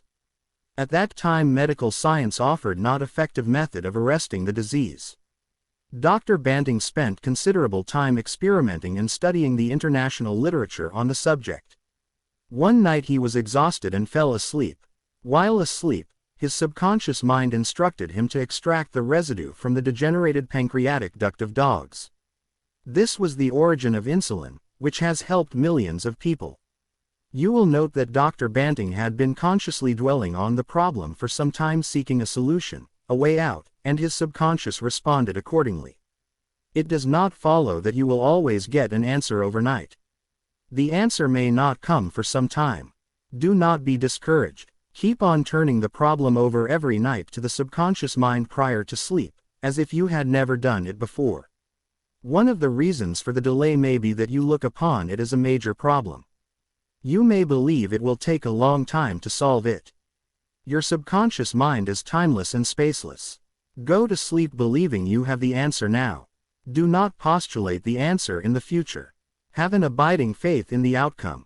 Become convinced now as you read this book that there is an answer and a perfect solution for you. How a famous scientist and physicist escaped from a Russian concentration camp. Dr. Lothax von Blank-Schmidt, a member of the Rocket Society and an outstanding research electronic engineer, gives the following condensed summary of how he used his subconscious mind to free himself from certain death at the hands of brutal guards in a Russian prison camp coal mine. He states as follows: I was a prisoner of war in a coal mine in Russia, and I saw men dying all around me in that prison compound. We were watched over by brutal guards, arrogant officers and sharp, fast-thinking commissars. After a short medical checkup, a quota of coal was assigned to each person. My quota was 300 pounds per day. In case any man did not fill his quota, his small food ration was cut down, and in a short time he was resting in the cemetery. I started concentrating on my escape. I knew that my subconscious mind would somehow find a way. My home in Germany was destroyed, my family wiped out, all my friends and former associates were either killed in the war or were in concentration camps. I said to my subconscious mind, I want to go to Los Angeles, and you will find the way. I had seen pictures of Los Angeles and I remembered some of the boulevards very well as some of the buildings. Every day and night I would imagine I was walking down Wilshire Boulevard with an American girl whom I met in Berlin prior to the war. She is now my wife. In my imagination we would visit the stores, ride buses and eat in the restaurants. Every night I made it a special point to drive my imaginary American automobile up and down the boulevards of Los Angeles. I made all this vivid and real. These pictures in my mind were as real and as natural to me as one of the trees outside the prison camp. Every morning the chief guard would count the prisoners as they were lined up. He would call out 1, 2, 3, etc., and when 17 was called out, which was my number in sequence, I stepped aside. In the meantime, the guard was called away for a minute or so, and on his return he started by mistake on the next man as number 17. When the crew returned in the evening, the number of men was the same, and I was not missed, and the discovery would take a long time. I walked out of the camp undetected and kept walking for 24 hours, resting in a deserted town the next day. I was able to live by fishing and killing some wildlife. I found coal trains going to Poland and traveled on them by night, until finally I reached Poland. With the help of friends, I made my way to Lucerne, Switzerland. One evening at the Palace Hotel, Lucerne, I had a talk with a man and his wife from the United States of America. This man asked me if I would care to be a guest at his home in Santa Monica, California. I accepted, and when I arrived in Los Angeles, I found that their chauffeur drove me along Wilshire Boulevard and many other boulevards which I had imagined so vividly in the long months in the Russian coal mines. I recognized the buildings which I had seen in my mind so often.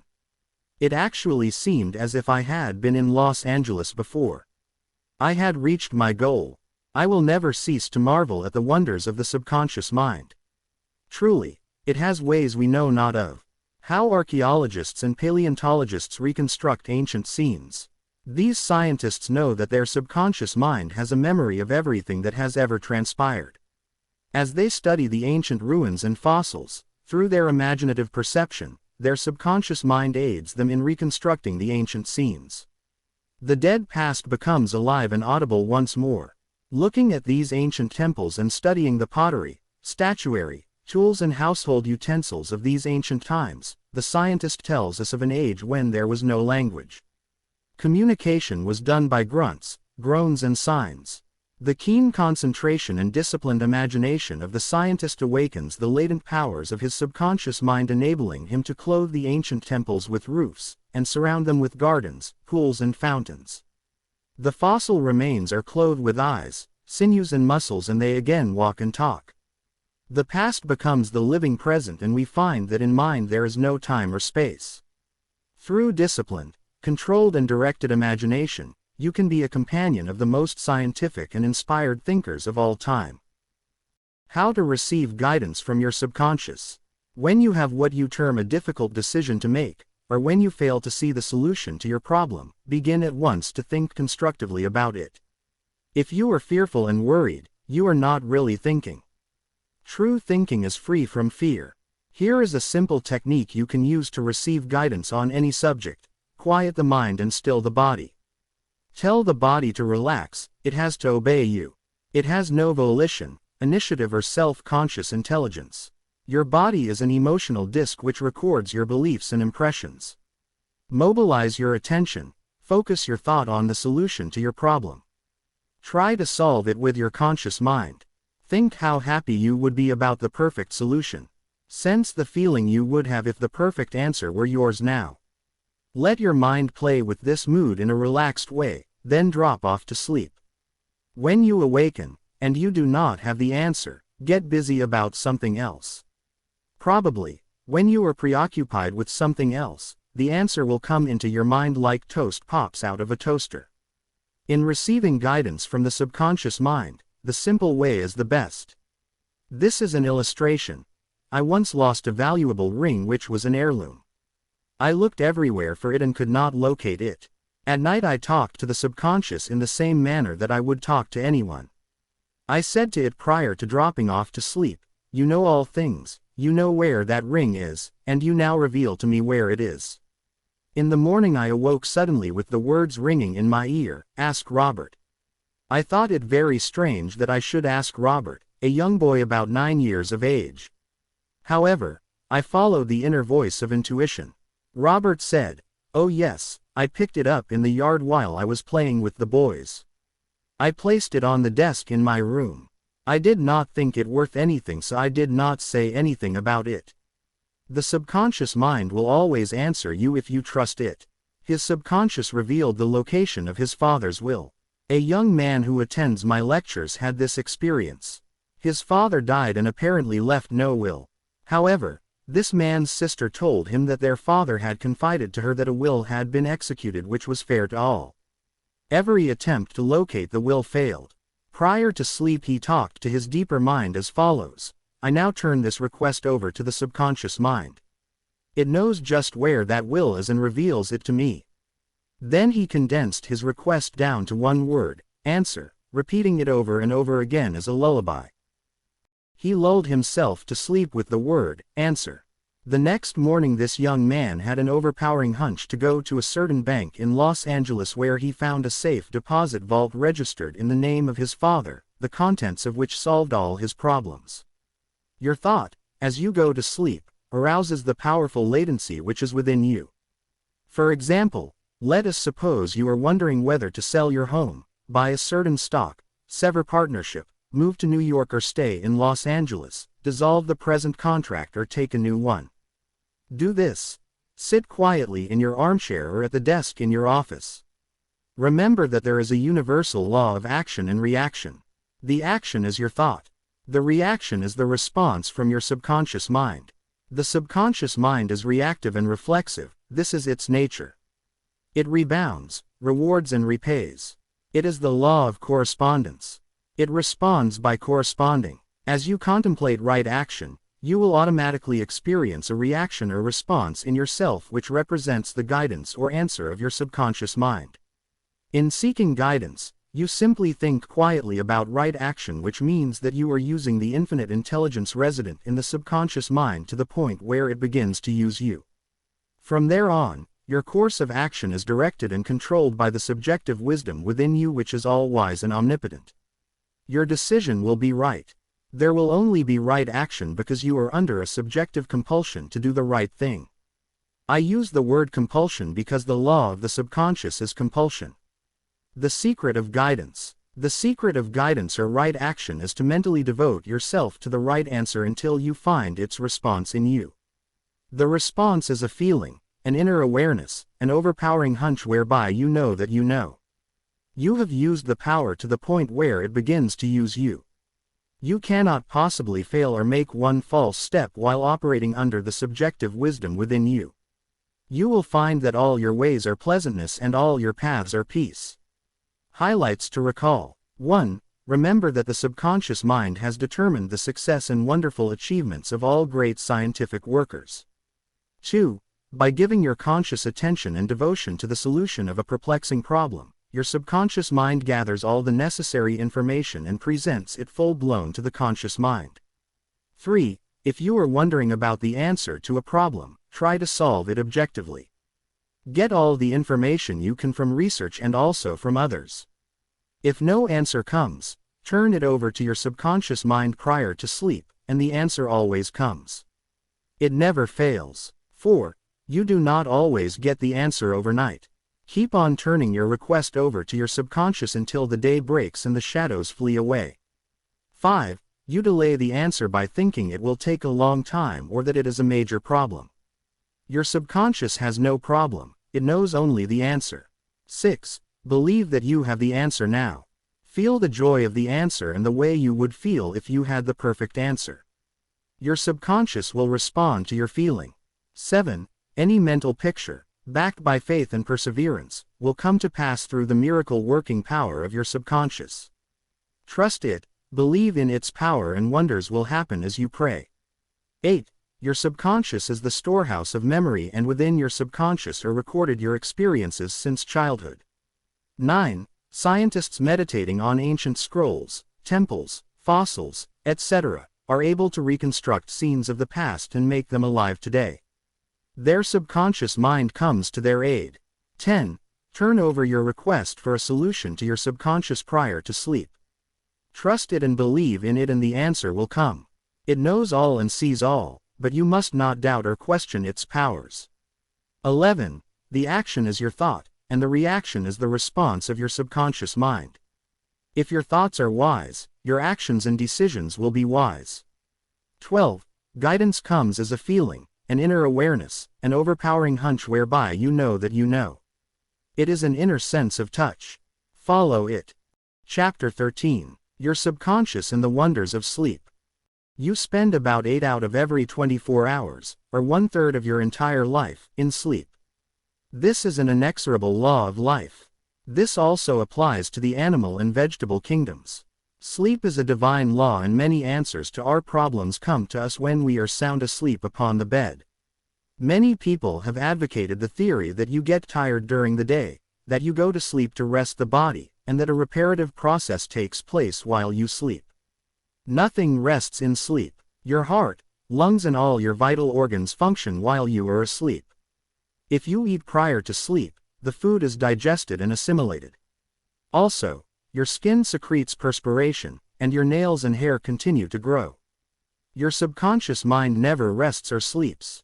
It is always active, controlling all your vital forces. The healing process takes place more rapidly while you are asleep, as there is no interference from your conscious mind.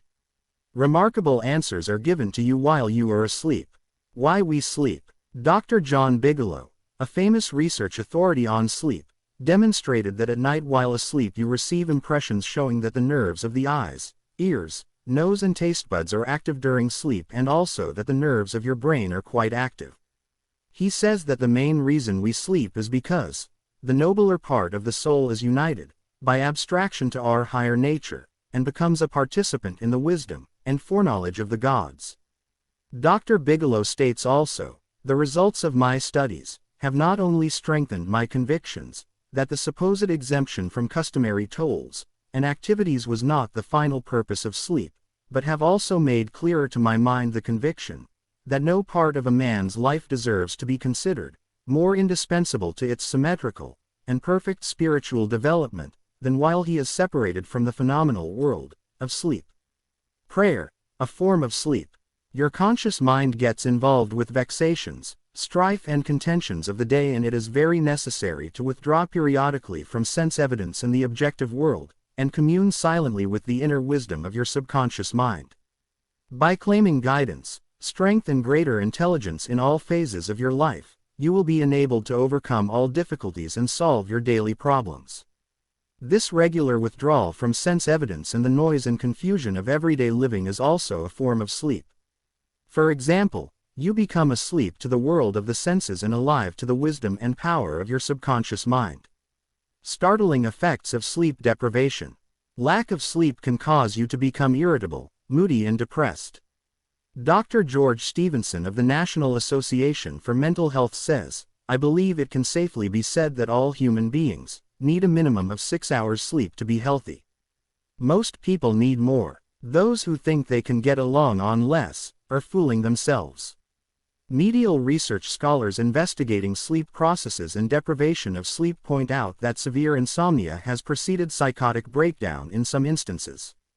Remember, you are spiritually recharged during sleep, and adequate sleep is essential to produce joy and vitality in life. You need more sleep. Robert O'Brien, in an article, Maybe You Need More Sleep, in an issue of the Reader's Digest, reports the following experiments on sleep.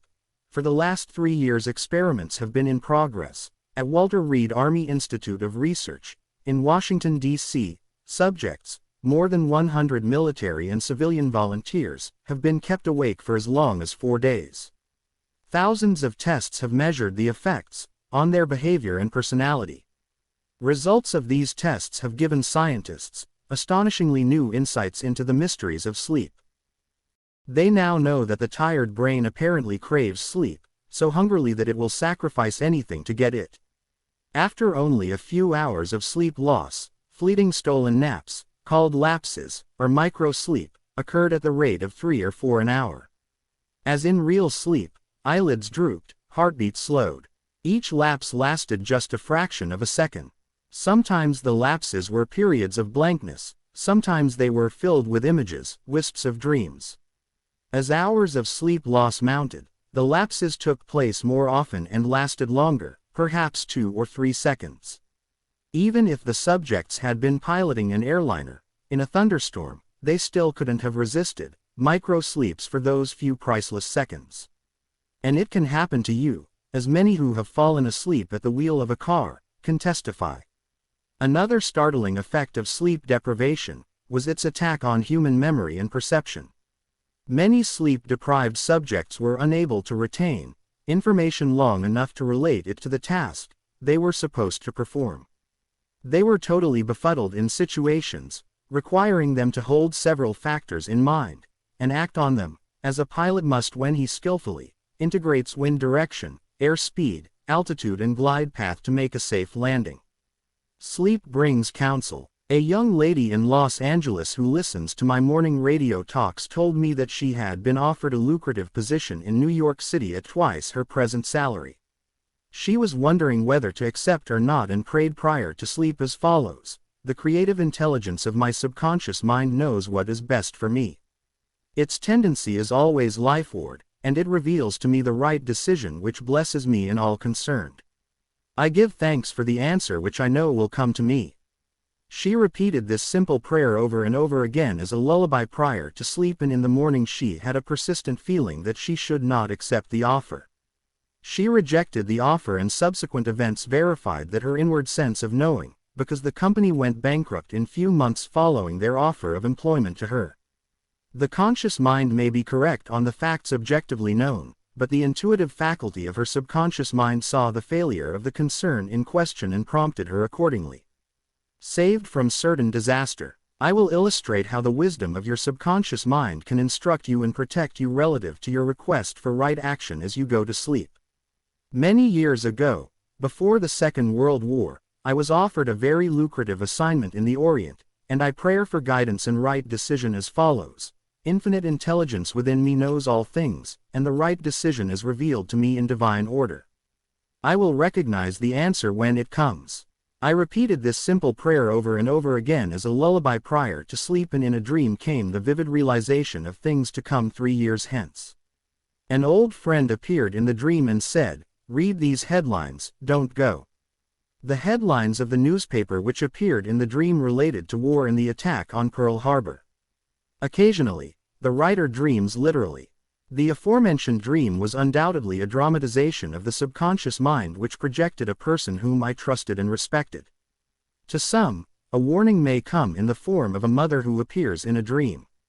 She tells the person not to go here or there, and the reason for the warning. Your subconscious mind is all-wise. It knows all things. Oftentimes it will speak to you only in a voice that your conscious mind will immediately accept as true. Sometimes your subconscious mind will warn you in a voice which sounds like that of your mother or some loved one, which may cause you to stop on the street, and you find, if you had gone another foot, a falling object from a window might have struck you on the head.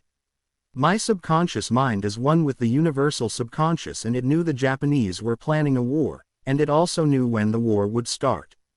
Dr. Ryan, director of the Department of Psychology at Duke University, has gathered together a vast amount of evidence showing that a great number of people all over the world see events before they happen, and in many instances are, therefore, able to avoid the tragic event which was foreseen vividly in a dream. The dream which I had showed clearly the headlines in the New York Times about 3 years prior to the tragedy of Pearl Harbor. In consequence of this dream, I immediately canceled the trip as I felt a subconscious compulsion to do so. 3 years later, the Second World War proved the truth of the inner voice of intuition. Your future is in your subconscious mind. Remember that the future, the result of your habitual thinking, is already in your mind except when you change it through prayer. The future of a country, likewise, is in the collective subconscious of the people of that nation. There is nothing strange in the dream I had wherein I saw the headlines of the New York newspapers long before the war began.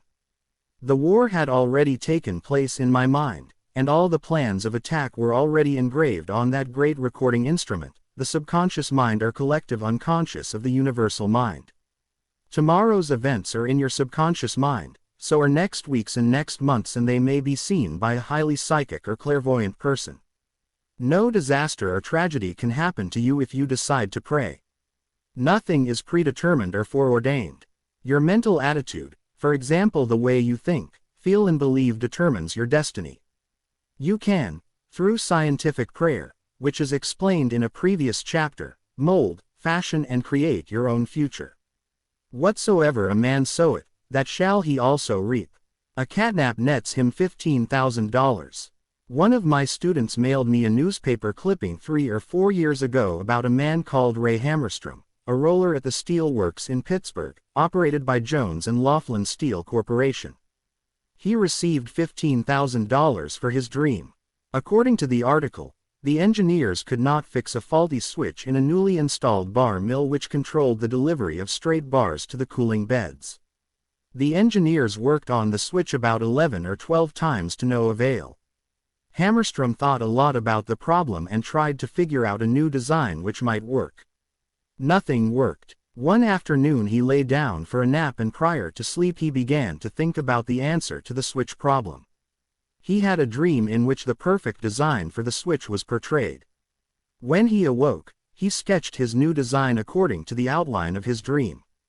This visionary catnap won Hammerstrom a check for $15,000, the largest award the firm ever gave an employee for a new idea. How a famous professor solved his problem in sleep. Dr. H. V. Helprecht, professor of Assyrian at the University of Pennsylvania, wrote as follows: "One Saturday evening I had been wearying myself, in the vain attempt to decipher 2 small fragments of agate which were supposed to belong to the finger rings of some Babylonians. About midnight, weary and exhausted, I went to bed and dreamed the following remarkable dream. A tall thin priest of Nippur, about 40 years of age, led me to the treasure chamber of the temple, a small, low-ceilinged room without windows, with scraps of agate and lapis lazuli, lay scattered on the floor. Here he addressed me as follows: the 2 fragments, which you have published separately, on pages 22 and 26 belong together, and are not finger rings. The first 2 rings served as earrings, for the statue of the god. The 2 fragments you have are the portions of them. If you will put them together, you will have confirmation of my words." I awoke at once, examined the fragments, and to my astonishment found the dream verified. The problem was then at last solved. This demonstrates clearly the creative manifestation of his subconscious mind, which knew the answer to all his problems. How the subconscious worked for a famous writer while he slept. Robert Louis Stevenson, in one of his books, Across the Plains, devotes a whole chapter to dreams. He was a vivid dreamer and had the persistent habit of giving specific instructions to his subconscious every night prior to sleep. He would request his subconscious to evolve stories for him while he slept. For example, if Stevenson's funds were at a low ebb, his command to his subconscious would be something like this: "Give me a good thrilling novel which will be marketable and profitable."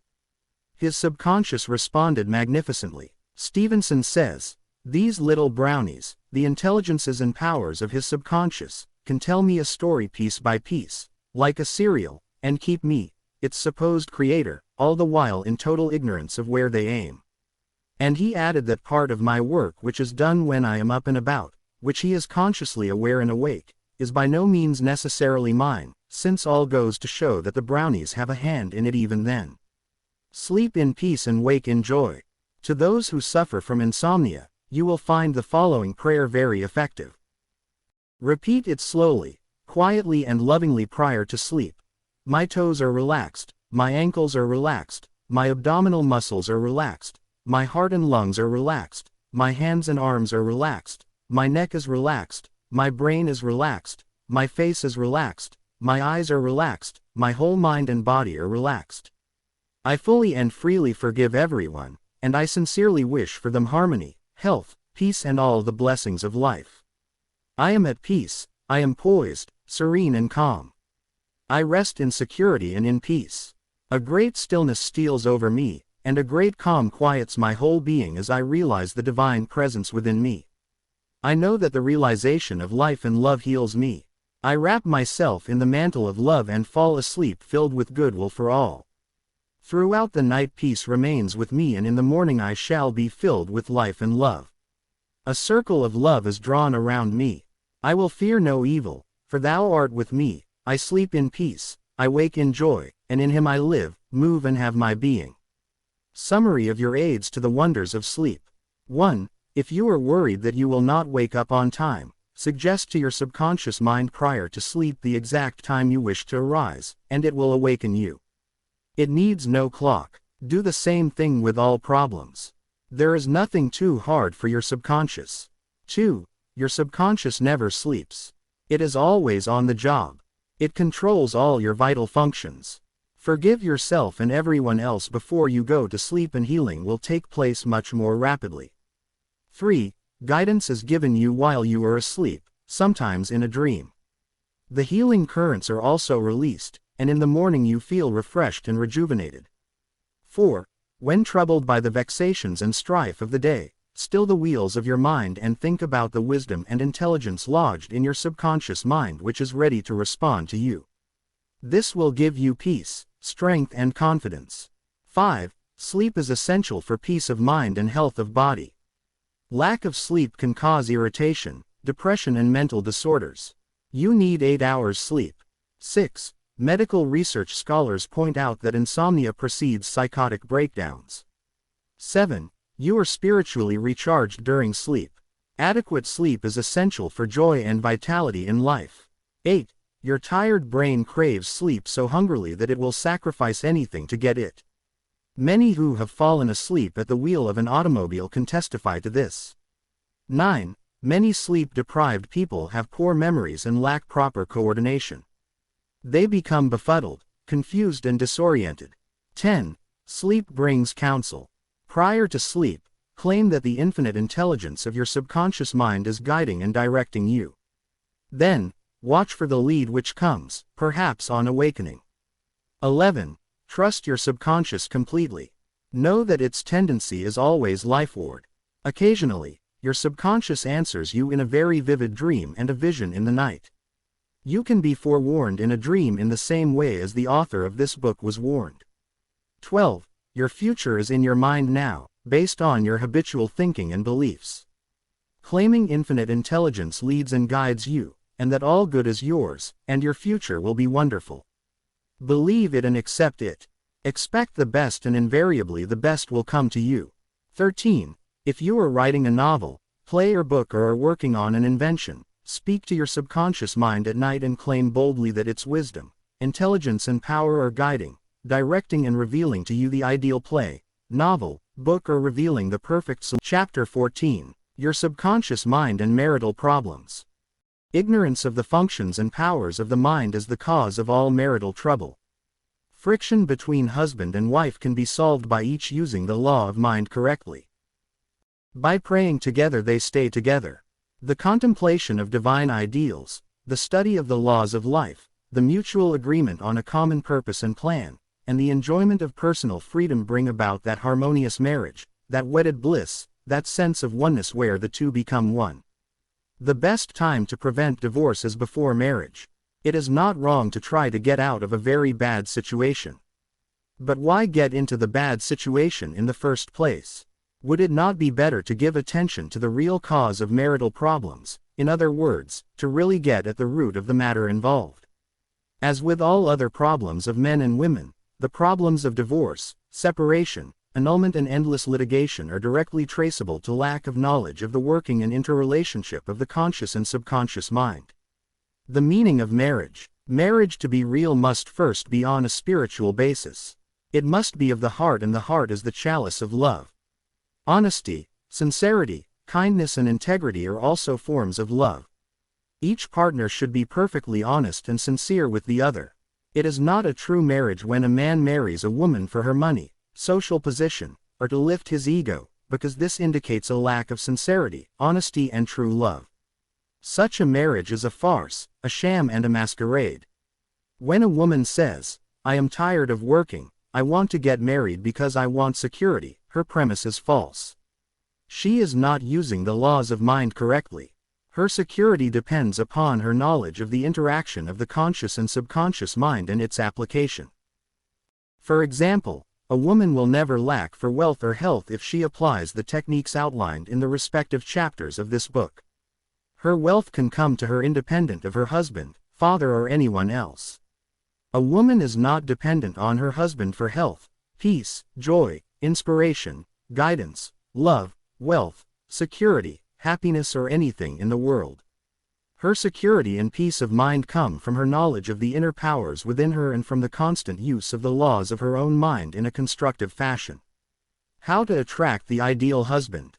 You are now acquainted with the way your subconscious mind works. You know that whatever you impress upon it, it will be experienced in your world. Begin now to impress your subconscious mind with the qualities and characteristics you desire in a man. The following is an excellent technique.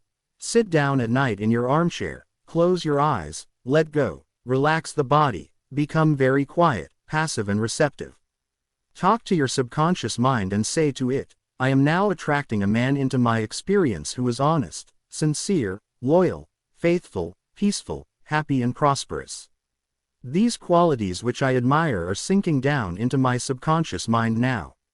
As I dwell upon these characteristics, they become a part of me and are embodied subconsciously. I know there is an irresistible law of attraction and that I attract to me a man according to my subconscious belief. I attract that which I feel to be true in my subconscious mind. I know I can contribute to his peace and happiness. He loves my ideals, and I love his ideals. He does not want to make me over, neither do I want to make him over. There is mutual love, freedom, and respect." Practice this process of impregnating your subconscious mind. Then, you will have the joy of attracting to you a man possessing the qualities and characteristics you mentally dwelt upon. Your subconscious intelligence will open up a pathway, whereby both of you will meet, according to the irresistible and changeless flow of your own subconscious mind. Have a keen desire to give the best that is in you of love, devotion, and cooperation. Be receptive to this gift of love which you have given to your subconscious mind.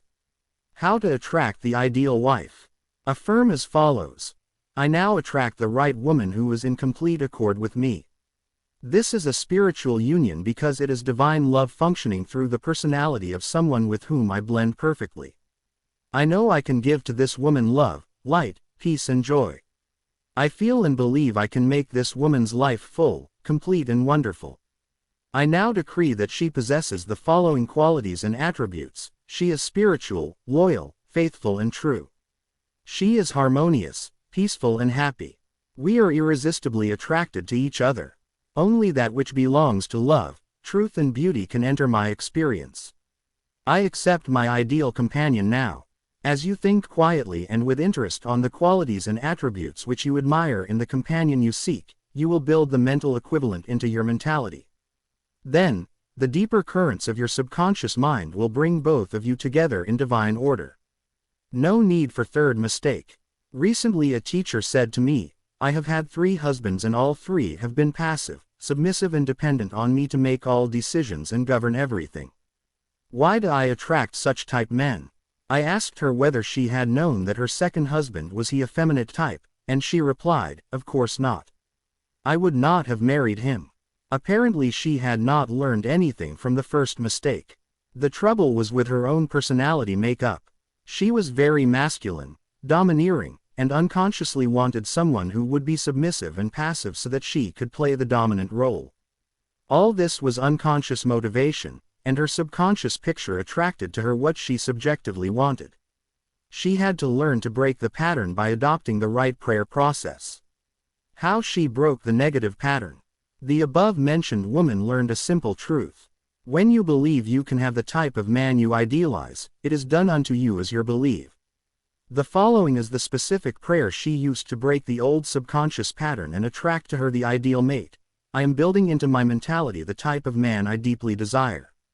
The man I attract for a husband is strong, powerful, loving, very masculine, successful, honest, loyal and faithful. He finds love and happiness with me. I love to follow where he leads. I know he wants me, and I want him. I am honest, sincere, loving and kind. I have wonderful gifts to offer him. They are goodwill, a joyous heart and a healthy body. He offers me the same. It is mutual, I give and I receive. Divine intelligence knows where this man is, and the deeper wisdom of my subconscious mind is now bringing both of us together in its own way and we recognize each other immediately. I release this request to my subconscious mind which knows how to bring my request to pass. I give thanks for the perfect answer. She prayed in the above manner night and morning, affirming these truths and knowing that through frequent occupation of the mind she would reach the mental equivalent of that which she sought. The answer to her prayer. Several months went by. She had a great number of dates and social engagements, none of which was agreeable to her. When she was about to question, waver, doubt and vacillate, she reminded herself that the infinite intelligence was bringing it to pass in its own way and that there was nothing to be concerned about. Her final decree in her divorce proceedings was granted, which brought her a great sense of release and mental freedom. Shortly afterward she went to work as a receptionist in a doctor's office. She told me that the minute she saw the physician, she knew he was the man she was praying about. Apparently he knew it too, because he proposed to her the first week she was in the office and their subsequent marriage was ideally happy.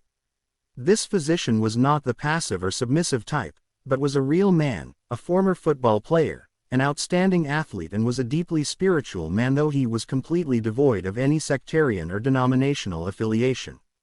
She got what she prayed for because she claimed it mentally until she reached the point of saturation. In other words, she mentally and emotionally united with her idea, and it became a part of her in the same way that an apple becomes a part of her bloodstream. Should I get a divorce? Divorce is an individual problem. It cannot be generalized. In some cases, of course, there never should have been a marriage. In some cases, divorce is not the solution, no more so than marriage is the solution for a lonely man. Divorce may be right for one person and wrong for another. A divorced woman may be far more sincere and noble than may of her married sisters who perhaps are living a lie.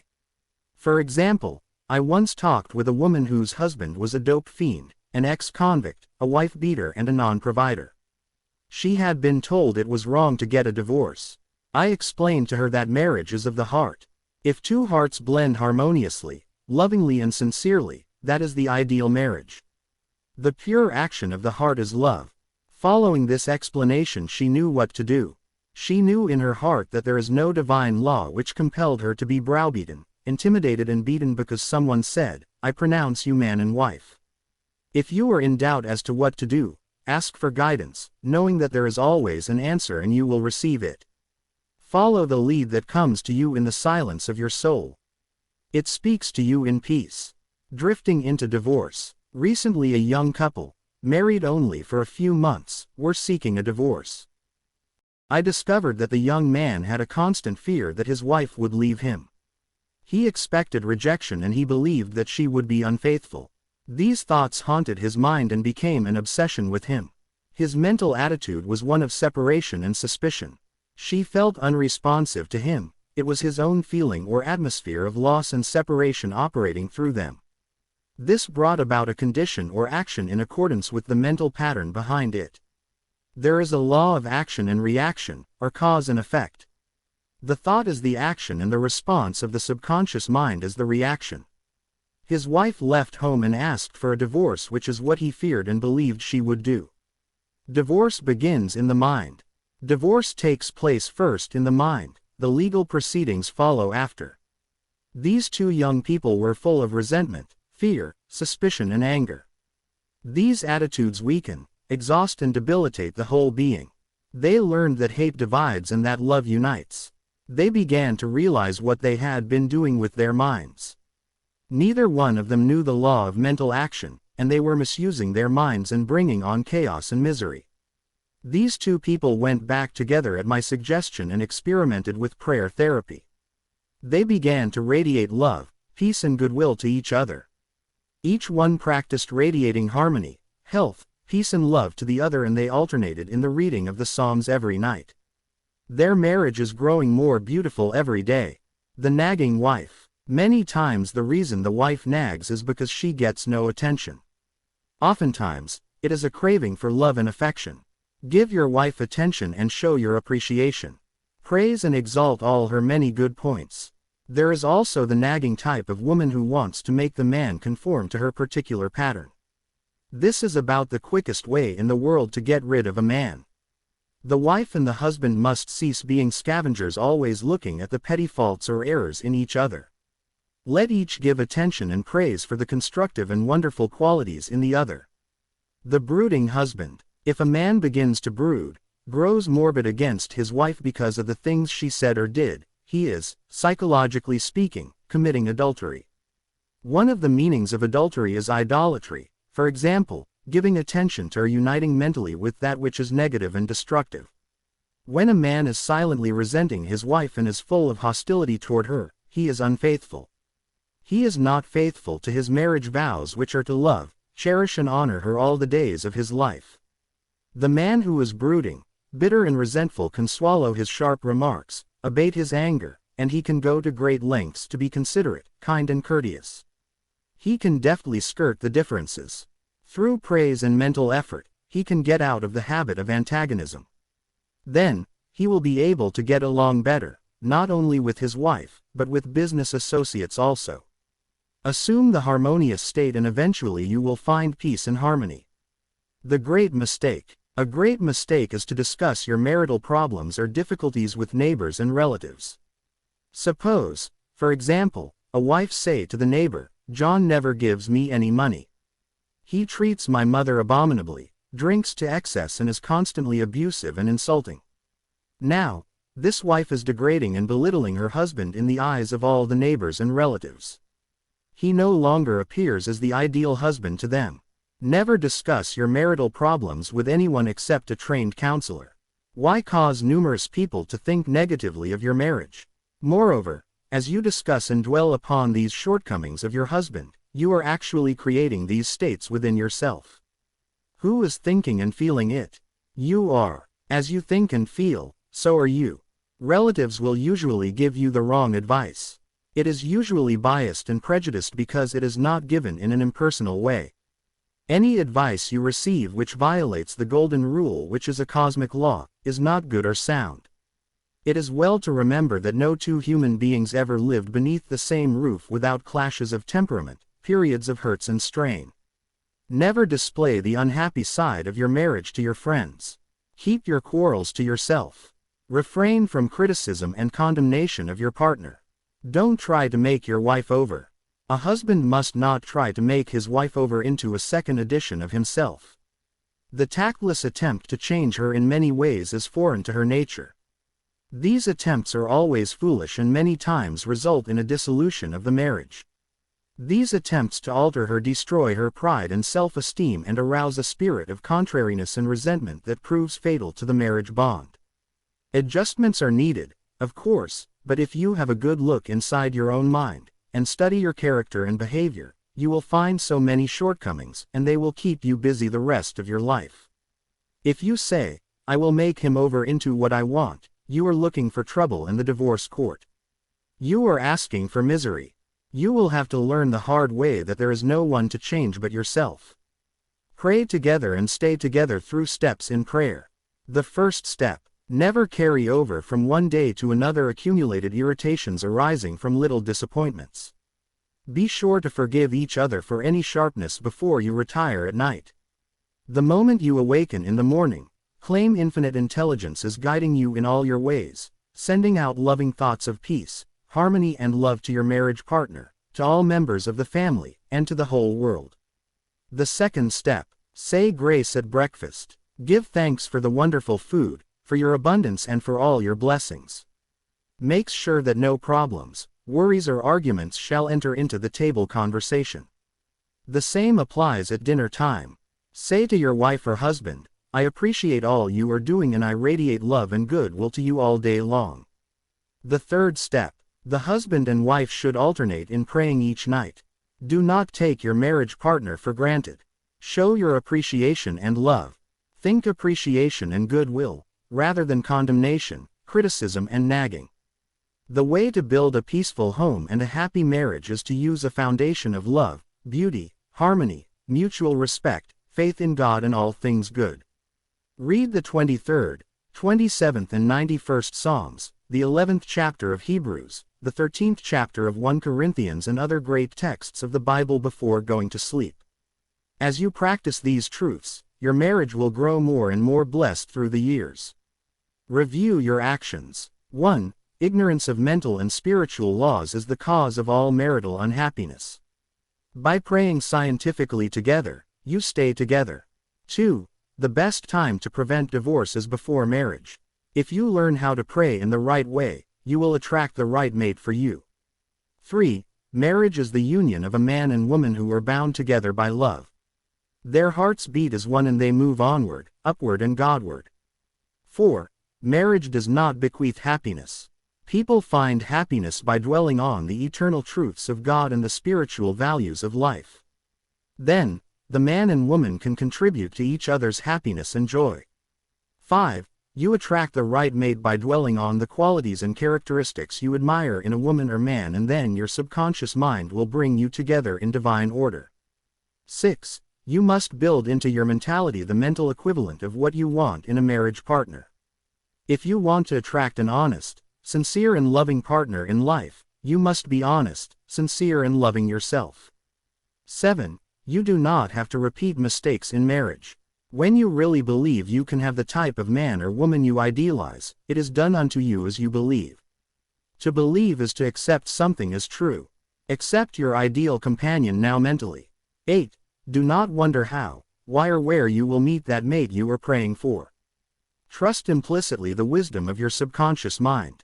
It has the know-how, and you don't have to assist it. 9. You are mentally divorced when you indulge in peeves, grudges, ill will and hostility toward your marriage partner. You are mentally dwelling with error in the bed of your mind.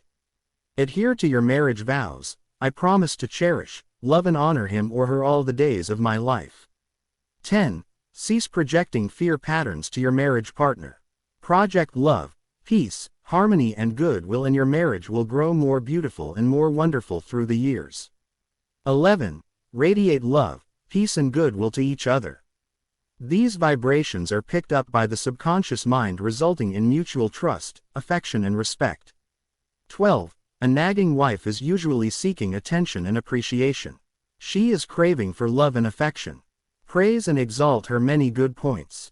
Show her that you love her and appreciate her. 13. A man who loves his wife does not do anything unloving or unkind in word, manner or action. Love is what love does. 14. In marital problems, always seek expert advice. You would not go to a carpenter to pull a tooth, neither should you discuss your marriage problems with relatives or friends. You should go to a trained person for counsel. 15. Never try to make your wife or husband over. These attempts are always foolish and tend to destroy the pride and self-esteem of the other. Moreover, it arouses a spirit of resentment that proves fatal to the marriage bond. Cease trying to make the other a second edition of yourself. 16. Pray together and you will stay together. Scientific prayer solves all problems. Mentally picture your wife as she ought to be, joyous, happy, healthy and beautiful. See your husband as he ought to be, strong, powerful, loving, harmonious and kind. Maintain this mental picture and you will experience the marriage made in heaven, which is harmony and peace. Chapter 15. Your subconscious mind and your happiness. William James, father of American psychology, said that the greatest discovery of the 19th century was not in the realm of physical science. The greatest discovery was the power of the subconscious touched by faith. In every human being is that limitless reservoir of power which can overcome any problem in the world. True and lasting happiness will come into your life the day you get the clear realization that you can overcome any weakness, the day you realize that your subconscious can solve your problems, heal your body, and prosper you beyond your fondest dream. You might have felt very happy when your child was born, when you got married, when you graduated from college, or when you won a great victory or a prize. You might have been very happy when you became engaged to the loveliest girl or the most handsome man. You could go on and list innumerable experiences which have made you happy. However, no matter how marvelous these experiences are, they do not give real lasting happiness, they are transitory. The book of Proverbs gives the answer. Whosoever trusteth in the Lord, happy is he. When you trust in the Lord, the power and wisdom of your subconscious mind, to lead, guide, govern and direct all your ways, you will become poised, serene and relaxed. As you radiate love, peace and goodwill to all, you are building a superstructure of happiness for all the days of your life. You must choose happiness. Happiness is a state of mind. There is a phrase in the Bible which says, "Choose ye this day whom ye will serve." You have the freedom to choose happiness. This may seem extraordinarily simple, and it is. Perhaps this is why people stumble over the way to happiness. They do not see the simplicity of the key to happiness. The great things of life are simple, dynamic and creative. They produce well-being and happiness. St. Paul reveals to you how you can think your way into a life of dynamic power and happiness in these words. Finally, brethren, whatsoever things are true, whatsoever things are honest, whatsoever things are just, whatsoever things are pure, whatsoever things are lovely, whatsoever things are of good report, if there be any virtue, and if there be any praise, think on these things. Philippians 4:8. How to choose happiness. Begin now to choose happiness. This is how you do it. When you open your eyes in the morning, say to yourself, "Divine order takes charge of my life today and every day. All things work together for good for me today. This a new and wonderful day for me. There will never be another day like this one. I am divinely guided all day long and whatever I do will prosper. Divine love surrounds me, enfolds me, and enwraps me, and I go forth in peace. Whenever my attention wanders away from that which is good and constructive, I will immediately bring it back to the contemplation of that which is lovely and of good report. I am a spiritual and mental magnet attracting to myself all things which bless and prosper me. I am going to be a wonderful success in all my undertakings today. I am definitely going to be happy all day long. Start each day in this manner, then you will be choosing happiness and you will be a radiant, joyous person. He made it a habit to be happy. A number of years ago, I stayed for about a week in a farmer's house in Connemara on the west coast of Ireland. He seemed to be always singing and whistling and was full of humor. I asked him the secret of happiness, and his reply was, "It is a habit of mine to be happy. Every morning when I awaken and every night before I go to sleep, I bless my family, the crops, the cattle and I thank God for the wonderful harvest." This farmer had made a practice of this for over 40 years. As you know, thoughts repeated regularly and systematically sink into the subconscious mind and become habitual. He discovered that happiness is a habit. You must desire to be happy. There is one very important point about being happy. You must sincerely desire to be happy.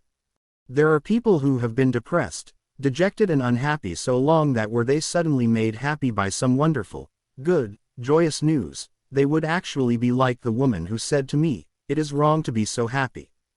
They have been so accustomed to the old mental patterns that they do not feel at home being happy. They long for the former, depressed, unhappy state. I knew a woman in England who had rheumatism for many years. She would pat herself on the knee and say, "My rheumatism is bad today.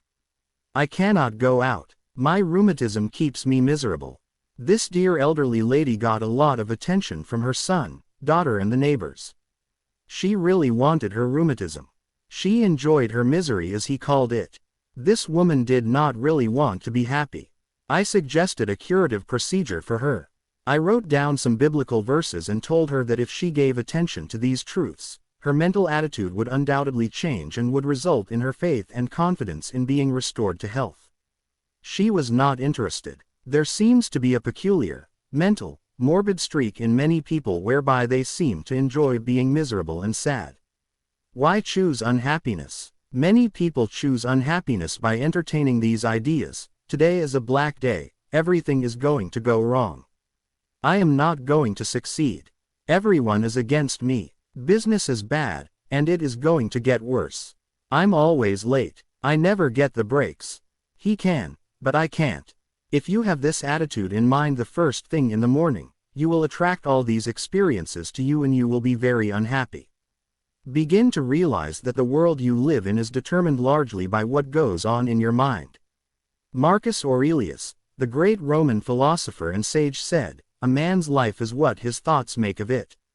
Emerson, America's foremost philosopher, said, "A man is what he thinks all day long." The thoughts you habitually entertain in your mind have the tendency to actualize themselves in physical conditions.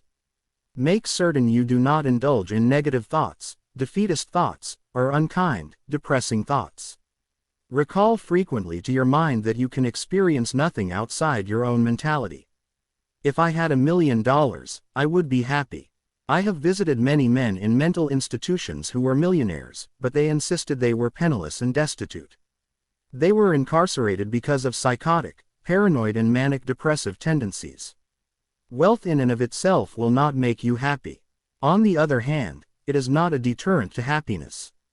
Today, there are many people trying to buy happiness through the purchase of radios, television sets, automobiles, a home in the country, a private yacht, and a swimming pool, but happiness cannot be purchased or procured in that way. The kingdom of happiness is in your thought and feeling. Too many people have the idea that it takes something artificial to produce happiness. Some say, if I were elected mayor, made president of the organization, promoted to general manager of the corporation, I would be happy. The truth is that happiness is a mental and spiritual state. None of these positions mentioned will necessarily bequeath happiness. Your strength, joy and happiness consist in finding out the law of divine order and right action lodged in your subconscious mind and by applying these principles in all phases of your life. He found happiness to be the harvest of a quiet mind. Lecturing in San Francisco some years ago, I interviewed a man who was very unhappy and dejected over the way his business was going. He was the general manager. His heart was filled with resentment toward the vice president and the president of the organization. He claimed that they opposed him. Because of this internal strife, business was declining, he was receiving no dividends or stock bonuses. This is how he solved his business problem. The first thing in the morning, he affirmed quietly as follows: all those working in our corporation are honest, sincere, cooperative, faithful and full of goodwill to all. They are mental and spiritual links in the chain of this corporation's growth, welfare and prosperity. I radiate love, peace and goodwill in my thoughts, words and deeds to my 2 associates and to all those in the company. The president and the vice president of our company are divinely guided in all their undertakings. The infinite intelligence of my subconscious mind makes all decisions through me. There is only right action in all our business transactions and in our relationship with each other. I send the messengers of peace, love and goodwill before me to the office. Peace and harmony reign supreme in the minds and hearts of all those in the company, including myself. I now go forth into a new day, full of faith, confidence and trust. This business executive repeated the above meditation slowly 3 times in the morning, feeling the truth of what he affirmed. When fearful or angry thoughts came into his mind during the day, Hugh would say to himself, "Peace, harmony and poise govern my mind at all times."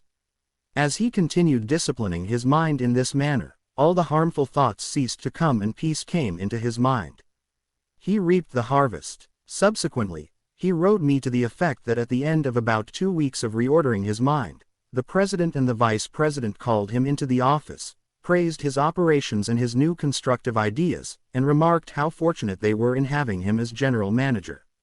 He was very happy in discovering that man finds happiness within himself. The block or stump is not really there. I read a newspaper article some years ago which told about a horse who had shied when he came to a stump on the road. Subsequently, every time the horse came to that same stump, he shied. The farmer dug the stump out, burned it and leveled the old road. Yet, for 25 years, every time the horse passed the place where the former stump was, he shied. The horse was shying at the memory of a stump. There is no block to your happiness save in your own thought life and mental imagery. Are fear or worry holding you back? Fear is a thought in your mind. You can dig it up this very moment by supplanting it with faith in success, achievement and victory over all problems. I knew a man who failed in business.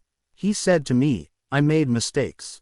I've learned a lot. I am going back into business and I will be a tremendous success." He faced up to that stump in his mind. He did not whine or complain, but he tore up the stump of failure, and through believing in his inner powers to back him up, he banished all fear thoughts and old depressions. Believe in yourself and you will succeed and be happy. The happiest man is he who constantly brings forth and practices what is best in him. Happiness and virtue complement each other. The best are not only the happiest, but the happiest are usually the best in the art of living life successfully. God is the highest and best in you. Express more of God's love, light, truth and beauty and you will become one of the happiest persons in the world today. Epictetus, the Greek Stoic philosopher, said, "There is but one way to tranquility of mind and happiness. Let this, therefore, be always ready at hand with thee, both when thou wakest early in the morning, and all the day long, and when thou goest too late to sleep, to account no external things thine own, but commit all these to God." Summary of steps to happiness. 1. William James said that the greatest discovery of the 19th century was the power of the subconscious mind touched by faith. 2. There is tremendous power within you. Happiness will come to you when you acquire a sublime confidence in this power. Then, you will make your dreams come true. 3. You can rise victorious over any defeat and realize the cherished desires of your heart through the marvelous power of your subconscious mind. This is the meaning of "Whosoever trusteth in the Lord," spiritual laws of the subconscious mind, happy is he. 4. You must choose happiness. Happiness is a habit. It is a good habit to ponder often on whatsoever things are true, whatsoever things are honest, whatsoever things are just, whatsoever things are pure, whatsoever things are lovely, whatsoever things are of good report, if there be any virtue, and if there be any praise, think on these things. Phil. 4. 8. 5. When you open your eyes in the morning, say to yourself, "I choose happiness today. I choose success today. I choose right action today. I choose love and goodwill for all today. I choose peace today." Pour life, love and interest into this affirmation, and you have chosen happiness. 6. Give thanks for all your blessings several times a day. Furthermore, pray for the peace, happiness and prosperity of all members of your family, your associates and all people everywhere. 7. You must sincerely desire to be happy. Nothing is accomplished without desire. Desire is a wish with wings of imagination and faith. Imagine the fulfillment of your desire, and feel its reality, and it will come to pass. Happiness comes in answered prayer. 8. By constantly dwelling on thoughts of fear, worry, anger, hate and failure you will become very depressed and unhappy. Remember, your life is what your thoughts make of it. 9. You cannot buy happiness with all the money in the world. Some millionaires are very happy, some are very unhappy. Many people with very little worldly good are very happy and some are very unhappy. Some married people are happy and some are very unhappy. Some single people are happy and some are very unhappy. The kingdom of happiness is in your thought and feeling. 10. Happiness is the harvest of a quiet mind. Anchor your thoughts on peace, poise, security, and divine guidance and your mind will be productive of happiness. 11. There is no block to your happiness. External things are not causative. These are effects, not cause. Take your cue from the only creative principle within you. Your thought is cause, and a new cause produces a new effect. Choose happiness. 12. The happiest man is he who brings forth the highest and the best in him. God is the highest and best in him, for the kingdom of God is within. Chapter 16. Your subconscious mind and harmonious human relations. In studying this book, you learn that your subconscious mind is a recording machine which faithfully reproduces whatever you impress upon it. This is one of the reasons for the application of the golden rule in human relations. Matthew 7:12 says, "All things whatsoever ye would that men should do unto you, do ye even so to them." This quotation has outer and inner meanings. You are interested in its inner meaning from the standpoint of your subconscious mind, which is, as you would the men should think about you, think you about them in like manner. As you would that men should feel about you, feel you also about them in like manner. As you would want men to act toward you, act you toward them in like manner. For example, you may be polite and courteous to someone in your office, but when his back is turned, you are very critical and resentful toward him in your mind. Such negative thoughts are highly destructive to you. It is like taking poison. You are actually taking mental poisons which rob you of vitality, enthusiasm, strength, guidance and goodwill. These negative thoughts and emotions sink down into your subconscious, and cause all kinds of difficulties and maladies in your life. The master key to happy relationships with others. Judge not, that ye be not judged. For with that judgment ye judge, ye shall be judged. And with what measure ye mete, it shall be measured to you again. Matthew 7. 1-2. A study of these verses and the application of the inner truths therein contained represent the real key to harmonious relations. To judge is to think, to arrive at a mental verdict or conclusion in your mind. The thought you have about the other person is your thought, because you are thinking it. Your thoughts are creative, therefore, you actually create in our own experience what you think and feel about the other person. It is also true that the suggestion you give to another, you give to yourself because your mind is the creative medium. This is why it is said, for with what judgment ye judge, ye shall be judged. When you know this law and the way your subconscious mind works, you are careful to think, feel and act right toward the other. These verses teach you about the emancipation of man and reveal to you the solution to your individual problems. And with what measure ye mete, it shall be measured to you again. The good you do for others comes back to you in like measure, and the evil you do returns to you by the law of your own mind. If a man cheats and deceives another, he is actually cheating and deceiving himself. His sense of guilt and mood of loss inevitably will attract loss to him in some way, at some time. His subconscious records his mental act and reacts according to the mental intention or motivation. Your subconscious mind is impersonal and unchanging, neither considering persons nor respecting religious affiliations or institutions of any kind. It is neither compassionate nor vindictive. The way you think, feel and act toward others returns at least upon yourself. The daily headlines made him sick. Begin now to observe yourself. Observe your reactions to people, conditions, and circumstances. How do you respond to the events and news of the day? It makes not difference if all the other people were wrong and you alone were right. If the news disturbs you, it is your evil because your negative emotions robbed you of peace and harmony. A woman wrote me about her husband, saying that he goes into a rage when he reads what certain newspaper columnists write in the newspaper.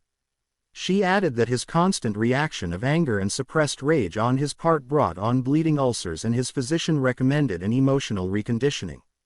I invited this man to see me and I explained to him the way his mind functions, indicating how emotionally immature it was to get angry when others write articles with which he disapproves or disagrees. He began to realize that he should give the newspaperman freedom to express himself even though the latter disagreed with him politically, religiously, or in any other way. In the same manner, the newspaperman would give him the freedom to write a letter to the newspaper disagreeing with his published statements. He learned that he could disagree without being disagreeable. He awakened to the simple truth that it is never what a person says or does that affects him, it is his reaction to what is said or done that matters. This explanation was the cure for this man, and he realized that with a little practice he could master his morning tantrums. His wife told me, subsequently, that he laughed at himself and also at what the columnists say. They no longer have power to disturb, annoy and irritate him. His ulcers have disappeared due to his emotional poise and serenity. I hate women, but I like men. A private secretary was very bitter toward some of the girls in her office because they were gossiping about her, and as he said, spreading vicious lies about her. She admitted that she did no like women. She said, I hate women, but I like men. I discovered also that she spoke to the girls who were under her in the office in a very haughty, imperious and irritable tone of voice. She pointed out that they took a delight in making things difficult for her. There was a certain pomposity in her way of speaking, and I could see where her tone of voice would affect some people unpleasantly.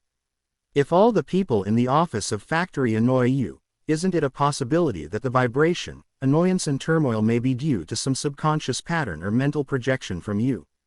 We know that a dog will react ferociously if you hate or fear dogs. Animals pick up your subconscious vibrations and react accordingly. Many undisciplined human beings are just as sensitive as dogs, cats and other animals. I suggested a process of prayer to this private secretary who hated women, explaining to her that when she began to identify herself with spiritual values and commenced to affirm the truths of life, her voice, mannerisms and hatred of women would completely disappear. She was surprised to know that the emotion of hatred shows up in a person's speech, actions, in his writings and in all phases of his life. She ceased reacting in the typical, resentful and angry way. She established a pattern of prayer, which she practiced regularly, systematically and conscientiously in the office. The prayer was as follows: I think, speak and act lovingly, quietly and peacefully. I now radiate love, peace, tolerance and kindliness to all the girls who criticized me and gossiped about me. I anchor my thoughts on peace, harmony and goodwill to all. Whenever I am about to react negatively, I say firmly to myself I am going to think, speak and act from the standpoint of the principle of harmony, health and peace within myself. Creative intelligence leads, rules and guides me in all my ways. The practice of this prayer transformed her life and she found that all criticism and annoyance ceased. The girls became co-workers and friends along life's journey. She discovered that there is no one to change but myself. His inner speech held back his promotion. One day a salesman came to see me and described his difficulties in working with the sales manager of his organization. He had been with the company 10 years and had received no promotion or recognition of any kind. He showed me his sales figures, which were greater proportionately than the other men in the territory. He said that his sales manager did not like him, that he was unjustly treated and that at conferences the manager was rude to him and at times ridiculed his suggestions. I explained that undoubtedly the cause was to a great degree within himself, and that his concept and belief about his superior bore witness to the reaction of this man. The measure we meet, shall be measured to us again. His mental measure or concept of the sales manager was that he was mean and cantankerous. He was filled with bitterness and hostility toward the executive. On his way to work he conducted a vigorous conversation with himself filled with criticism, mental arguments, recriminations and denunciations of his sales manager. What he gave out mentally, he was inevitably bound to get back. This salesman realized that his inner speech was highly destructive because of the intensity and force of his silent thoughts and emotions, and personally conducted mental condemnation and vilification of the sales manager entered into his own subconscious mind. This brought about the negative response from his boss as well as creating many other personal, physical and emotional disorders. He began to pray frequently as follows: I am the only thinker in my universe.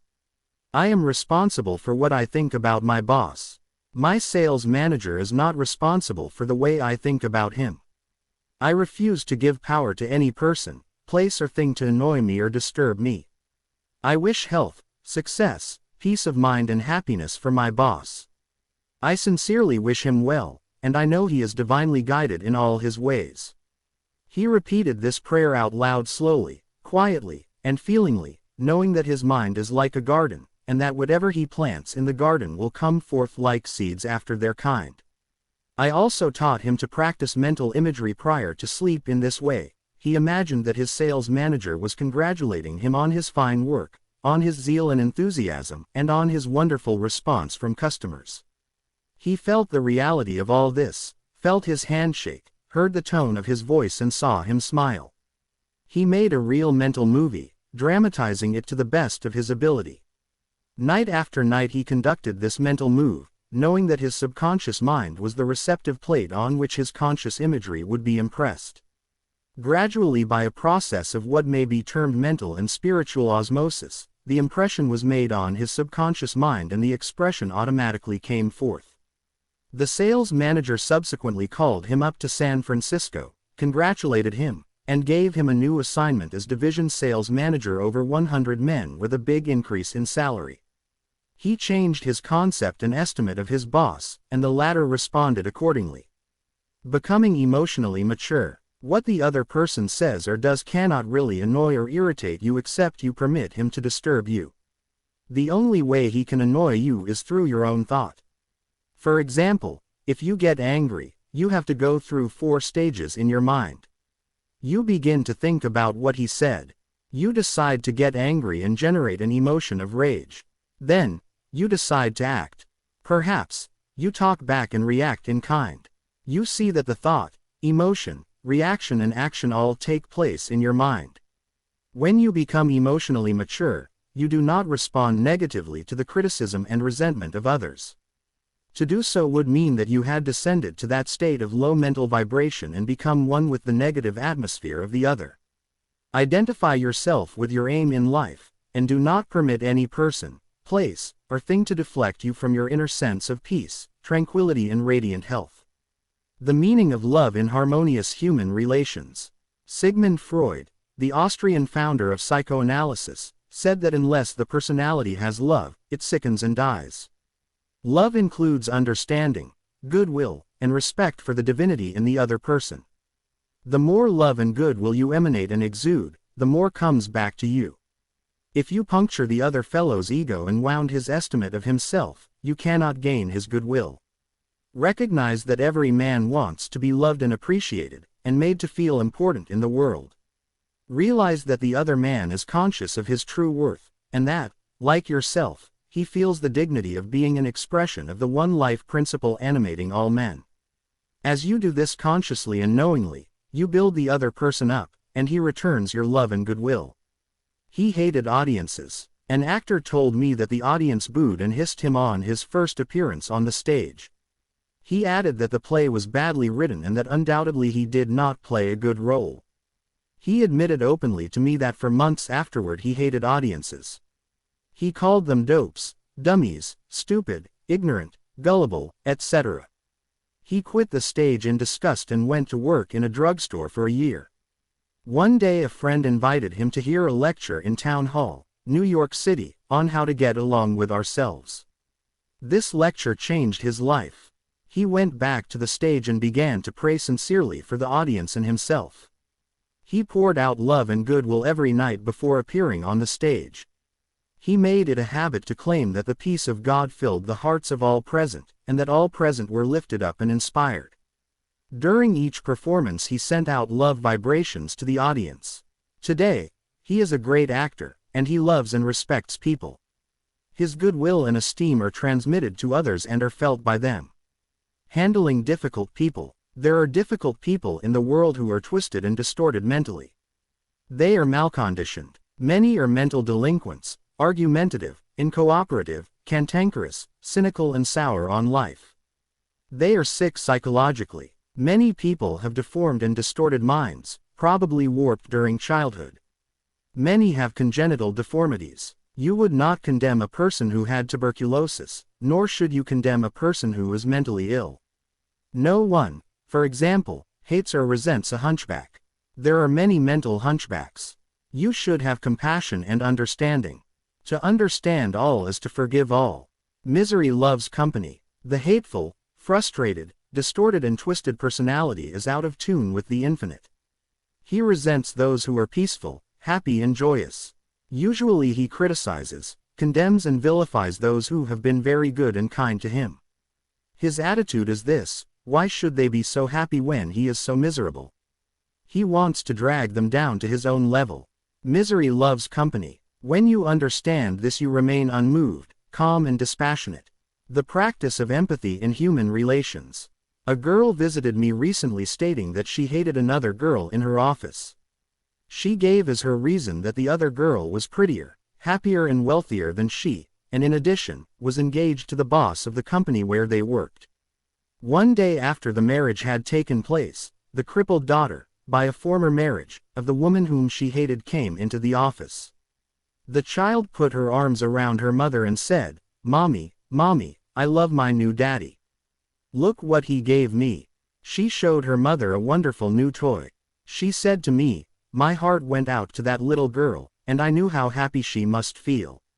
I got a vision of how happy this woman was. All of a sudden I felt love for her, and I went into the office, wished her all the happiness in the world, and I meant it. In psychological circles today, this is called empathy, which simply means the imaginative projection of your mental attitude into that of another. She projected her mental mood or the feeling of her heart into that of the other woman, and began to think and look out through the other woman's brain. She was actually thinking and feeling as the other woman, and also as the child, because she likewise had projected herself into the mind of the child. She was looking out from that vantage point on the child's mother. If tempted to injure or think ill of another, project yourself mentally into the mind of Moses and think from the standpoint of the 10 Commandments. If you are prone to be envious, jealous or angry, project yourself into the mind of Jesus and think from that standpoint, and you will feel the truth of the words love ye one another. Appeasement never wins. Do not permit people to take advantage of you and gain the point by temper tantrums, crying jags, or so-called heart attacks. These people are dictators who try to enslave you and make you do their bidding. Be firm but kind, and refuse to yield. Appeasement never wins. Refuse to contribute to their delinquency, selfishness and possessiveness. Remember, do that which is right. You are here to fulfill your ideal and remain true to the eternal verities and spiritual values of life which are eternal.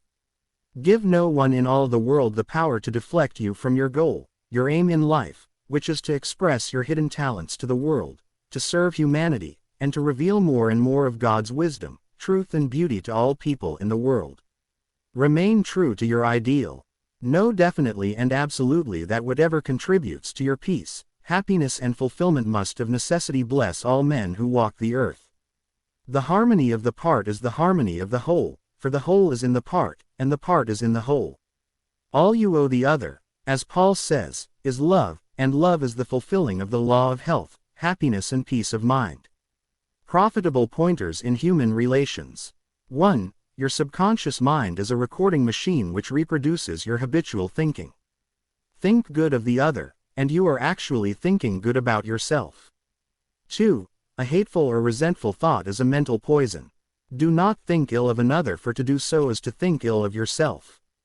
You are the only thinker in your universe, and your thoughts are creative.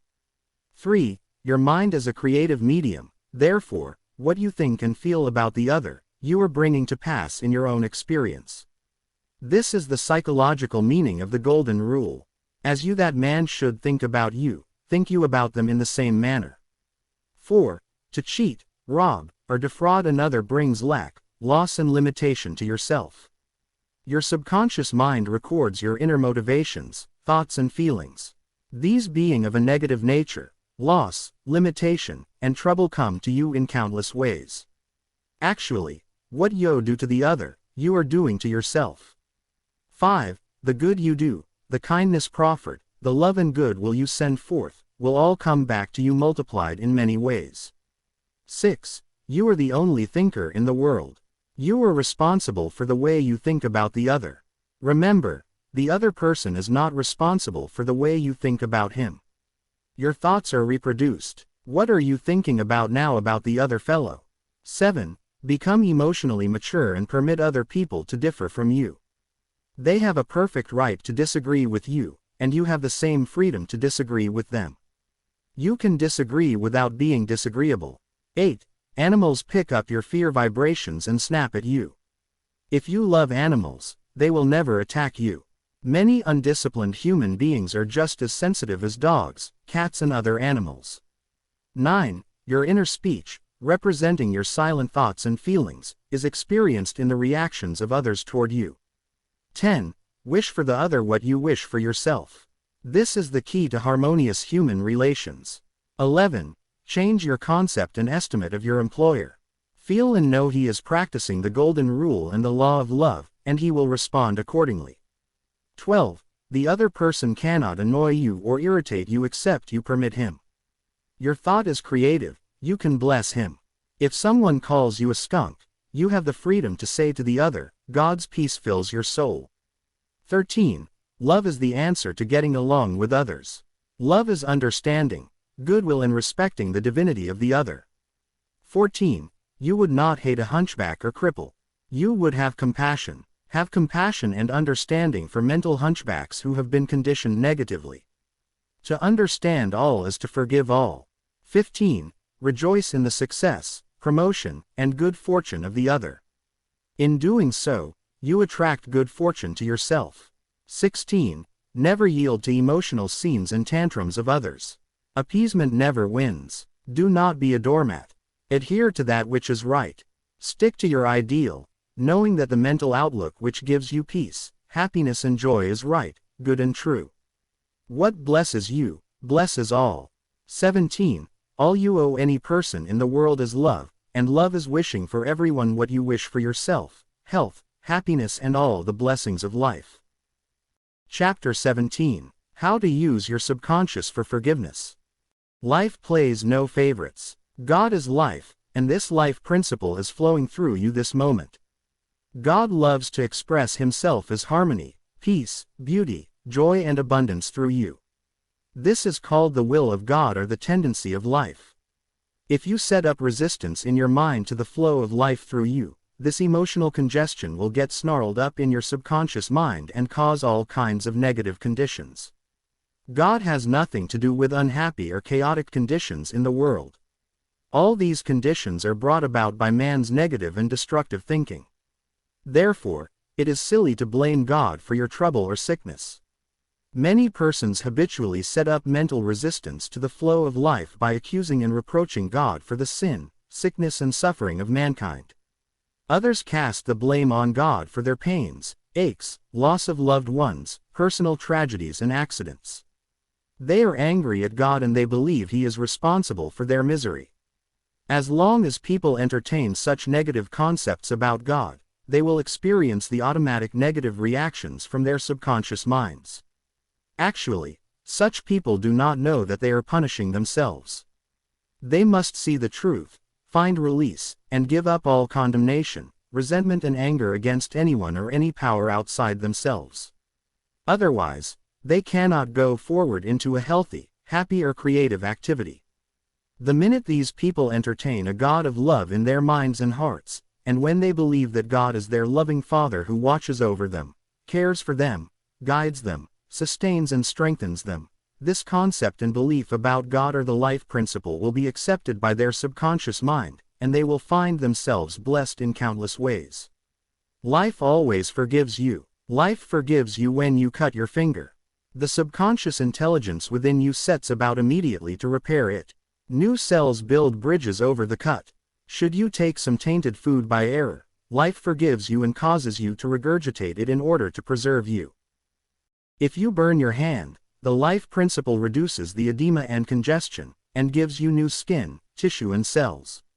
Life holds no grudges against you, and it is always forgiving you. Life brings you back to health, vitality, harmony and peace, if you cooperate by thinking in harmony with nature. Negative, hurtful, memories, bitterness and ill will clutter up and impede the free flow of the life principle in you. How he banished that feeling of guilt. I knew a man who worked every night until about 1 o'clock in the morning. He paid no attention to his 2 boys or his wife. He was always too busy working hard. He thought people should pat him on the back because he was working so arduously and persistently past midnight every night. He had a blood pressure over 200 and was full of guilt. Unconsciously, he proceeded to punish himself by hard work and he completely ignored his children. A normal man does not do that. He is interested in his boys and in their development. He does not shut his wife out of his world. I explained to him why he was working so arduously. There is something eating you inside, otherwise, you would not act this way. You are punishing yourself, and you have to learn to forgive yourself.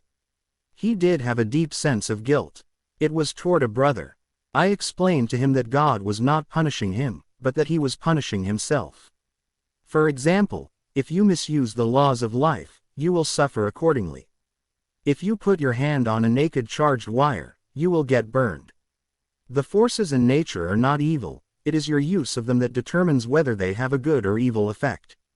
Electricity is not evil, it depends on how you use it. whether to burn down a structure or light up a home.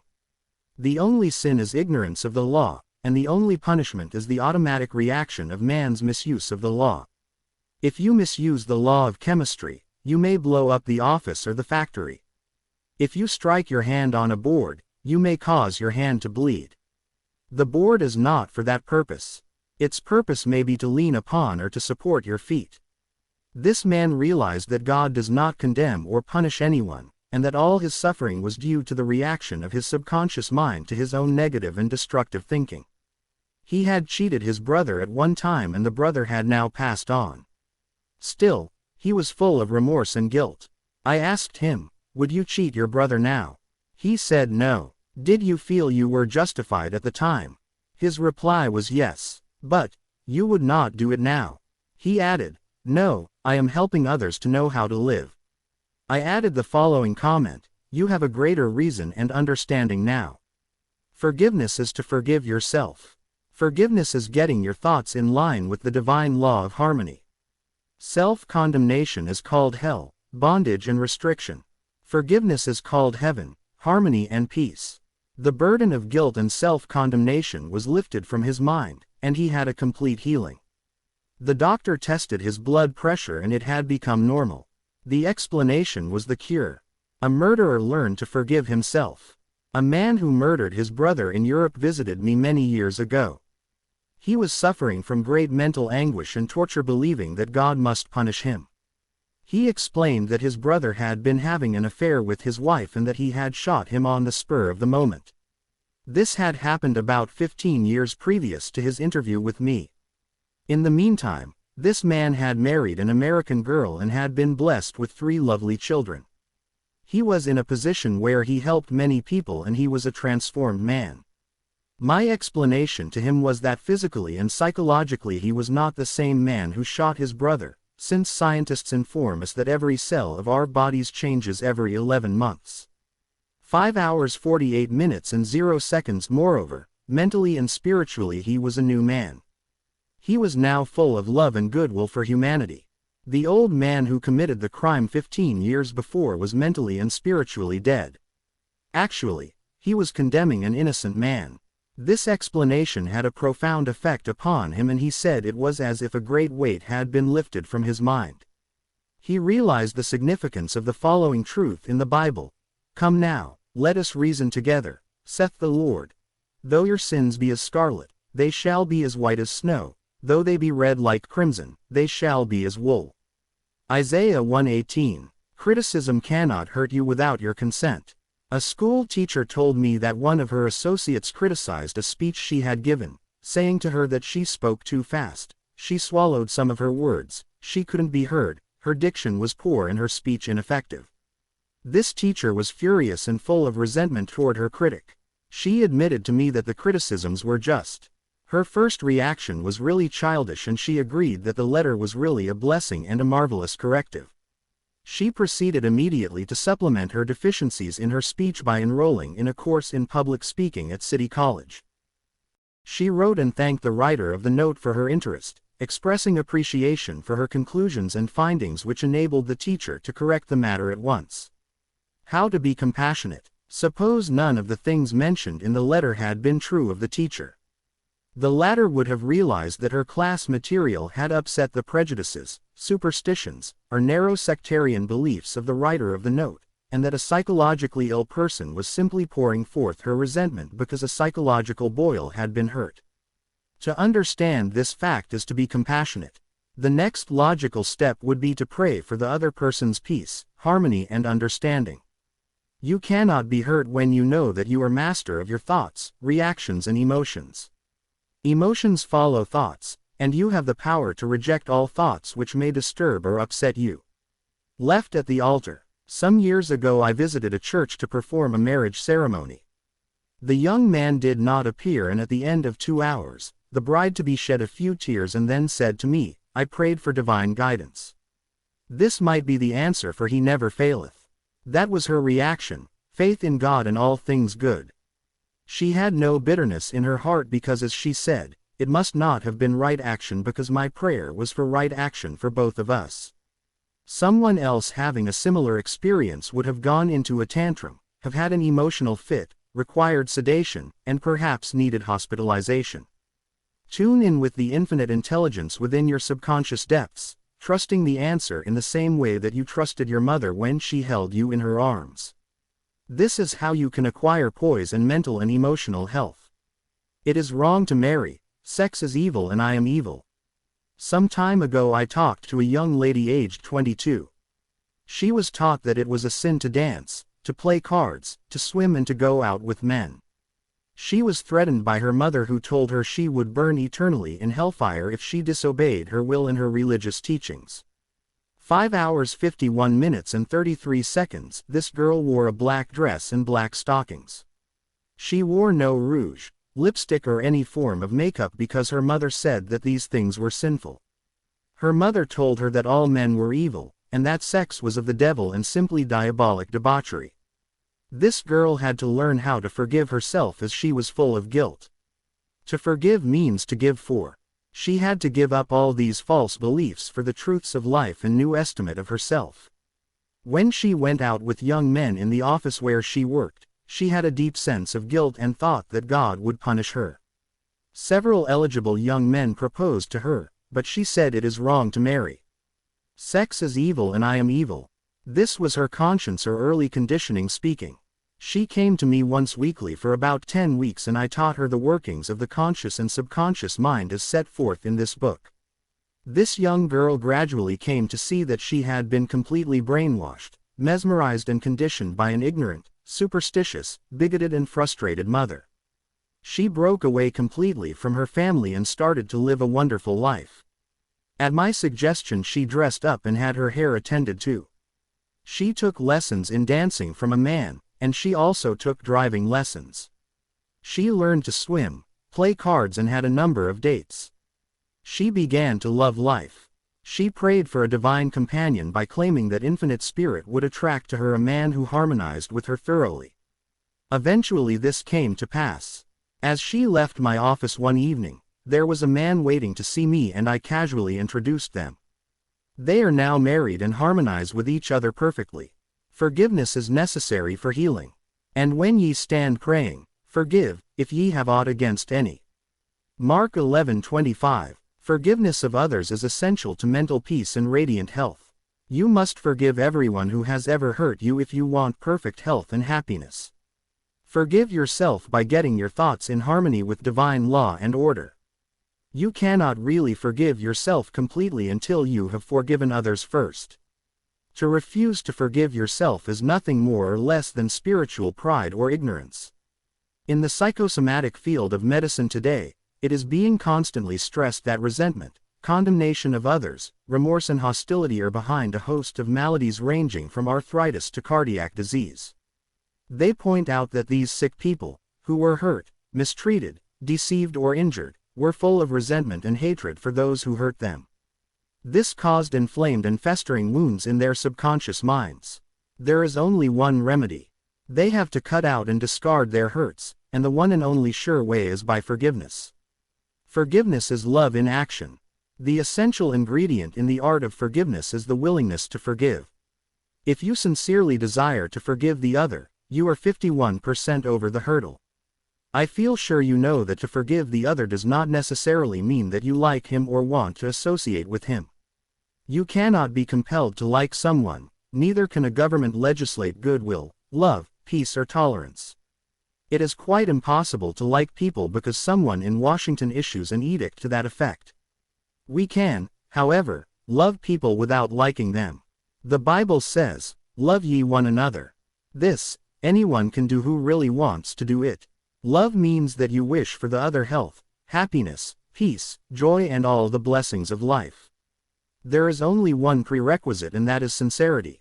You are not being magnanimous when you forgive, you are really being selfish, because what you wish for the other, you are actually wishing for yourself. The reason is that you are thinking it and you are feeling it. As you think and feel, so are you. Could anything be simpler than that? Technique of forgiveness. The following is a simple method which works wonders in your life as you practice it. Quiet your mind, relax and let go. Think of God and His love for you. and then affirm, I fully and freely forgive, mention the name of the offender, I release him mentally and spiritually. I completely forgive everything connected with the matter in question. I am free, and she is free. It is a marvelous feeling. It is my day of general amnesty. I release anybody and everybody who has ever hurt me, and I wish for each and everyone health, happiness, peace and all the blessings of life. I do this freely, joyously and lovingly, and whenever I think of the person or persons who hurt me, I say, I have released you, and all the blessings of life are yours.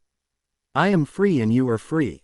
It is wonderful. The great secret of true forgiveness is that once you have forgiven the person, it is unnecessary to repeat the prayer. Whenever the person comes to your mind, or the particular hurt happens to enter your mind, wish the delinquent well, and say, peace be to you. Do this as often as the thought enters your mind. You will find that after a few days the thought of the person or experience will return less and less often, until it fades into nothingness. The acid test for forgiveness. There is an acid test for gold.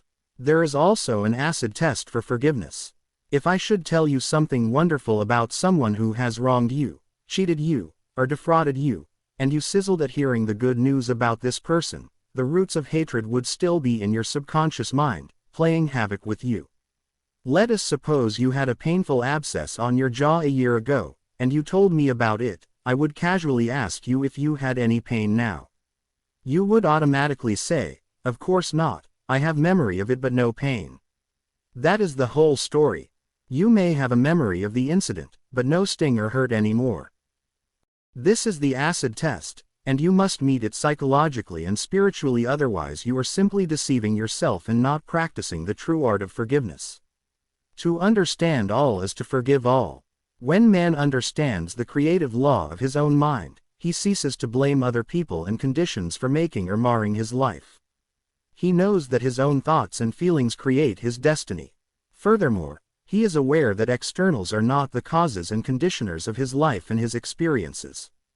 To think that others can mar your happiness, that you are the football of a cruel fate, that you must oppose and fight others for a living, all these and others like them are untenable when you understand that thoughts are things.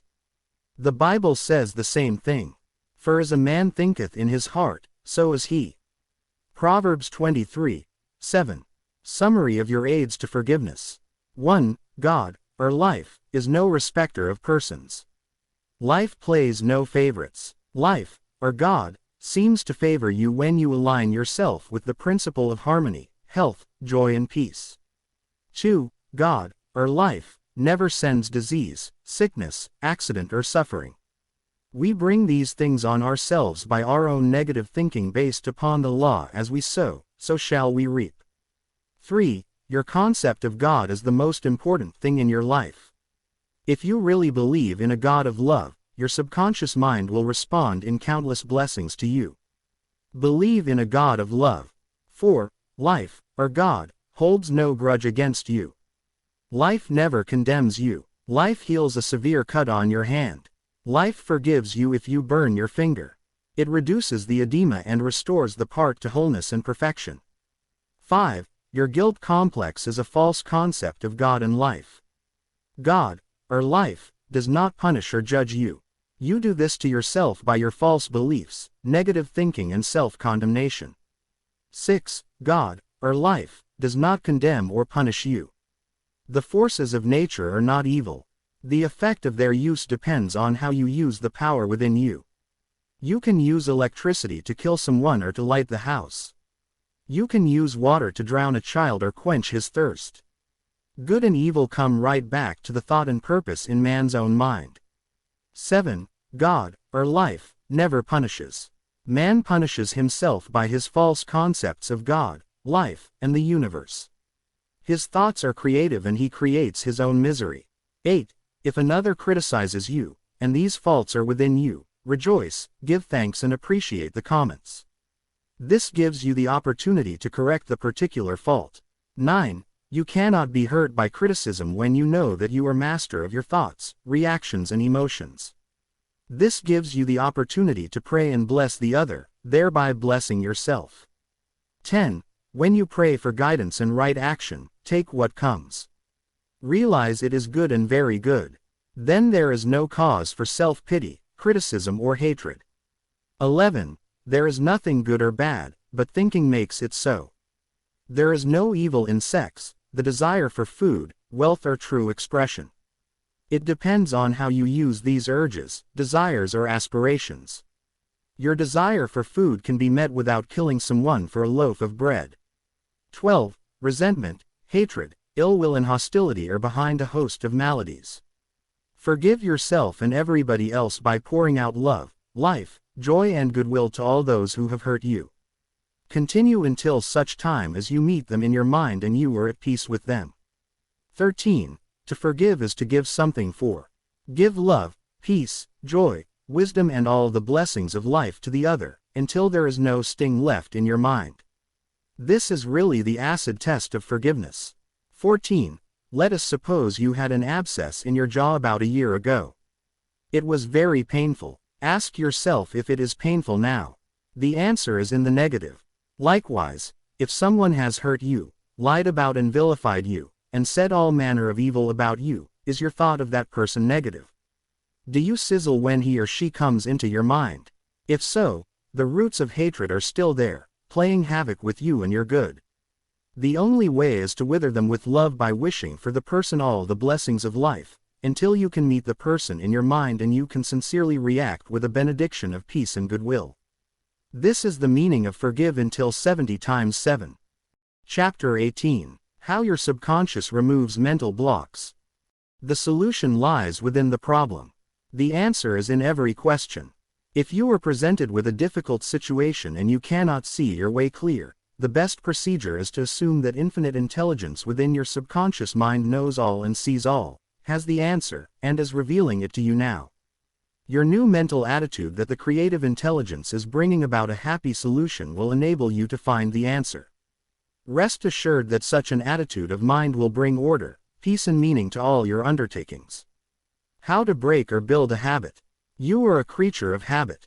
Habit is the function of your subconscious mind. You learn to swim, ride a bicycle, dance and drive a car by consciously doing these things over and over again until they established tracks in your subconscious mind. Then, the automatic habit action of your subconscious mind took over. This is sometimes called second nature, which is a reaction of your subconscious mind to your thinking and acting. You are free to choose a good habit or a bad habit. If you repeat a negative thought or act over a period of time, you will be under the compulsion of a habit. The law of your subconscious is compulsion. How he broke a bad habit. Mr. Jones said to me, an uncontrollable urge to drink seizes me and I remain drunk for 2 weeks at a time. I can't give up this terrible habit. Time and time again these experiences had occurred to this unfortunate man. He had grown into the habit of drinking to excess. Although he had started drinking of his own initiative, he also began to realize that he could change the habit and establish a new one. He said that while through his willpower he was able to suppress his desires temporarily, his continued efforts to suppress the many urges only made matters worse. His repeated failures convinced him that he was hopeless and powerless to control his urge or obsession. This idea of being powerless operated as a powerful suggestion to his subconscious mind and aggravated his weakness, making his life a succession of failures. I taught him to harmonize the functions of the conscious and subconscious mind. When these two cooperate, the idea or desire implanted in the subconscious mind is realized. His reasoning mind agreed that if the old habit path or track had carried him into trouble, he could consciously form a new path to freedom, sobriety and peace of mind. He knew that his destructive habit was automatic, but since it was acquired through his conscious choice, he realized that if he had been conditioned negatively, he also could be conditioned positively. As a result, he ceased thinking of the fact that he was powerless to overcome the habit. Moreover, he understood clearly that there was no obstacle to his healing other than his own thought. Therefore, there was no occasion for great mental effort or mental coercion. The power of his mental picture. This man acquired a practice of relaxing his body and getting into a relaxed, drowsy, meditative state. Then he filled his mind with the picture of the desired end, knowing his subconscious mind could bring it about the easiest way. He imagined his daughter congratulating him on his freedom, and saying to him, "Daddy, it's wonderful to have you home." He had lost his family through drink. He was not allowed to visit them, and his wife would not speak to him. Regularly, systematically, he used to sit down and meditate in the way outlined. When his attention wandered, he made it a habit to immediately recall the mental picture of his daughter with her smile and the scene of his home enlivened by her cheerful voice. All this brought about a reconditioning of his mind. It was a gradual process. He kept it up. He persevered, knowing that sooner or later he would establish a new habit pattern in his subconscious mind. I told him that he could liken his conscious mind to a camera, that his subconscious mind was the sensitive plate on which he registered and impressed the picture. This made a profound impression on him, and his whole aim was to firmly impress the picture on his mind and develop it there. Films are developed in the dark. Likewise, mental pictures are developed in the darkroom of the subconscious mind. Focused attention. Realizing that his conscious mind was simply a camera, he used no effort. There was no mental struggle. He quietly adjusted his thoughts and focused his attention on the scene before him until he gradually became identified with the picture. He became absorbed in the mental atmosphere, repeating the mental movie frequently. There was no room for doubt that a healing would follow. When there was any temptation to drink, he would switch his imagination from any reveries of drinking bouts to the feeling of being at home with his family. He was successful because he confidently expected to experience the picture he was developing in his mind. Today he is president of a multi-million-dollar concern and is radiantly happy. He said a jinx was following him. Mr. Block said that he had been making an annual income of $20,000, but for the past 3 months all doors seemed to jam tightly. He brought clients up to the point where they were about to sign on the dotted line, and then at the 11th hour the door closed. He added that perhaps a jinx was following him. In discussing the matter with Mr. Block, I discovered that 3 months previously he had become very irritated, annoyed and resentful toward a dentist who, after he had promised to sign a contract, had withdrawn at the last moment. He began to live in the unconscious fear that other clients would do the same, thereby setting up a history of frustration, hostility and obstacles. He gradually built up in his mind a belief in obstruction and last-minute cancellations until a vicious circle had been established. What I fear most has come upon me. Mr. Block realized that the trouble was in his own mind and that it was essential to change his mental attitude. His run of so-called misfortune was broken in the following way. I realize I am one with the infinite intelligence of my subconscious mind which knows no obstacle, difficulty or delay. I live in the joyous expectancy of the best. My deeper mind responds to my thoughts. I know that the work of the infinite power of my subconscious cannot be hindered. Infinite intelligence always finishes successfully whatever it begins. Creative wisdom works through me, bringing all my plans and purposes to completion. Whatever I start, I bring to a successful conclusion. My aim in life is to give wonderful service, and all those whom I contact are blessed by what I have to offer. All my work comes to full fruition in divine order. He repeated this prayer every morning before going to call on his customers, and he also prayed each night prior to sleep. In a short time he had established a new habit pattern in his subconscious mind, and he was back in his old accustomed stride as a successful salesman. How much do you want what you want? A young man asked Socrates how he could get wisdom. Socrates replied, "Come with me." He took the lad to a river, pushed the boy's head under the water, held it there until the boy was gasping for air, then relaxed and released his head. When the boy regained his composure, he asked him, "What did you desire most when you were underwater?" "I wanted air," said the boy.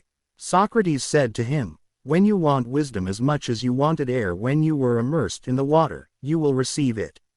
Likewise, when you really have an intense desire to overcome any block in your life, and you come to a clear-cut decision that there is a way out, and that is the course you wish to follow, then victory and triumph are assured.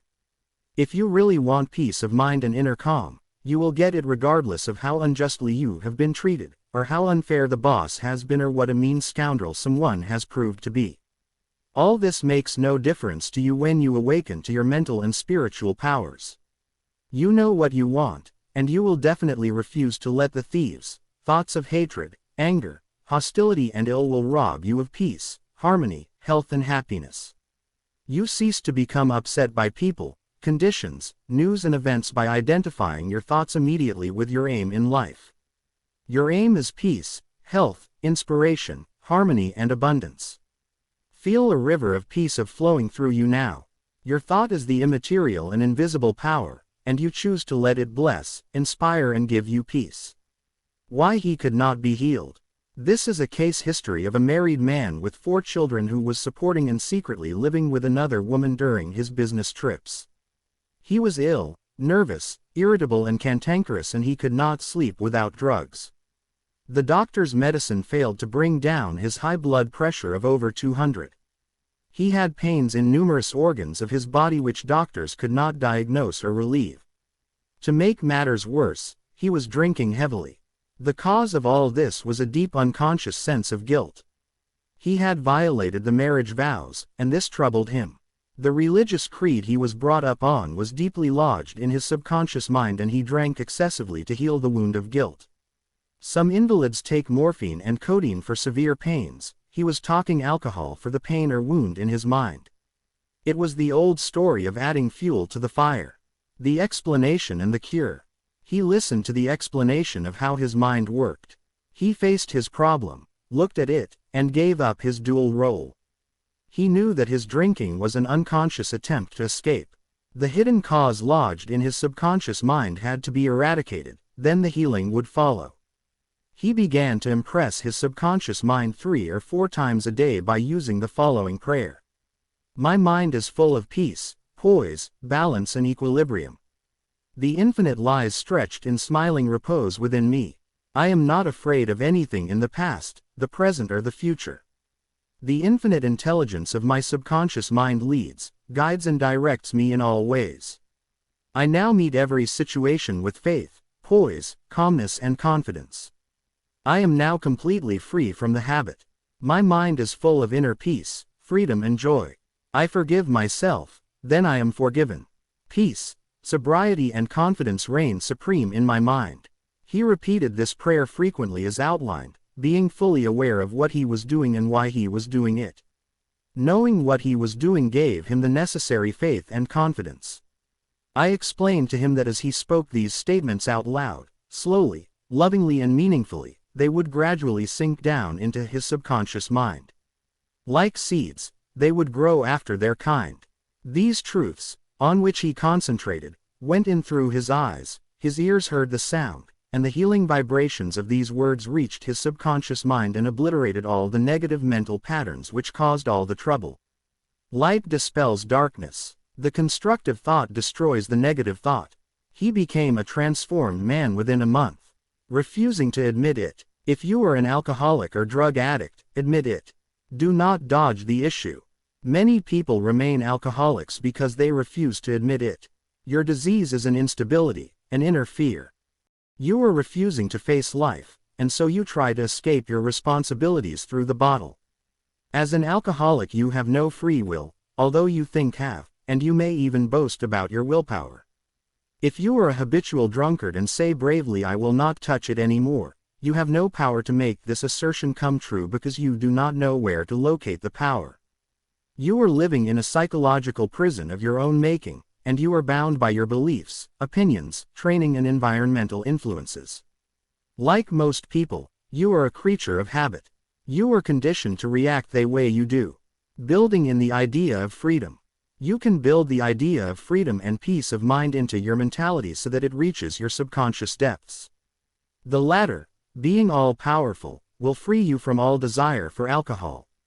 Then, you will have the new understanding of how your mind works, and you can truly back up your statement and prove the truth to yourself. 51% healed. If you have a keen desire to free yourself from any destructive habit, you are 51% healed already. When you have a greater desire to give up the bad habit than to continue it, you will not experience too much difficulty in gaining complete freedom. Whatever thought you anchor the mind upon, the latter magnifies. If you engage the mind on the concept of freedom, freedom from the habit and peace of mind, and if you keep it focused on this new direction of attention, you generate feelings and emotions which gradually emotionalize the concept of freedom and peace. Whatever idea you emotionalize is accepted by your subconscious and brought to pass. The law of substitution. Realize that something good can come out of your suffering. You have not suffered in vain. However, it is foolish to continue to suffer. If you continue as an alcoholic, it will bring about mental and physical deterioration and decay. Realize that the power in your subconscious is backing you up. Even though you may be seized with melancholia, you should begin to imagine the joy of freedom that is in store for you. This is the law of substitution. Your imagination took you to the bottle, let it take you now to freedom and peace of mind. You will suffer a little bit, but it is for a constructive purpose. You will bear it like a mother in the pangs of childbirth, and you will, likewise, bring forth a child of the mind. Your subconscious will give birth to sobriety. Cause of alcoholism. The real cause of alcoholism is negative and destructive thinking, for as a man thinketh, so is he. The alcoholic has a deep sense of inferiority, inadequacy, defeat and frustration, usually accompanied by a deep inner hostility. He has countless alibis as to his reason for drinking, but the sole reason is in his thought life. 3 magic steps. The first step. Get still, quiet the wheels of the mind. Enter into a sleepy, drowsy state. In this relaxed, peaceful, receptive state, you are preparing for the second step. The second step. Take a brief phrase which can readily be graven on the memory, and repeat it over and over as a lullaby. Use the phrase, "Sobriety and peace of mind are mine now, and I give thanks." To prevent the mind from wandering, repeat it aloud or sketch its pronunciation with the lips and tongue as you say it mentally. This helps its entry into the subconscious mind. Do this for 5 minutes or more. You will find a deep emotional response. The third step. Just before going to sleep, practice what Johann von Goethe, German author, used to do. Imagine a friend or loved one in front of you. Your eyes are closed, you are relaxed and at peace. The loved one or friend is subjectively present, and is saying to you, "Congratulations." You see the smile, you hear the voice. You mentally touch the hand, it is all real and vivid. The word congratulations implies complete freedom. Hear it over and over again until you get the subconscious reaction which satisfies. Keep on keeping on. When fear knocks at the door of your mind, or when worry, anxiety and doubt cross your mind, behold your vision, your goal. Think of the infinite power within your subconscious mind, which you can generate by your thinking and imagining, and this will give you confidence, power and courage. Keep on, persevere, until the day breaks and the shadows flee away. Review your thought power. 1. The solution lies within the problem. The answer is in every question. Infinite intelligence responds to you as you call upon it with faith and confidence. 2. Habit is the function of your subconscious mind. There is no greater evidence of the marvelous power of your subconscious than the force and sway habit holds in your life. You are a creature of habit. 3. You form habit patterns in your subconscious mind by repeating a thought and act over and over again until it establishes tracks in the subconscious mind and becomes automatic, such as swimming, dancing, typing, walking, driving your car, etc. 4. You have freedom to choose. You can choose a good habit or a bad habit. Prayer is a good habit. 5. Whatever mental picture, backed by faith, you behold in your conscious mind, your subconscious mind will bring to pass. 6. The only obstacle to your success and achievement is your own thought or mental image. 7. When your attention wanders, bring it back to the contemplation of your good or goal. Make a habit of this. This is called disciplining the mind. 8. Your conscious mind is the camera, and your subconscious mind is the sensitive plate on which you register or impress the picture. 9. The only jinx that follows anyone is a fear thought repeated over and over in the mind. Break the jinx by knowing that whatever you start you will bring to a conclusion in divine order. Picture the happy ending and sustain it with confidence. 10. To form a new habit, you must be convinced that it is desirable. When your desire to give up the bad habit is greater than your desire to continue, you are 51% healed already. 11. The statements of others cannot hurt you except through your own thoughts and mental participation. Identify yourself with your aim, which is peace, harmony and joy. You are the only thinker in your universe. 12. Excessive drinking is an unconscious desire to escape. The cause of alcoholism is negative and destructive thinking. The cure is to think of freedom, sobriety and perfection and to feel the thrill of accomplishment. 13. Many people remain alcoholics because they refuse to admit it. 14. The law of your subconscious mind, which held you in bondage and inhibited your freedom of action, will give you freedom and happiness. It depends on how you use it. 15. Your imagination took you to the bottle, let it take you to freedom by imagining you are free. 16. The real cause of alcoholism is negative and destructive thinking. As a man thinketh in his heart, subconscious mind, so is he. 17. When fear knocks at the door of your mind, let faith in God and all things good open the door. Chapter 19. How to use your subconscious mind to remove fear. One of our students told me that he was invited to speak at a banquet. He said he was panic-stricken at the thought of speaking before 1,000 people. He overcame his fear this way. For several nights she sat down in an armchair for about 5 minutes and said to himself slowly, quietly and positively, I am going to master this fear. I am overcoming it now. I speak with poise and confidence. I am relaxed and at ease. He operated a definite law of mind and overcame his fear. The subconscious mind is amenable to suggestion and is controlled by suggestion. When you still your mind and relax, the thoughts of your conscious mind sink down into the subconscious through a process similar to osmosis, whereby fluids separated by a porous membrane intermingle. As these positive seeds, or thoughts, sink into the subconscious area, they grow after their kind and you become poised, serene and calm. Man's greatest enemy. It is said that fear is man's greatest enemy. Fear is behind failure, sickness and poor human relations.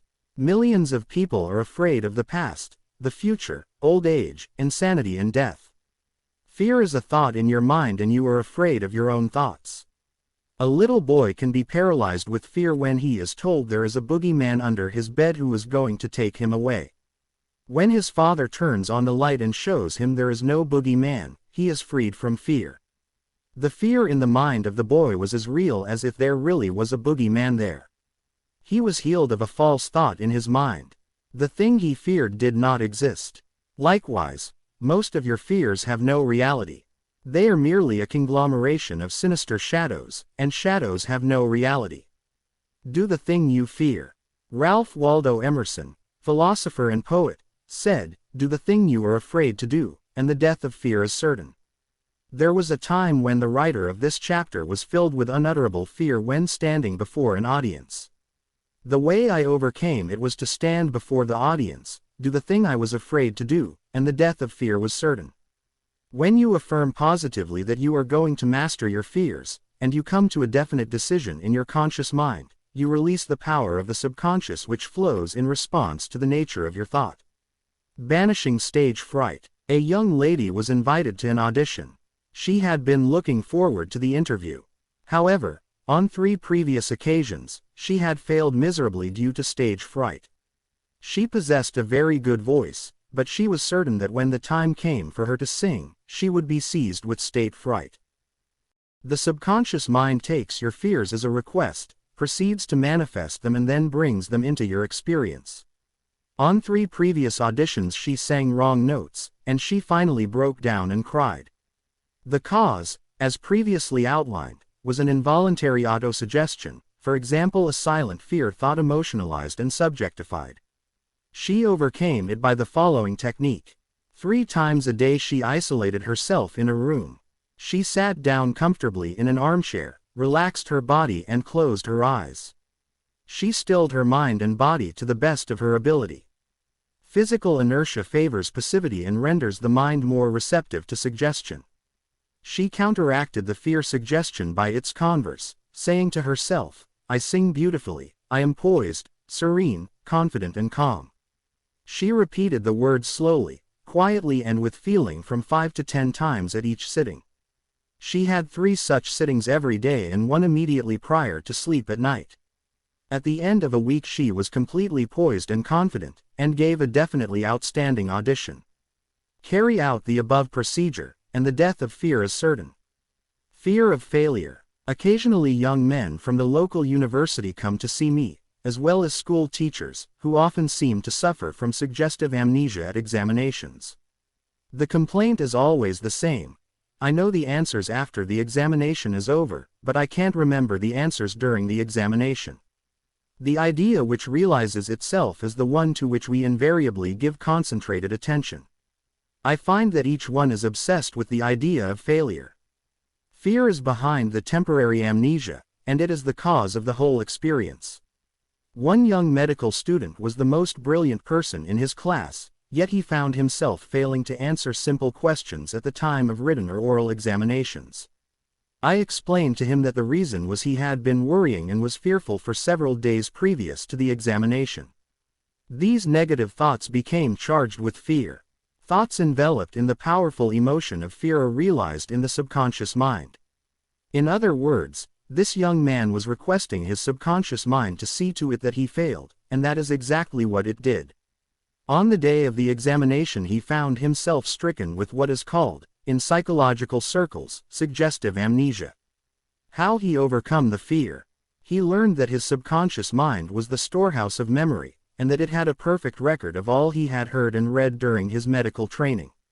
Moreover, he learned that the subconscious mind was responsive and reciprocal. The way to be en rapport with it was to be relaxed, peaceful and confident. Every night and morning he began to imagine his mother congratulating him on his wonderful record. He would hold an imaginary letter from her in his hand. As he began to contemplate the happy result, he called forth a corresponding or reciprocal response or reaction in himself. The all-wise and omnipotent power of the subconscious took over, dictated, and directed his conscious mind accordingly. He imagined the end, thereby willing the means to the realization of the end.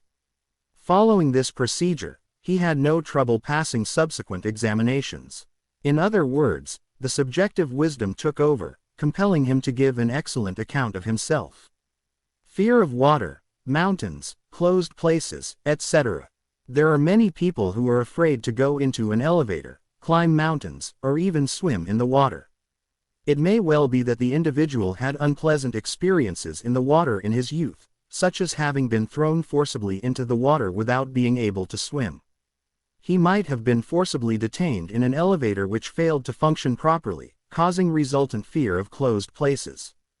I had an experience when I was about 10 years of age. I accidentally fell into a pool and went down 3 times. I can still remember the dark water engulfing my head, and my gasping for air until another boy pulled me out at the last moment. This experience sank into my subconscious mind, and for years I feared the water. An elderly psychologist said to me, "Go down to the swimming pool, look at the water, and say out loud in strong tones, 'I am going to master you, I can dominate you.'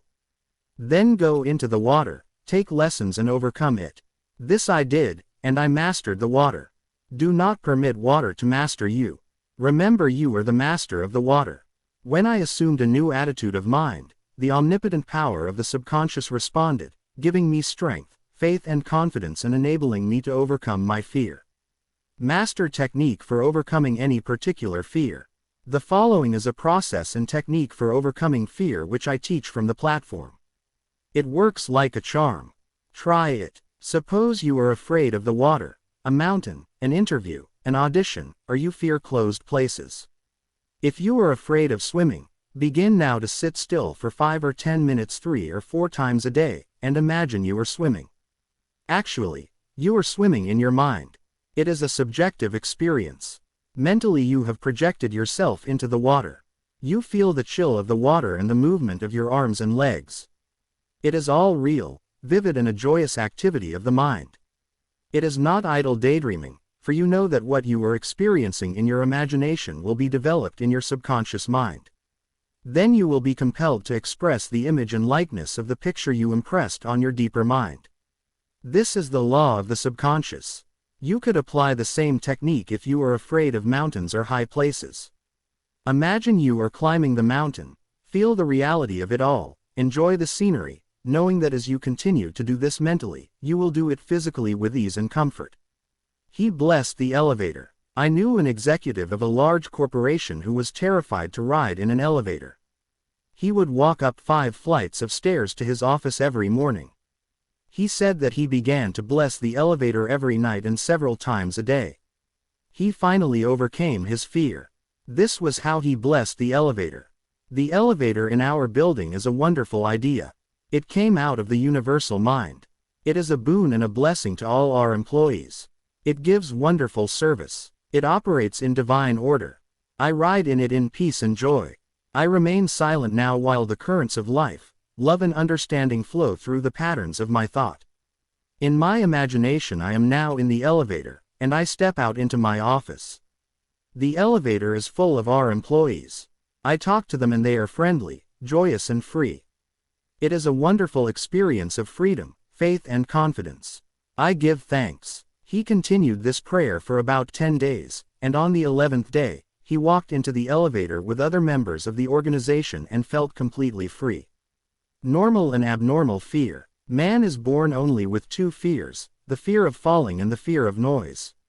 These are a sort of alarm system given you by nature as a means of self-preservation. Normal fear is good. You hear an automobile coming down the road, and you step aside to survive. The momentary fear of being run over is overcome by your action.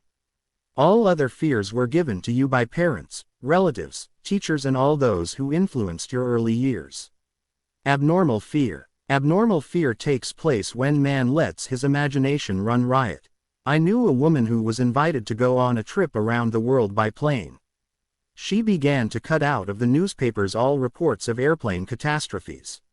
She pictured herself going down in the ocean, being drowned, etc. This is abnormal fear. Had she persisted in this, she would undoubtedly have attracted what she feared most. Another example of abnormal fear is that of a businessman in New York, who was very prosperous and successful. He had his own private mental motion picture of which he was the director. He would run this mental movie of failure, bankruptcy, empty shelves and no bank balance until he sank into a deep depression. He refused to stop this morbid imagery and kept reminding his wife that this can't last, there will be a recession, I feel sure we will go bankrupt, etc. His wife told me that he finally did go into bankruptcy, and all the things he imagined and feared came to pass. The things he feared did not exist, but he brought them to pass by constantly fearing, believing and experiencing financial disaster. Job said, "The thing I feared has come upon me." There are people who are afraid that something terrible will happen to their children, and that some dread catastrophe will befall them. When they read about an epidemic or rare disease, they live in fear that they will catch it and some imagine they have the disease already. All this is abnormal fear. The answer to abnormal fear. Move mentally to the opposite. To stay at the extreme of fear is stagnation plus mental and physical deterioration. When fear arises, there immediately comes with it a desire for something opposite to the thing feared. Place your attention on the thing immediately desired. Get absorbed and engrossed in your desire, knowing that the subjective always overturns the objective. This attitude will give you confidence and lift your spirits. The infinite power of your subconscious mind is moving on your behalf and it cannot fail. Therefore, peace and assurance is yours. Examine your fears. The president of a large organization told me that when he was a salesman he used to walk around the block 5 or 6 times before he called on a customer. The sales manager came along one day and said to him, "Don't be afraid of the boogeyman behind the door. There is no boogeyman. It is a false belief." The manager told him that whenever he looked at his own fears he stared them in the face and stood up to them, looking them straight in the eye. Then they faded and shrank into insignificance. He landed in the jungle. A chaplain told me of his experiences in the Second World War. He had to parachute from a damaged plane and landed in the jungle. He said he was frightened, but he knew there were 2 kinds of fear, normal and abnormal, which we have previously pointed out. He decided to do something about the fear immediately, and he began to talk to himself saying, "John, you can't surrender to your fear. Your fear is a desire for safety and security and a way out." He began to claim, "Infinite intelligence which guides the planets in their courses is now leading and guiding me out of this jungle." He kept saying this out loud to himself for 10 minutes or more. Then, he added, something began to stir inside me. A mood of confidence began to seize me, and I began to walk. After a few days, I miraculously came out of the jungle and was picked up by a rescue plane. His changed mental attitude saved him. His confidence and trust in the subjective wisdom and power within him was the solution to his problem. He said, "Had I begun to bemoan my fate and indulge my fears, I would have succumbed to the monster fear and probably would have died of fear and starvation." He dismissed himself. The general manager of an organization told me that for 3 years he feared he would lose his position. He was always imagining failure. The thing he feared did not exist, save as a morbid anxious thought in his own mind. His vivid imagination dramatized the loss of his job until he became nervous and neurotic. Finally, he was asked to resign. Actually, he dismissed himself. His constant negative imagery and fear suggestions to his subconscious mind caused the latter to respond and react accordingly. It caused him to make mistakes and foolish decisions which resulted in his failure as a general manager. His dismissal would never have happened if he had immediately moved to the opposite in his mind. They plotted against him. During a recent world lecture tour, I had a 2-hour conversation with a prominent government official. He had a deep sense of inner peace and serenity. He said that all the abuse he receives politically from newspapers and the opposition party never disturb him. His practice is to sit still for 15 minutes in the morning and realize that in the center of himself is a deep still ocean of peace. Meditating in this way, he generates tremendous power which overcomes all manner of difficulties and fears. Some time previously, a colleague called him at midnight and told him a group of people were plotting against him. This is what he said to his colleague: "I am going to sleep now in perfect peace. You can discuss it with me at 10:00 a.m. tomorrow." He said to me, "I know that no negative thought can ever manifest except I emotionalize the thought and accept it mentally. I refuse to entertain their suggestion of fear. Therefore, no harm can come to me." Notice how calm he was, how cool, how peaceful. He did not start getting excited, tearing his hair, or wringing his hands. At his center he found the still water, and inner peace, and there was a great calm. Deliver yourself from all your fears. Use this perfect formula for casting out fear. "I sought the Lord, and he heard me, and delivered me from all my fears." Psalm 34:4. The Lord is ancient word meaning law, the power of your subconscious mind. Learn the wonders of your subconscious, and how it works and functions. Master the techniques given to you in this chapter. Put them into practice now, today. Your subconscious will respond, and you will be free of all fears. I sought the Lord, and he heard me, and delivered me from all my fears.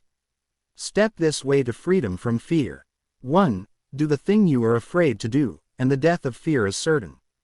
Say to yourself and mean it, "I am going to master this fear," and you will. 2. Fear is a negative thought in your mind. Supplant it with a constructive thought. Fear has killed millions. Confidence is greater than fear. Nothing is more powerful than faith in God and the good. 3. Fear is man's greatest enemy. It is behind failure, sickness, and bad human relations. Love casts out fear. Love is an emotional attachment to the good things of life. Fall in love with honesty, integrity, justice, goodwill, and success. Live in the joyous expectancy of the best, and invariably the best will come to you. 4. Counteract the fear suggestions with the opposite, such as "I sing beautifully, I am poised, serene and calm." It will pay fabulous dividends.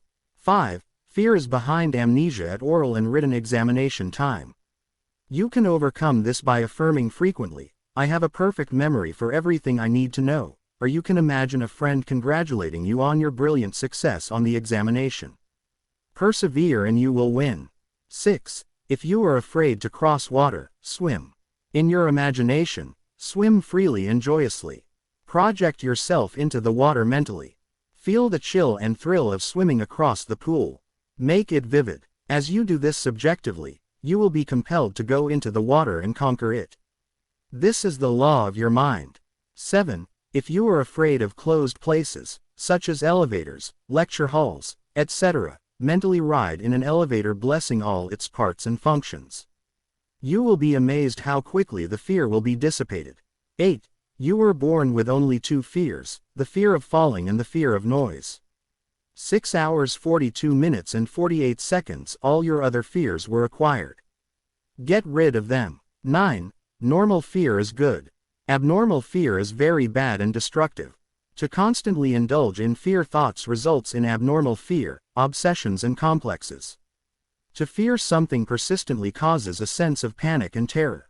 10. You can overcome abnormal fear when you know the power of your subconscious mind can change conditions and bring to pass the cherished desires of your heart.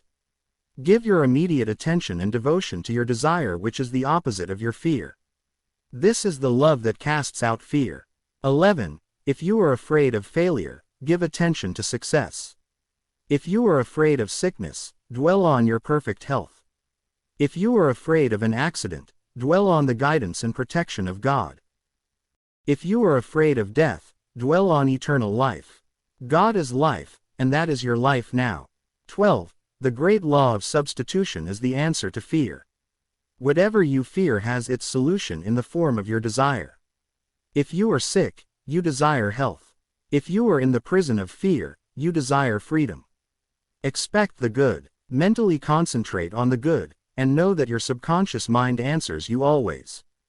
It never fails. 13. The things you fear do not really exist except as thoughts in your mind. Thoughts are creative. This is why Job said, "The thing I feared has come upon me." Think good and good follows. 14. Look at your fears, hold them up to the light of reason. Learn to laugh at your fears. That is the best medicine. 15. Nothing can disturb you but your own thought. The suggestions, statements, or threats of other persons have no power. The power is within you, and when your thoughts are focused on that which is good, then God's power is with your thoughts of good. There is only one creative power, and it moves as harmony. There are no divisions or quarrels in it. Its source is love. This is why God's power is with your thoughts of good. Chapter 20. How to stay young in spirit forever. Your subconscious mind never grows old. It is timeless, ageless and endless. It is a part of the universal mind of God which was never born, and it will never die. Fatigue or old age cannot be predicated on any spiritual quality or power. Patience, kindness, veracity, humility, goodwill, peace, harmony and brotherly love are attributes and qualities which never grow old. If you continue to generate these qualities here on this plane of life, you will always remain young in spirit. I remember reading an article in one of our magazines some years ago which stated that a group of eminent medical men at the DeCourcy Clinic in Cincinnati, Ohio, reported that years alone are not responsible for bringing about degenerative disorders. These same physicians stated that it is the fear of time, not time itself, that has a harmful aging effect on our minds and bodies, and that the neurotic fear of the effects of time may well be the cause of premature aging. During the many years of my public life, I have had occasion to study the biographies of the famous men and women who have contributed their productive activities into the years well beyond the normal span of life. Some of them achieve their greatness in old age. At the same time, has been my privilege to meet and to know countless individuals of no prominence who, in their lesser sphere, belong to those hardy mortals who have proved that old age of itself does not destroy the creative powers of the mind and body. He had grown old in his thought life. A few years ago I called on an old friend in London, England. He was over 80 years of age, very ill, and obviously was yielding to his advancing years. Our conversation revealed his physical weakness, his sense of frustration and a general deterioration almost approaching lifelessness. His cry was that he was useless and that no one wanted him. With an expression of hopelessness, he betrayed his false philosophy. We are born, grow up, become old, good for nothing, and that's the end.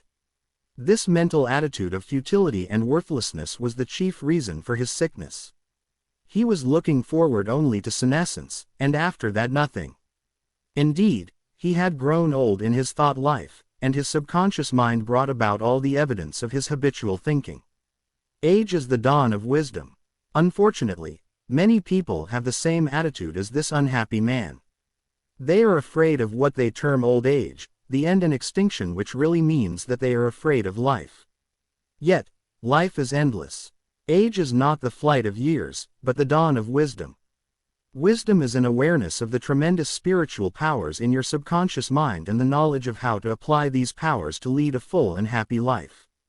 Get it out of your head once and for all that 65, 75 or 85 years of age is synonymous with the end of you or anybody else.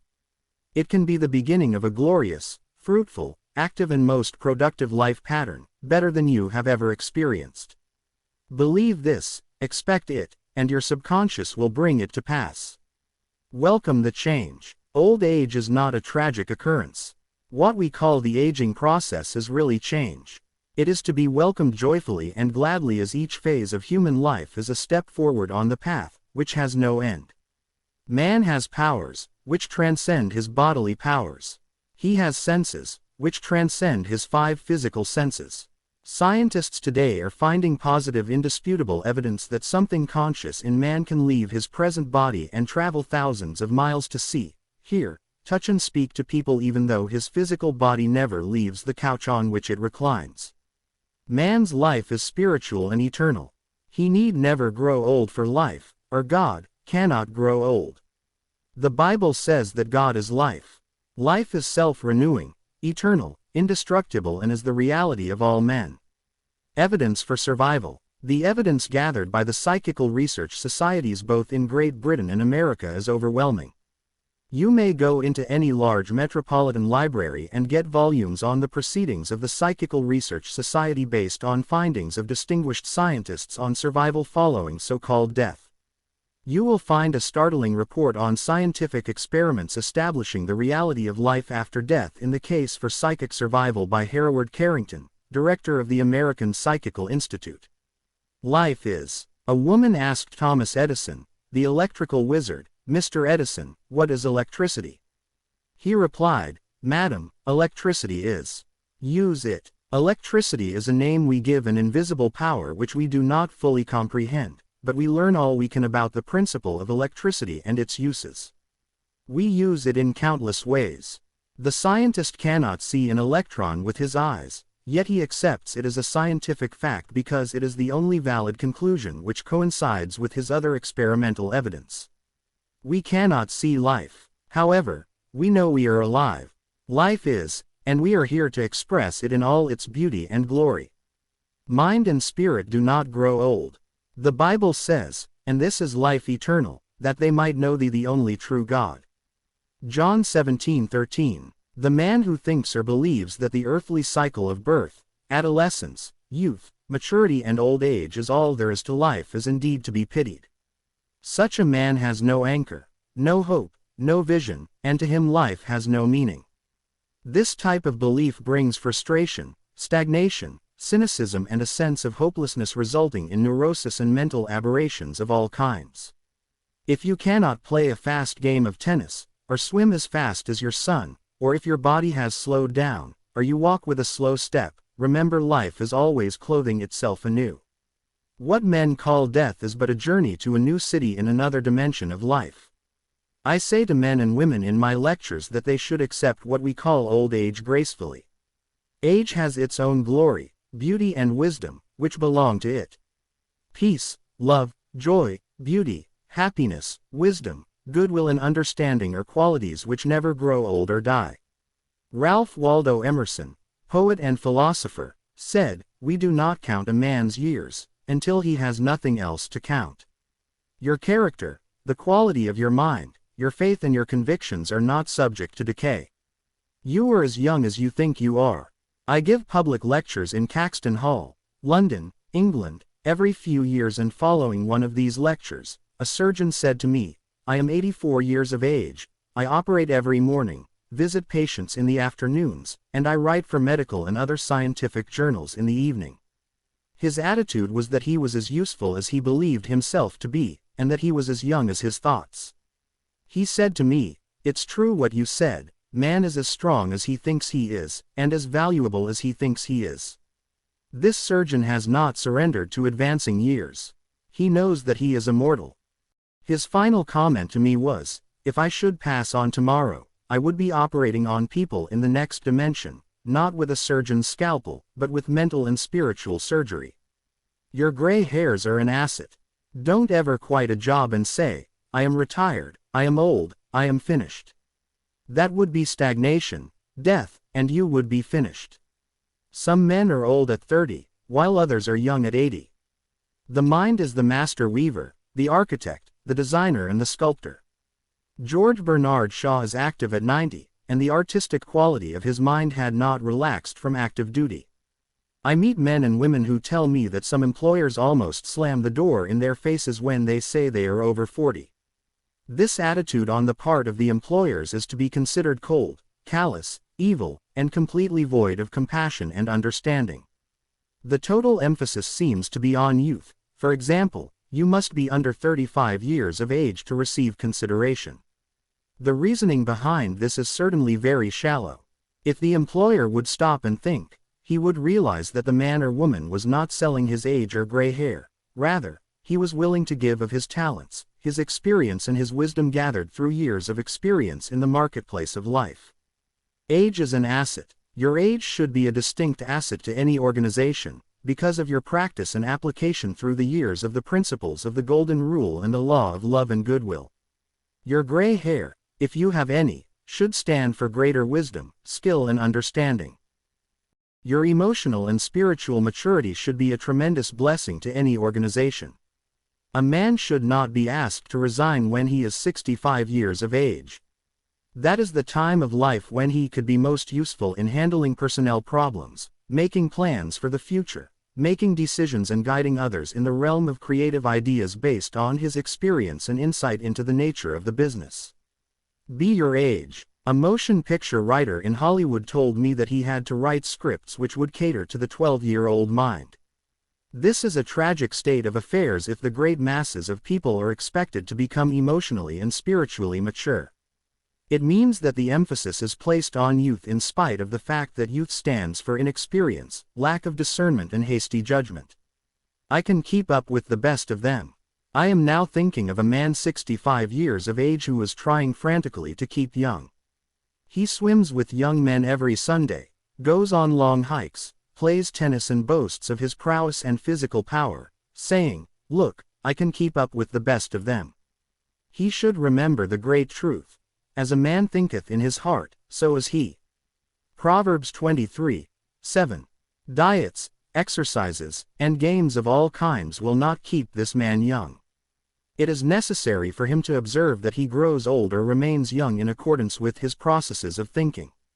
Your subconscious mind is conditioned by your thoughts. If your thoughts are constantly on the beautiful, the noble and the good, you will remain young regardless of the chronological years. Fear of old age. Job said, "The things which I greatly feared is come upon me." There are many people who fear old age and are uncertain about the future because they anticipate mental and physical deterioration as the years advance. What they think and feel comes to pass. You grow old when you lose interest in life, when you cease to dream, to hunger after new truths, and to search for new worlds to conquer. When your mind is open to new ideas, new interests, and when you raise the curtain and let in the sunshine and inspiration of new truths of life and the universe, you will be young and vital. You have much to give. If you are 65 or 95 years of age, realize you have much to give. You can help stabilize, advise and direct the younger generation. You can give the gift of your knowledge, your experience and your wisdom. You can always look ahead, for at all times you are gazing into infinite life. You will find that you can never cease to unveil the glories and wonders of life. Try to learn something new every moment of the day, and you will find your mind will always be young. 110 years old. Some years ago, while lecturing in Bombay, India, I was introduced to a man who said he was 110 years old. He had the most beautiful face I have ever seen. He seemed transfigured by the radiance of an inner light. There was a rare beauty in his eyes indicating he had grown old in years with gladness and with no indication that his mind had dimmed its lights. Retirement, a new venture. Be sure that your mind never retires. It must be a parachute which is no good unless it opens up. Be open and receptive to new ideas. I have seen men of 65 and 70 retire. They seemed to rot away, and in a few months passed on. They obviously felt that life was at an end. Retirement can be a new venture, a new challenge, a new path, the beginning of the fulfillment of a long dream. It is inexpressibly depressing to hear a man say, "What shall I do now that I am retired?" He is saying in effect, "I am mentally and physically dead. My mind is bankrupt of ideas." All this is a false picture. The real truth is that you can accomplish more at 90 than you did at 60, because each day you are growing in wisdom and understanding of life and the universe through your new studies and interest. He graduated to a better job. An executive who lives near me was forced to retire a few months ago because he had reached the age of 65. He said to me, "I look upon my retirement as promotion from kindergarten to the first grade." He philosophized in this manner. He said that when he left high school, he went up the ladder by going to college. He realized this was a step forward in his education and understanding of life in general. Likewise, he added, now he could do the things he had always wanted to do, and therefore, his retirement was still another step forward on the ladder of life and wisdom. He came to the wise conclusion that he was no longer going to concentrate on making a living. Now he was going to give all his attention to living life. He is an amateur photographer, and he took additional courses on the subject. He took a trip around the world and took movies of famous places. He now lectures before various groups, lodges and clubs and is in popular demand. There are countless ways of taking an interest in something worthwhile outside yourself. Become enthusiastic over new creative ideas, make spiritual progress and continue to learn and to grow. In this manner you remain young in heart, because you are hungering and thirsting after new truths, and your body will reflect your thinking at all times. You must be a producer and not a prisoner of society. The newspapers are taking cognizance of the fact that the voting population of the elderly in California elections is increasing by leaps and bounds. This means that their voices will be heard in the legislature of the state and also in the halls of Congress. I believe there will be enacted a federal law prohibiting employers from discrimination against men and women because of age. A man of 65 years may be younger mentally, physically and psychologically than many men at 30. It is stupid and ridiculous to tell a man he cannot be hired because he is over 40. It is like saying to him that he is ready for the scrap heap or the junk pile. What is a man of 40 or over to do? Must he bury his talents and hide his light under a bushel? Men who are deprived and prevented from working because of age must be sustained by government treasuries at county, state and federal levels. The many organizations who refuse to hire them and benefit from their wisdom and experience will be taxed to support them. This is a form of financial suicide. Man is here to enjoy the fruit of his labor, and he is here to be a producer and not a prisoner of society which compels him to idleness. Man's body slows down gradually as he advances through the years, but his conscious mind can be made much more active, alert, alive and quickened by the inspiration from his subconscious mind. His mind, in reality, never grows old. Job said, "Oh that I were as in months past, as in the days when God preserved me, when his candle shined upon my head, and when by his light I walked through darkness, as I was in the days of my youth, when the secret of God was upon my tabernacle." Job 29, 2-4. Secret of Youth. To recapture the days of your youth, feel the miraculous, healing, self-renewing power of your subconscious mind moving through your whole being. Know and feel that you are inspired, lifted up, rejuvenated, revitalized and recharged spiritually. You can bubble over with enthusiasm and joy, as in the days of your youth, for the simple reason that you can always mentally and emotionally recapture the joyous state. The candle which shines upon your head is divine intelligence and reveals to you everything you need to know. It enables you to affirm the presence of your good, regardless of appearances. You walk by the guidance of your subconscious mind, because you know that the dawn appears and the shadows flee away. Get a vision. Instead of saying I am old, say I am wise in the way of the divine life. Don't let the corporation, newspapers or statistics hold a picture before you of old age, declining years, decrepitude, senility and uselessness. Reject it, for it is a lie. Refuse to be hypnotized by such propaganda. Affirm life, not death. Get a vision of yourself as happy, radiant, successful, serene and powerful. Your mind does not grow old. Former President Herbert Hoover, now 88 years old, is very active and is performing monumental work. I interviewed him a few years ago in his suite at the Waldorf Astoria, New York City. I found him healthy, happy, vigorous and full of life and enthusiasm. He was keeping several secretaries busy handling his correspondence and was himself writing books of a political and historical nature. Like all great men, I found him affable, genial, amiable, loving and most understanding. His mental acumen and sagacity gave me the thrill of a lifetime. He is a deeply religious man and is full of faith in God and in the triumph of the eternal truth of life. He was subjected to a barrage of criticism and condemnation in the years of the Great Depression, but he weathered the storm and did not grow old in hatred, resentment, ill will and bitterness. On the contrary, he went into the silence of his soul and communing with the divine presence within him, he found peace, which is the power at the heart of God. His mind active at 99. My father learned the French language at 65 years of age, and became an authority on it at 70. He made a study of Gaelic when he was over 60, and became an acknowledged and famous teacher of the subject. He assisted my sister in a school of higher learning and continued to do so until he passed away at 99. His mind was as clear at 99 as it was when he was 20. Moreover, his handwriting and his reasoning powers had improved with age. Truly, you are as old as you think and feel. We need our senior citizens. Marcus Porcius Cato, the Roman patriot, learned Greek at 80. Madame Ernestine Schumann-Hencke, the great German-American contralto, reached the pinnacle of her musical success after she became a grandmother. It is wonderful to behold the accomplishments of the oldsters.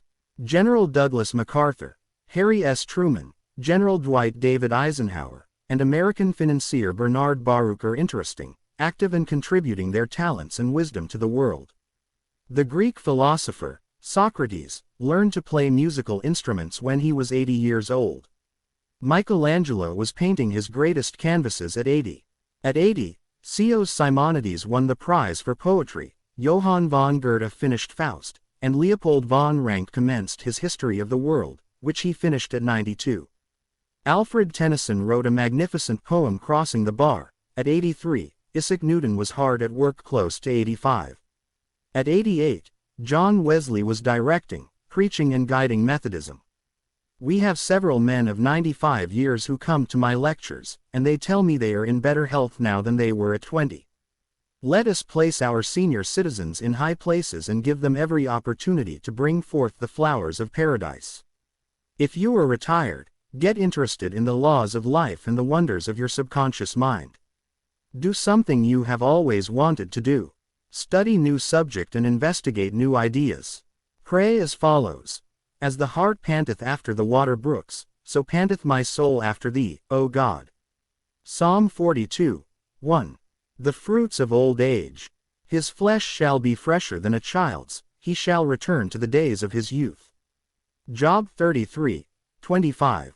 Old age really means the contemplation of the truths of God from the highest standpoint. Realize that you are on an endless journey, a series of important steps in the ceaseless, tireless, endless ocean of life. Then, with the psalmist you will say, they shall bring forth fruit in old age, they shall be fat and flourishing.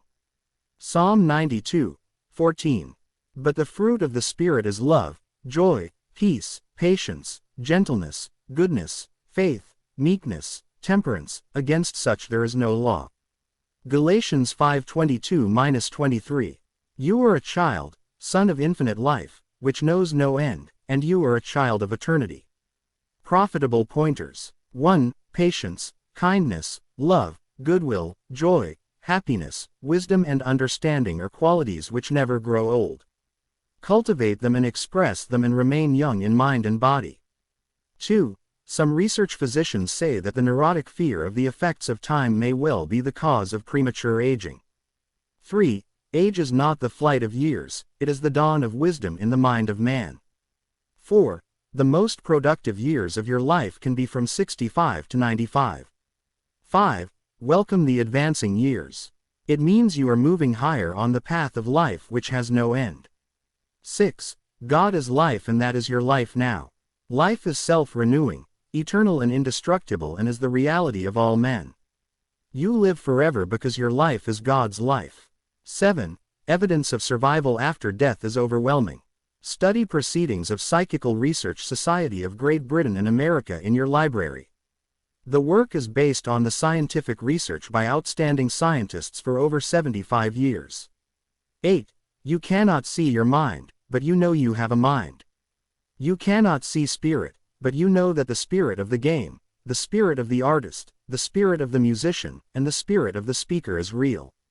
Likewise, the spirit of goodness, truth and beauty moving in your mind and heart are real. You cannot see life, but you know you are alive. 9. Old age may be called the contemplation of the truths of God from the highest standpoint. The joys of old age are greater than those of youth. Your mind is engaged in spiritual and mental athletics. Nature slows down your body so that you may have the opportunity to meditate on things divine. 10. We do not count a man's years until he has nothing else to count. Your faith and convictions are not subject to decay. 11. You are as young as you think you are. You are as strong as you think you are. You are as useful as you think you are. You are as young as your thoughts. 12. Your gray hairs are an asset. You are not selling your gray hairs. You are selling your talent, abilities and wisdom which you have garnered through the years. 13. Diets and exercises won't keep you young. As a man thinketh, so is he. 14. Fear of old age can bring about physical and mental deterioration. The thing I greatly feared has come upon me. 15. You grow old when you cease to dream, and when you lose interest in life. You grow old if you are irritable, crotchety, petulant and cantankerous. Fill your mind with the truths of God and radiate the sunshine of His love, this is youth.